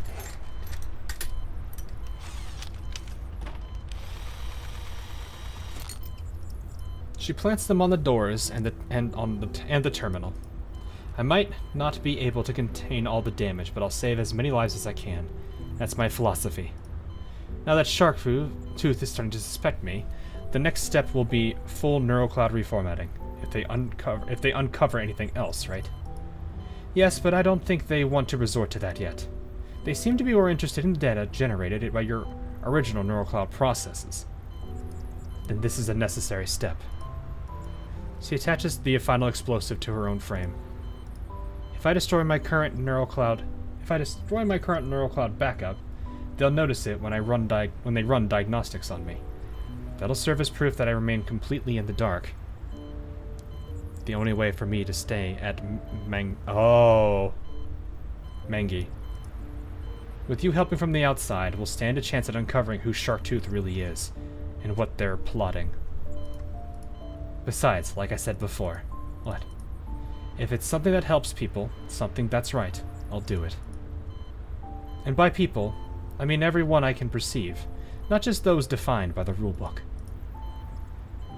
Inessa chuckles softly through her earpiece. I was really right about you. I really was right about you, though I never knew you were this optimistic. Maybe it's just a part of my foundational programming. Say, is your tech team reliable?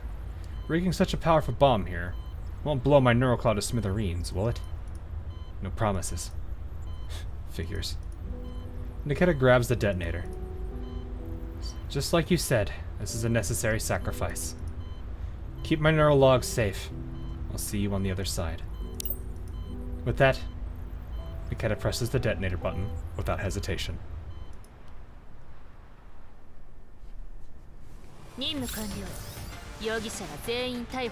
Well then.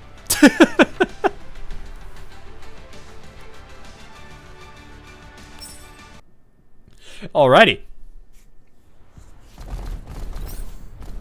Oh, we're just going straight into a fight here?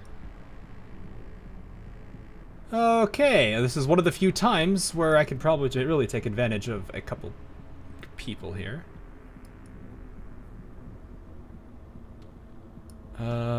I think this grouping is fine, actually.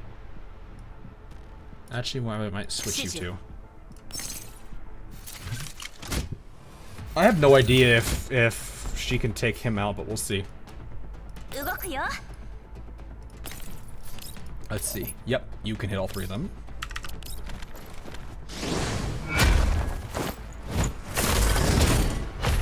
Better be strong explosives or that. Yeah.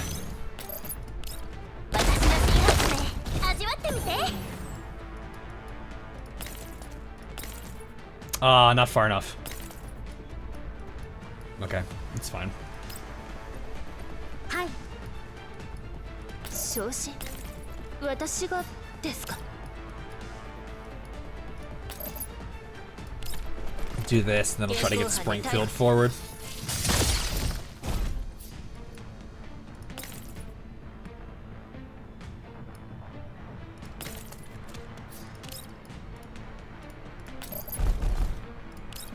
There we go. お待たせしました Then we'll see if the bird does a lot of damage. Should probably be able to attack. Nope, he isn't. Alright, I'm curious. Can you do it? Only about half. It's alright. Then again, she's only like level 30. Yeah, she's level 34, which he is level 24, so they're not too far apart from each other. You, on the other hand, water balloon! 改造の成果を見せるよはい A thunderous explosion erupts from the other end of the call. Inessa doesn't linger. She switches her comms to another channel while keeping her gun-wielding hand raised and steady. Breach now. Get Niketa out. Detain the rest of the Maggie security personnel. One's missing. Someone nudges her weapon. Inessa glances down, then presses her gun harder against its target. Doesn't matter. Leave the search for later. First, get Niketa out.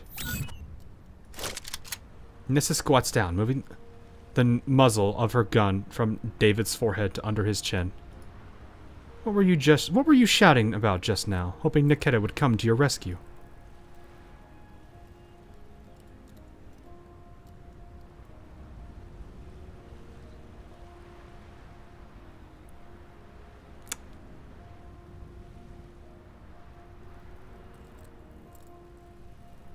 Ah. Let's see. Let's see what happens here. Oh boy. Inessa yanks out the gag from his mouth. You crazy bitch, who the hell are you? Think carefully before you speak. You call me crazy, you're not much better yourself. You have doll syndrome, don't you? What the hell are you talking about? You don't understand a damn thing. It's okay, I just want you to take a look at something. Do you know this girl? Nessa pulls out a photo and holds it in front of him. The moment he sees the photo, he visibly panics and averts his gaze. No, I don't know her. I've never seen her. That's right, I've never... Bang. Nessa shoots him in the foot. Nessa grabs his hair, forcing him to look her in the eyes. Never seen her? Want me to help jolt your memory? I haven't seen her. Talk straight and I might leave your corpse intact. But Nessa fires another shot, this one grazing David's thigh. He screams in agony. Don't delude yourself that anyone's coming to save you. To your company, you're trash. Actually, no. Trash at least has recycling value. You don't even have that. So I'll ask you again.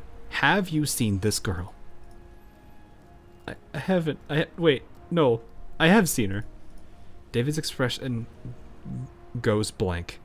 His terror transforms into mania.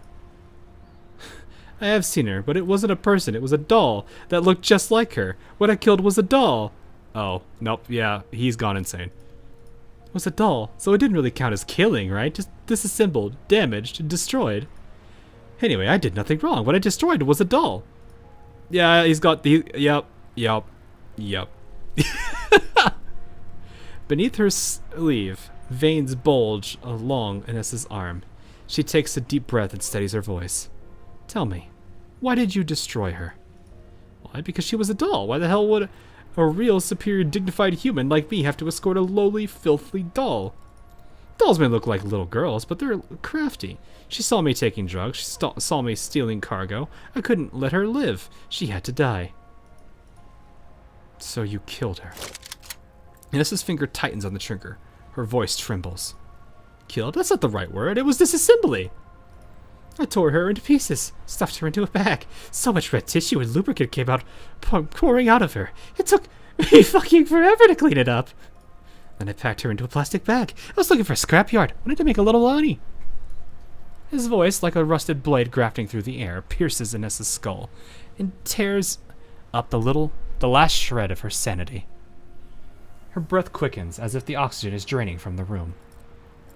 She braces against the wall with one hand, still holding the gun with the other. David's maniacal face begins to blur in front of her. No, not yet. She grips the pistol with her other hand to prevent accidental discharge. Forcing herself to look at him, she pushes words through gritted teeth.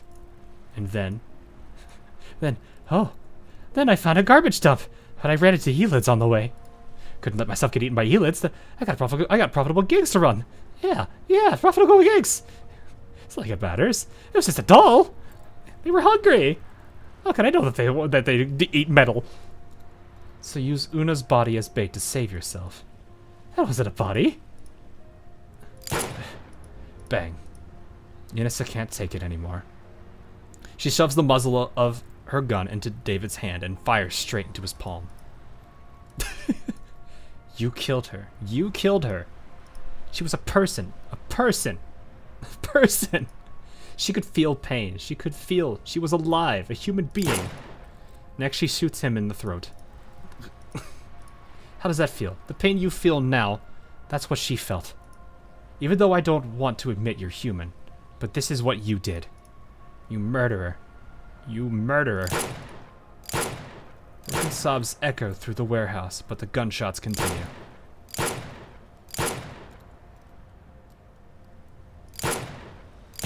Eyes, thighs, mouth. Inessa just keeps pulling the trigger, not noticing that the lifeless body has already stopped breathing. She fires the final bullet, then lowers her arm. Before her lies a mangled, unrecognizable pile of flesh, crumpled grotesquely at her feet. The warehouse is cold, but the rage has left her hot and breathless. How many bullets are in that gun? Don't worry about it. She's got one of those, like, super extended mags. You know, the one that goes all the way down to your feet. Makes the gun weigh, like, 3 times its usual weight, but, hey, you can shoot a lot of bullets. Sorry, I'm taking away from the seriousness of the scene. No, she needed this, though. I mean, it's justice in its own way. It's like those Borderlands 2 handguns with 200 per lead. Yeah, exactly. And it could also be just like those ones where it's like if you don't use all the ammo, just throw the gun and watch it explode. The more bullets left in it, the bigger the explosion. The warehouse is cold, but okay, yeah. She picks up the photo that had fallen to the ground. It's soaked with blood, but the girl's smile in the image is still warm and sweet. Nissa wipes the blood from the photo with her fingers. I actually really feel bad for her now.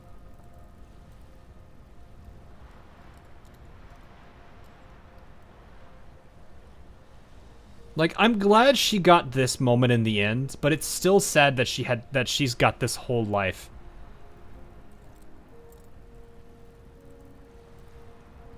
It is really, really sad. How'd your pools go? It went well, actually. Reading the story, though, that's a different experience. There is a gun with an infinite clip. Yeah, I know. It's the infinity gun. Or I think it's called the infinity pistol. I forgot what it's exactly called. It's been a while since I played Borderlands 2. She lets out a wretched sob, like the lioness who finds her cub long dead. After a while, she finally speaks. Her voice is hoarse from her earlier outbursts. I've killed 2, but I don't regret it. I avenged you, Una. Mama avenged you. But this is just the beginning. I won't stop until all vengeance is served. I promise you. Is it just called Infinity? I don't remember. Oh yeah, hey, look. Hey, remember how we were trying to figure out what year it was? I think we found it.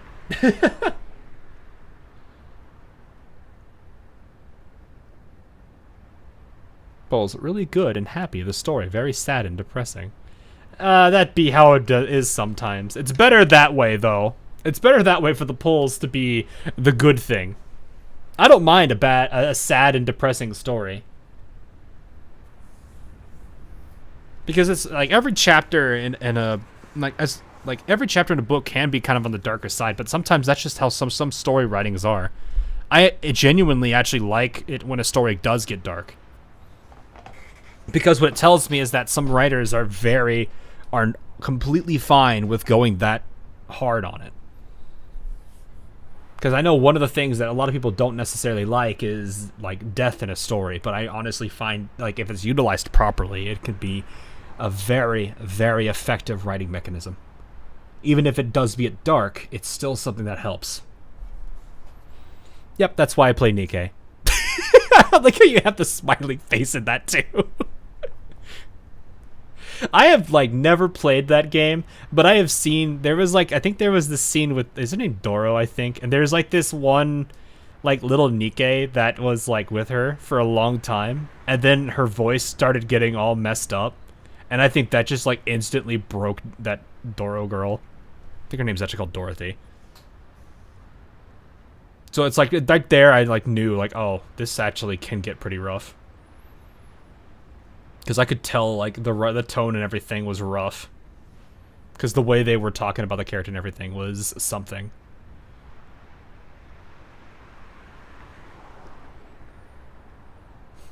But yeah, I know Nikke can get a little bit rough.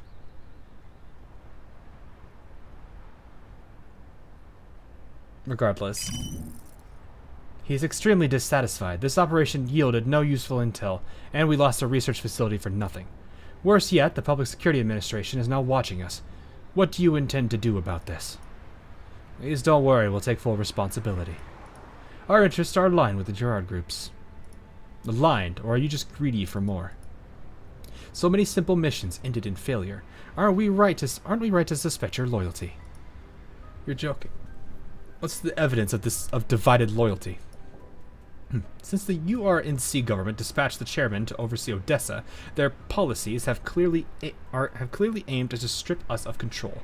You've certainly profited from those changes, haven't you?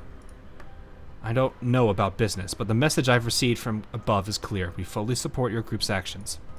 Fully support or fully obstruct? Maybe someone else is doing the obstructing. What do you mean? It fears the power of the Gerard Group. That's a bold and dangerous accusation. You're leading third generation dull technology, standing at the forefront of the next era. I'm going to say that, and those who stick their necks out often have guns pointed at them.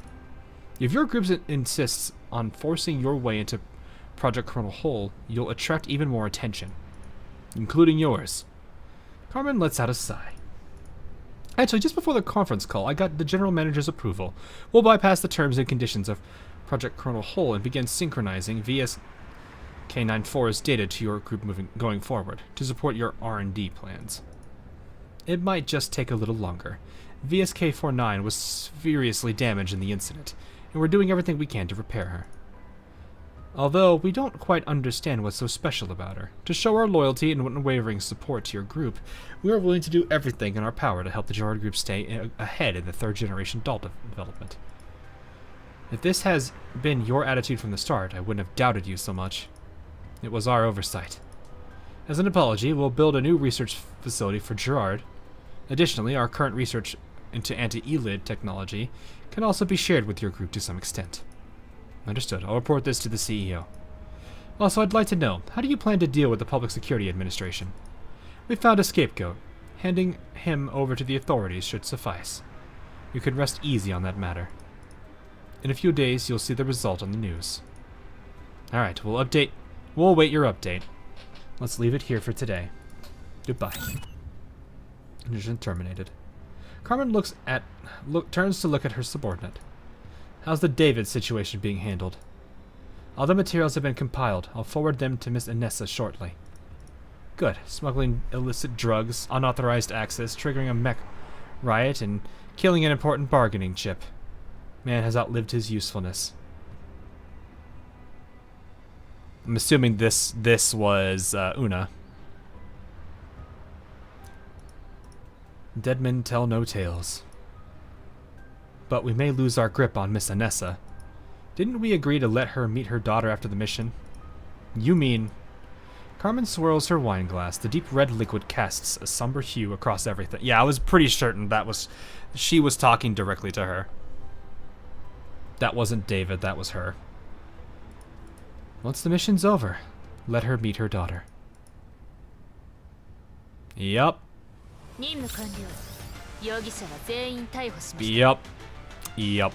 Yup. Yup. Yup. Yup. Yup. Yup. A month later, when Nikita awakens again, Anessa is standing by the repair pod. Wait, so... Now I'm curious. How much does she actually realize is actually, like... Does she not realize about the PSA is actually more involved in this than she thought? Because it's like, she's sitting there thinking that she has Nikita, but she doesn't. But I guess she could have just been saying that and to be like, we're gonna go get her. She looks around. It's a small room, cozy and lived in. On a nearby cabinet, a cute plushie in a PSA uniform stares at her with beady eyes. Are you really sure about this? Didn't we have this conversation a month ago, before the explosion? Looks like your neural backup did sync properly. How's your month at Mengi Security been? Same as before. Routine logistics missions. I inspected every shipment. No drugs. Lying low after what happened is only natural. They're biding their time. But honestly, are you really going to stay at Mengi Security? Even if you avoided Sharktooth's purge for now, based on what I know of them, they won't let go of their suspicions that easily. They've probably grown suspicious of me too. At this rate, the intel you'll be able to gather from inside might be negligible. Nikita is silent for a moment. She steps out of the repair pod and flexes her joints. Did you see the report on David? I did. A few days after the lab incident, they named him the mastermind. He was already dead, though, reportedly shot by the lab's mechanical guards by mistake. Just like you said, those security firms backed by major corporations always have ways to avoid liability. As long as they produce a scapegoat, the fallout is minimal. David was guilty, yes, but he was just a puppet. The puppeteer is still in the shadows. That's why I want to drag them out into the light. At first I joined the Public Security Administration just to protect those around me, but now I've realized that dealing with crimes in the open isn't enough. Nikita walks up to the window. Heavy clouds blot out the sun. The satellite city is waking again to continue its slow decay. You said earlier that they'd keep a tight leash on me, and the chances of me finding anything are slim. But slim doesn't mean none, does it? Especially since I still have something they want. Even if I can't obtain any intel, just being inside means there will be a time when I'm needed. Besides, Nikita looks into the distance. I found a few former colleagues of mine on that list. Which means this might be connected to Griffin too. If it is, then someone I know will likely get implicated. Conspiracies and darkness fester in the shadows just beyond the sunlight. But if I don't step into it myself, I'll never uproot the sickness that lies beneath. And I won't be able to protect the things I truly want to protect. She turns back to face Anessa. Her face is in shadow, but her blue eyes shine brightly. I don't want to lose anything important ever again. Anessa looks down at her hand and smiles.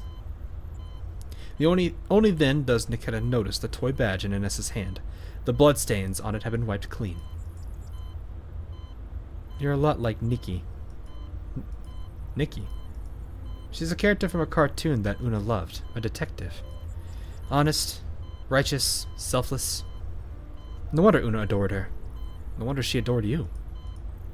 About Una. She always said that when she grew up, she wanted to be like me, to be a public security officer and protect the people of the satellite cities. One day, when she was still very young, I took her into the city's museum. That's when she first learned about the contamination zones.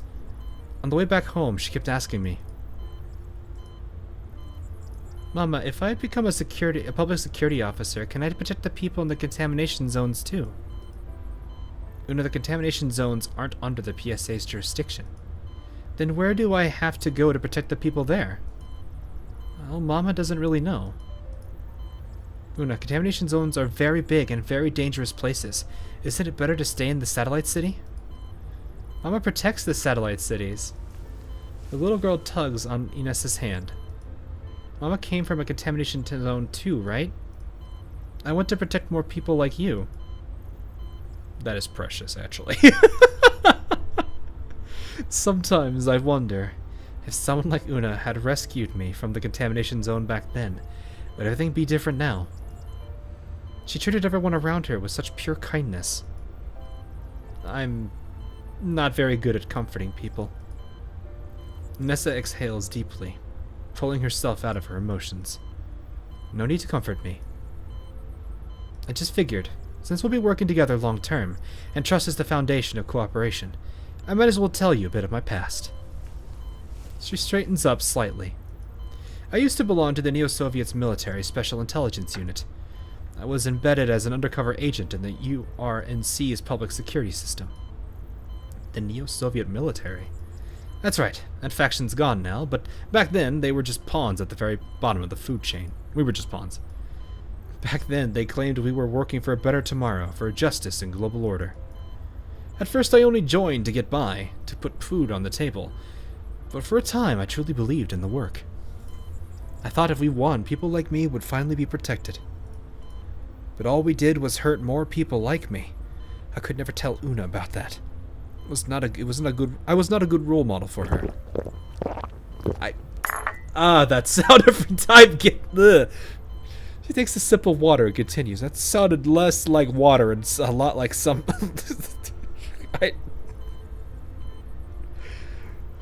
Oh boy.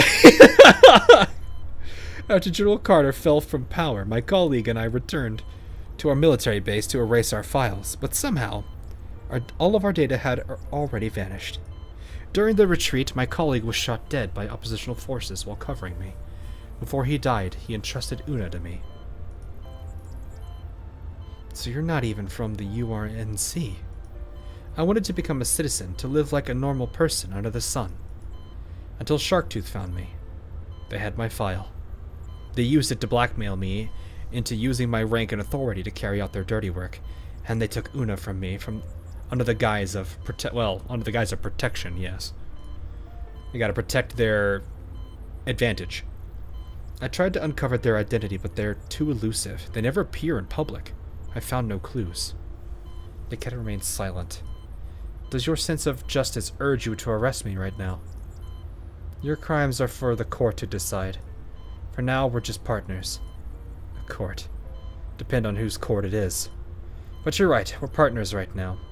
And we have more important matters to deal with. One step at a time. For you, it's about exposing the real mastermind. For me, it's revenge for Una. I feel so very guilty. Her voice grows faint. It's impossible to tell if she's speaking to Nikita or to herself. She could have become the person she always dreamed of being, but her life got snuffed out because of my weakness. If only I'd taken her and run. I could have given up everything, my status, my identity. She already became who she dreamed of being. Inessa watches Nikita walk over and takes the toy badge from her hand. Nikita presses a few spots on the badge. Inessa's private terminal beeps. This is... She takes out her terminal and sees an unread message. Upon opening it, she finds a photo, taken from Nikita's perspective, showing herself. This toy badge is capable of taking and sending pictures. The anonymous informant who provided that photo you gave me from before was Una. Aww. She did what she wanted to do in the end. It's just unfortunate that it cost her life. Inessa stares blankly at the photo. Even when her own life was in danger, she chose to uphold the justice in her heart and sent valuable information to the person she trusted most. She already became the person she dreamed of being. Listening to Niketa's voice, so much softer than usual, Nessa slowly rubs the badge with her own fingers. Niketa, you're actually surprisingly good at comforting people.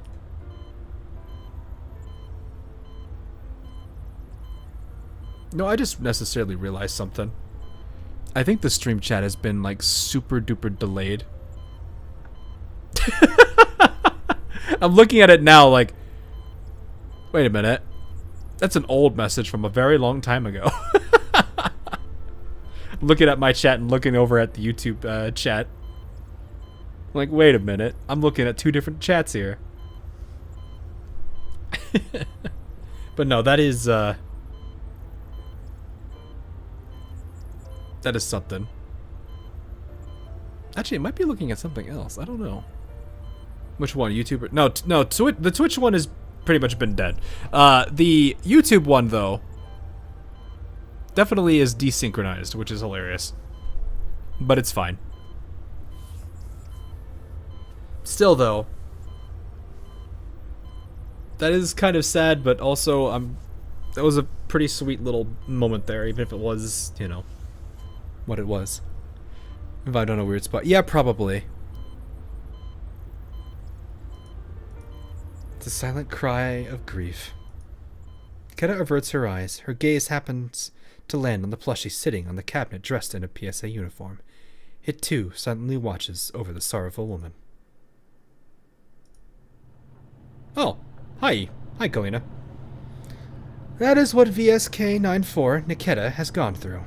She's still working undercover inside Minky's security and will be sending us intel periodically.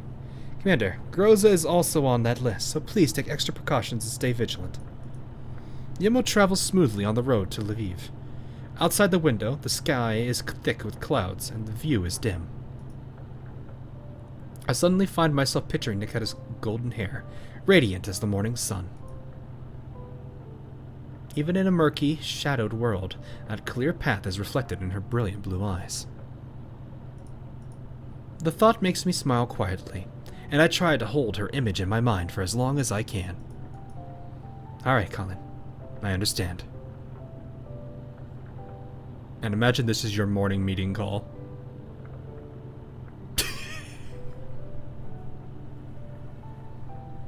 Yeah! Took around 30 seconds for that to appear on your screen. Yeah, it doesn't surprise me. There is some delay on it. Actually, let me see something. Pretty sure I have it set to low. Yeah, it's on low latency, so it's probably just Streamlabs latency, which will happen. Though sometimes I see it on the YouTube side and it instantly shows up in the same chat, so I don't necessarily know. So that one doll, let me tell you about this kid who died in her quest for justice. Yeah. Yeah, that's a whole fable in itself, to be honest. Imagine you're imagining Niketa, then all of a sudden, Klukai, who are you imagining? I am the only one you need. Klukai doesn't need to know. She doesn't need to know. The blue ring around Groza's hand is just a special thing. It's nothing. It's just one of those new little fun things I got for her so she can always look around the world. It's not a covenant. I don't know what you're talking about.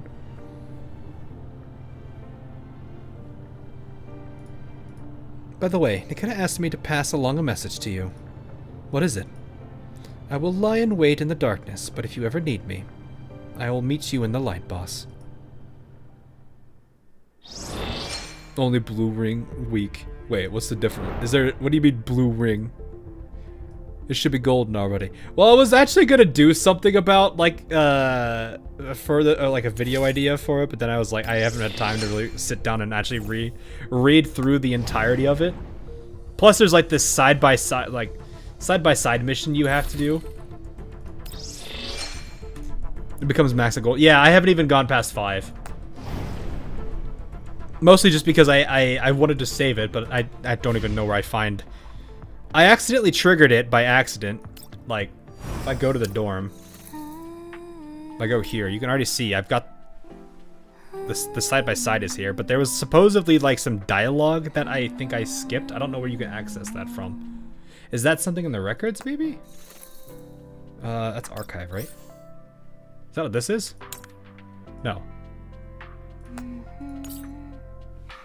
Oh, there's a whole bunch of stuff I need to do. Oh boy. Wait, these are just voices. Never mind. I should probably read through all these at some point. Archive memories.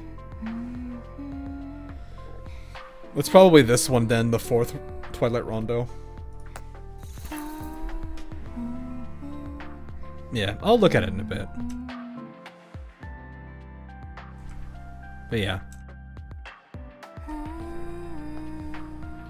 I do need to fix this at some point. Though actually, how many gifts do I have? I can't look at it here. I need to look at stuff here.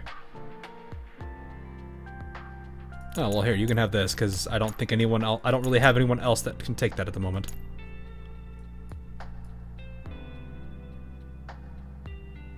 That's it.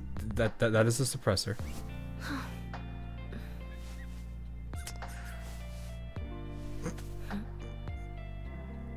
Did you really just do that?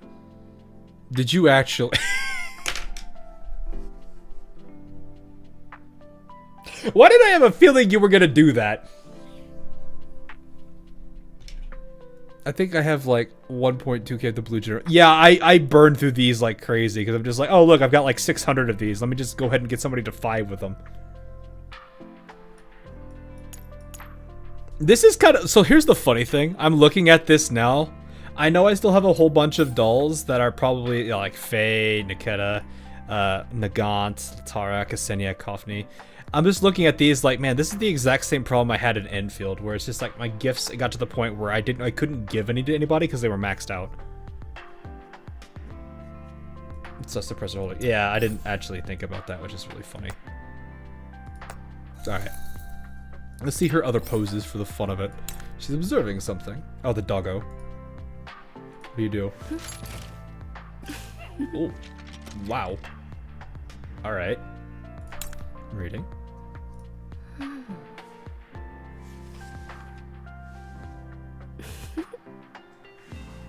The giggle, though.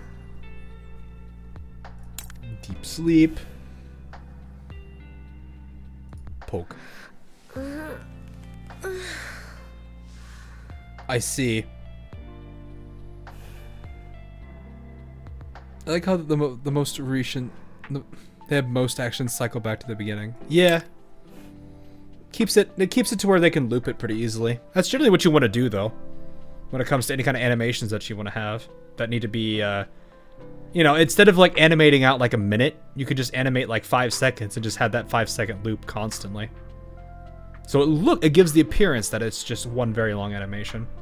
But in reality, it's just one 5 or 10 second animation just reloading itself. Or repeating itself.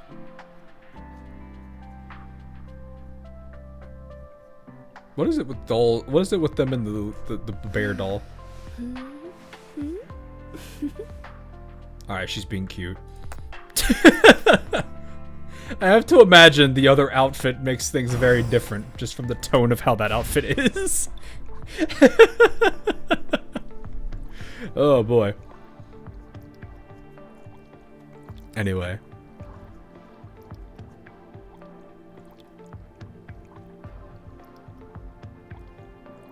Wait, what?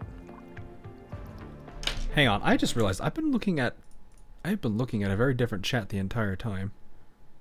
Also, where did Arimia's message just come from? What the heck was that?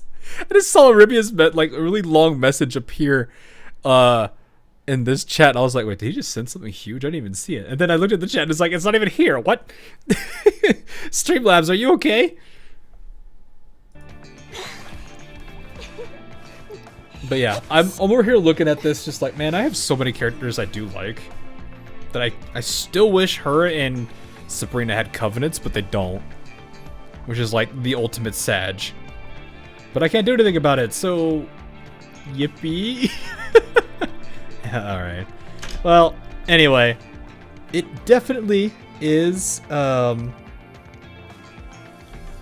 getting late, and we did have a pretty good story here. I'm a little bit saddened by how the whole thing with Una went, but at the same time, I'm glad Inessa got her revenge, at least on that person. There is definitely more people with Una's blood on their hands, and maybe at one point in their time, they'll see a bit of justice, I hope. I think I've heard other streamers complain about Streamlabs being, well, maybe. I don't know. This is the only one I can use that's not the direct YouTube, widget that you guys have been seeing me struggle with for the past, like, couple of... Maybe one of these days I'll give it a second chance and see how it's doing. You will wait for the Lotta Covenant, she deserves it. Lotta is adorable. There are definitely a lot of characters that I'm pretty... that I really do like in this game. Like, for how they're written and everything. What are you screaming at me for? Oh. Wait, I probably have spare common keys. What common keys do we have? A health boost, attack boost. Yeah, I'll just put these on for because I don't have anything else for her at the moment. You know what? You get all the health boosts. Be very tanky. Boom. There we go. You got a whole bunch of stat boosts. Girl is already at 2.4.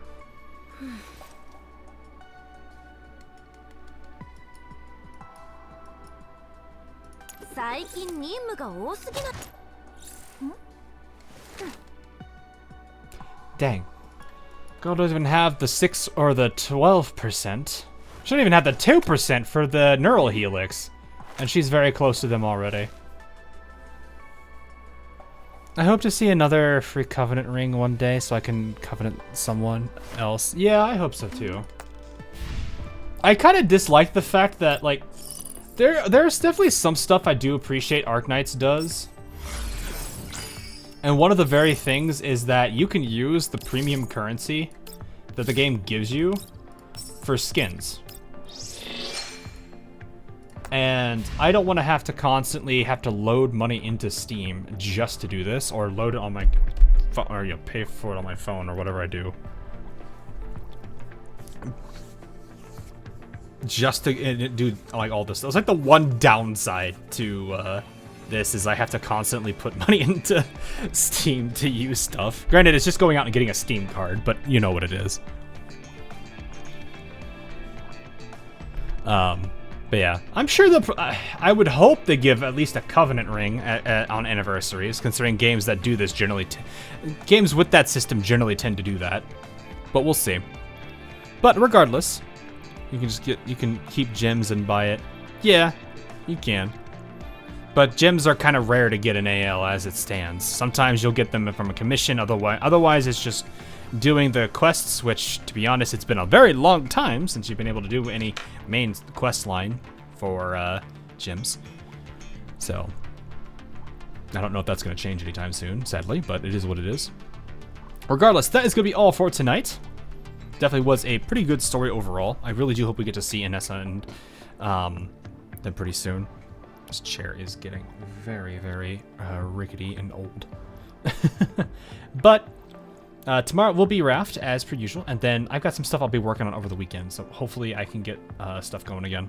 I've been like stupid crazy busy with a whole bunch. Well, you guys already know the big project that I'm already on.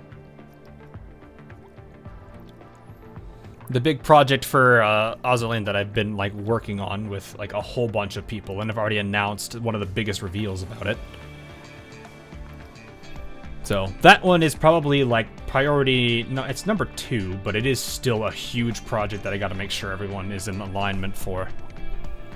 So, but yeah.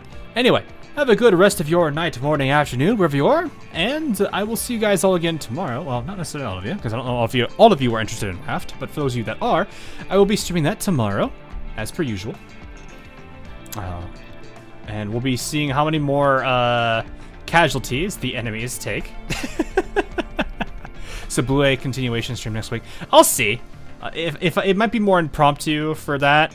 I'll have to get a feel for the time and everything. But yes, we will be doing Raft tomorrow at the very minimum. So, regardless, Have a good night, and I will see you guys all again in the near future. Laters.